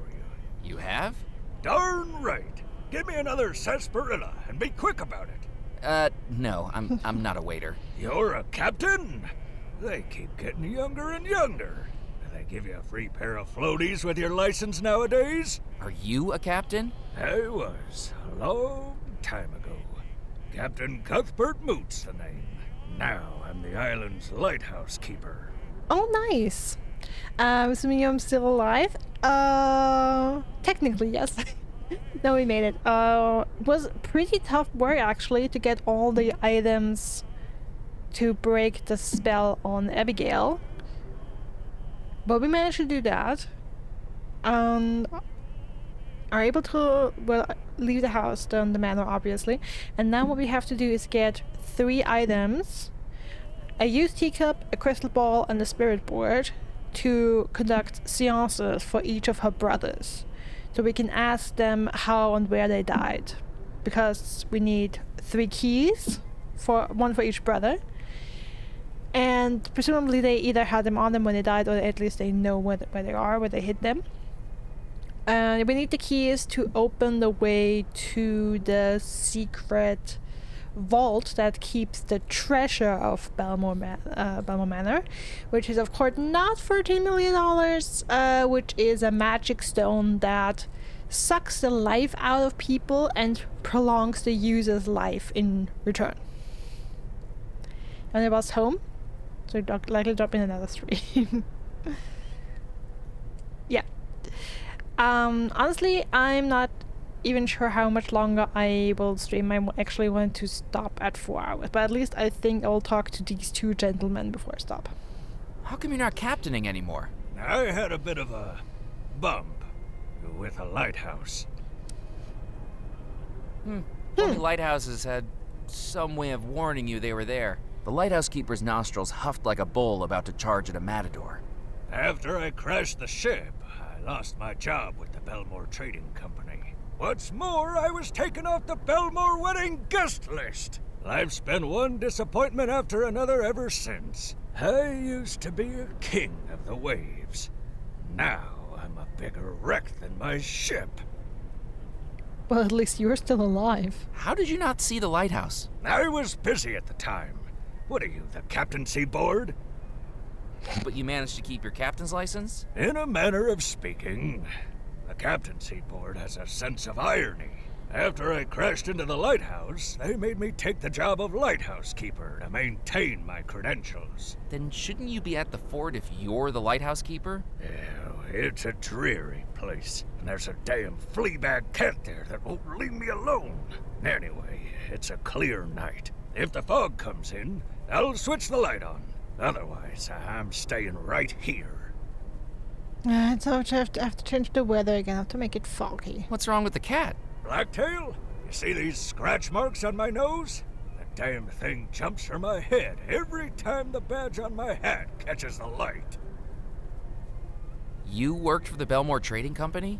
Once upon a time, I was the captain of the SS Mysterium, flagship of the Bellemore Trading Company fleet. I've captained more ocean voyages than you've taken baths. I might look like I should be hawking fish sticks at a market stall, but back then, I was at the top of my game, enjoying the finer things in life. Caviar in the finest restaurants, champagne at the finest resorts, dressing in the finest tuxedos. Oh, one little bump through my whole career down the plug hole.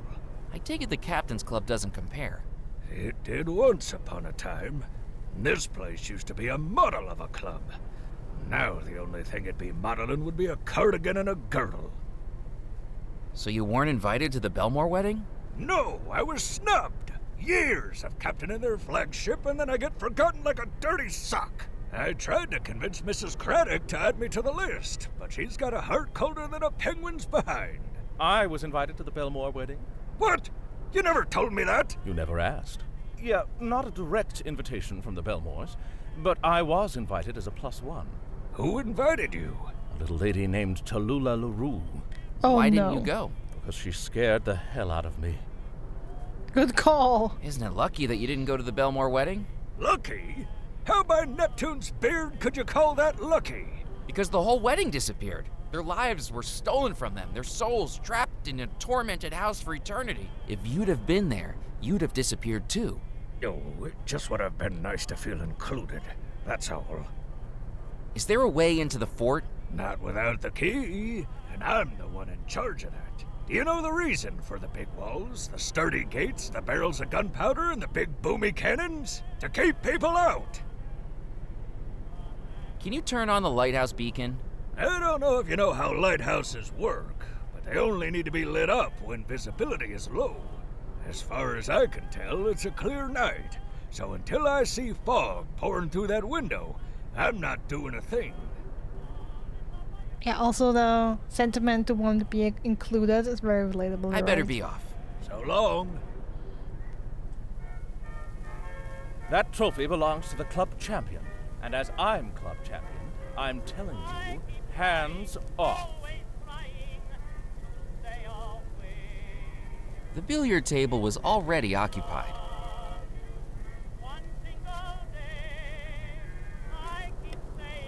The switch seemed to control the ceiling fans. Okay. Good evening. My name's Murphy McCallan. Good evening, Captain McCallan. Captain Gifford Pemberley at your service. That's right, I expect you've heard of me.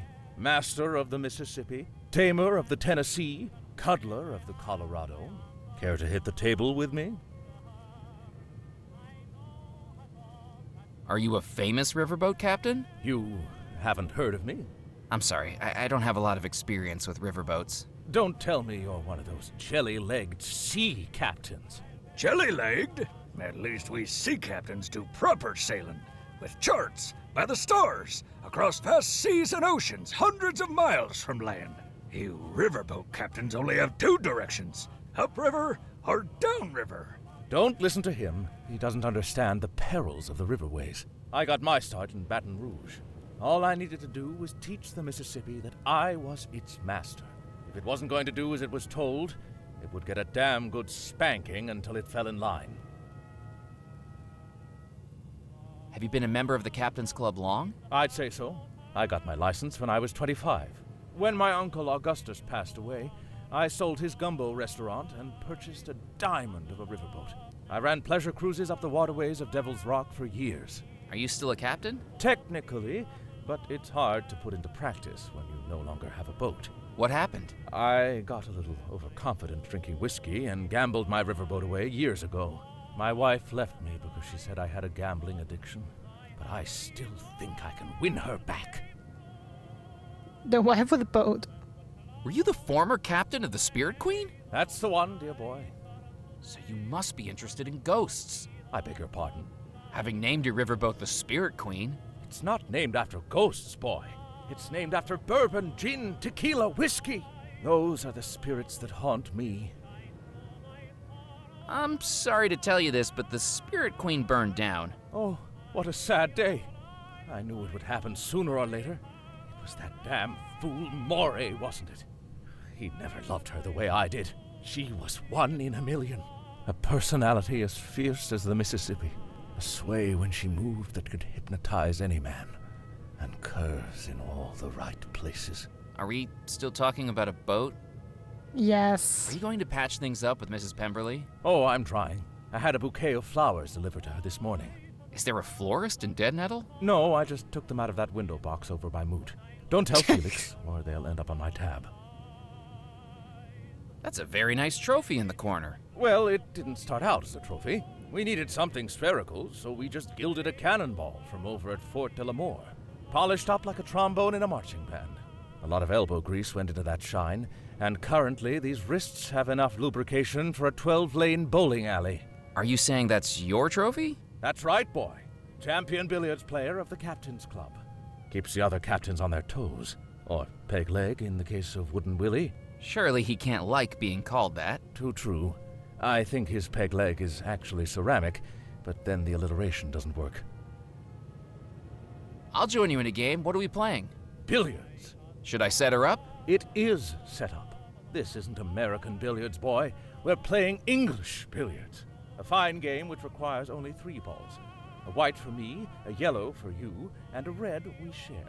I haven't heard of English billiards before. I learned it when I toured the gambling halls of London back in 1922. It's a game with far more depth and skill than pool or snooker. Points are awarded not just for potting, but by the flair with which strikes are accomplished. More points can be earned with a fanciful shot than by a simple pocketing. So I'm not trying to get the balls in the little holes? Look, I think we might be a bit out of your depth with this. Why don't we keep it simple? The winner is the one who can bounce the red ball off the cushions the most times. I can do that. Then let's play. I'm afraid it'll have to be with dry cues. For some reason, the billiard chalk's gone missing. I wonder how that happened.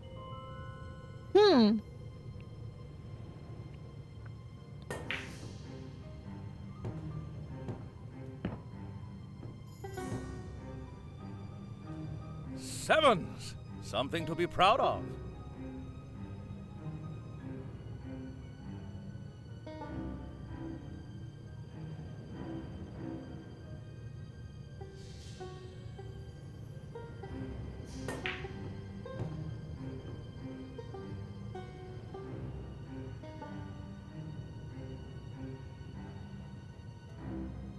Threes. Too bad, Captain McCallum. It seems my standing as champion of the Captain's Club continues.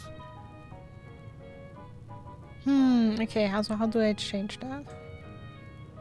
Nope.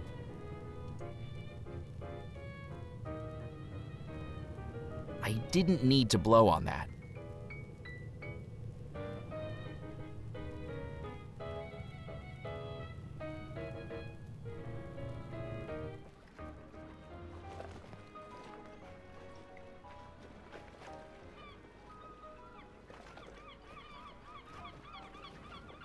Empty of flowers, I could see that the window box was securely attached to the club's masonry.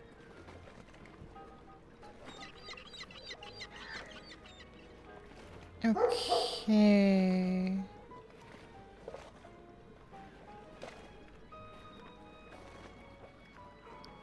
So I need to have fog, quote-unquote fog, to go in that window to convince the lighthouse keeper to turn the lighthouse on so I can get into the fort.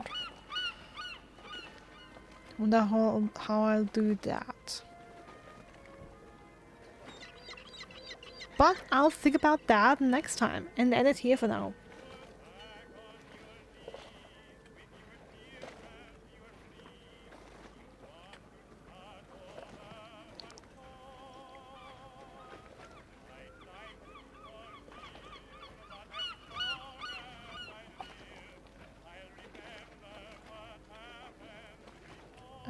okay.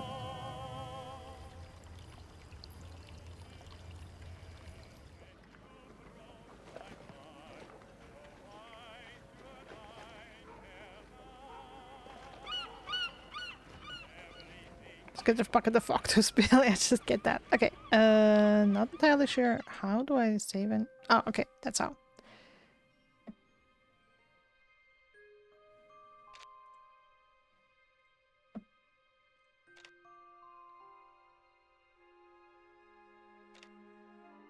Right. Well, we didn't finish. The game is actually longer than I thought. But I hope that one more stream will do it. But we'll see. Maybe we have another part 4. But yeah, I hope you enjoyed this one. I wish you a wonderful rest of your day, night, evening, morning, afternoon, whatever it might be for you. Stay safe, stay healthy, and I hope to see you again soon. Bye, guys.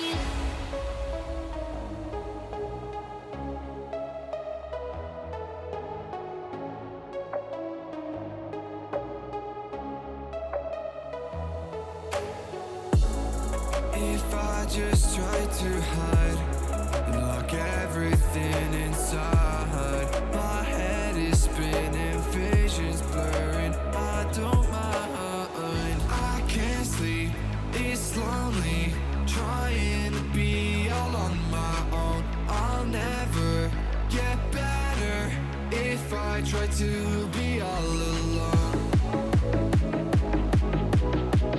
If I try to be all alone. If I try to be all alone.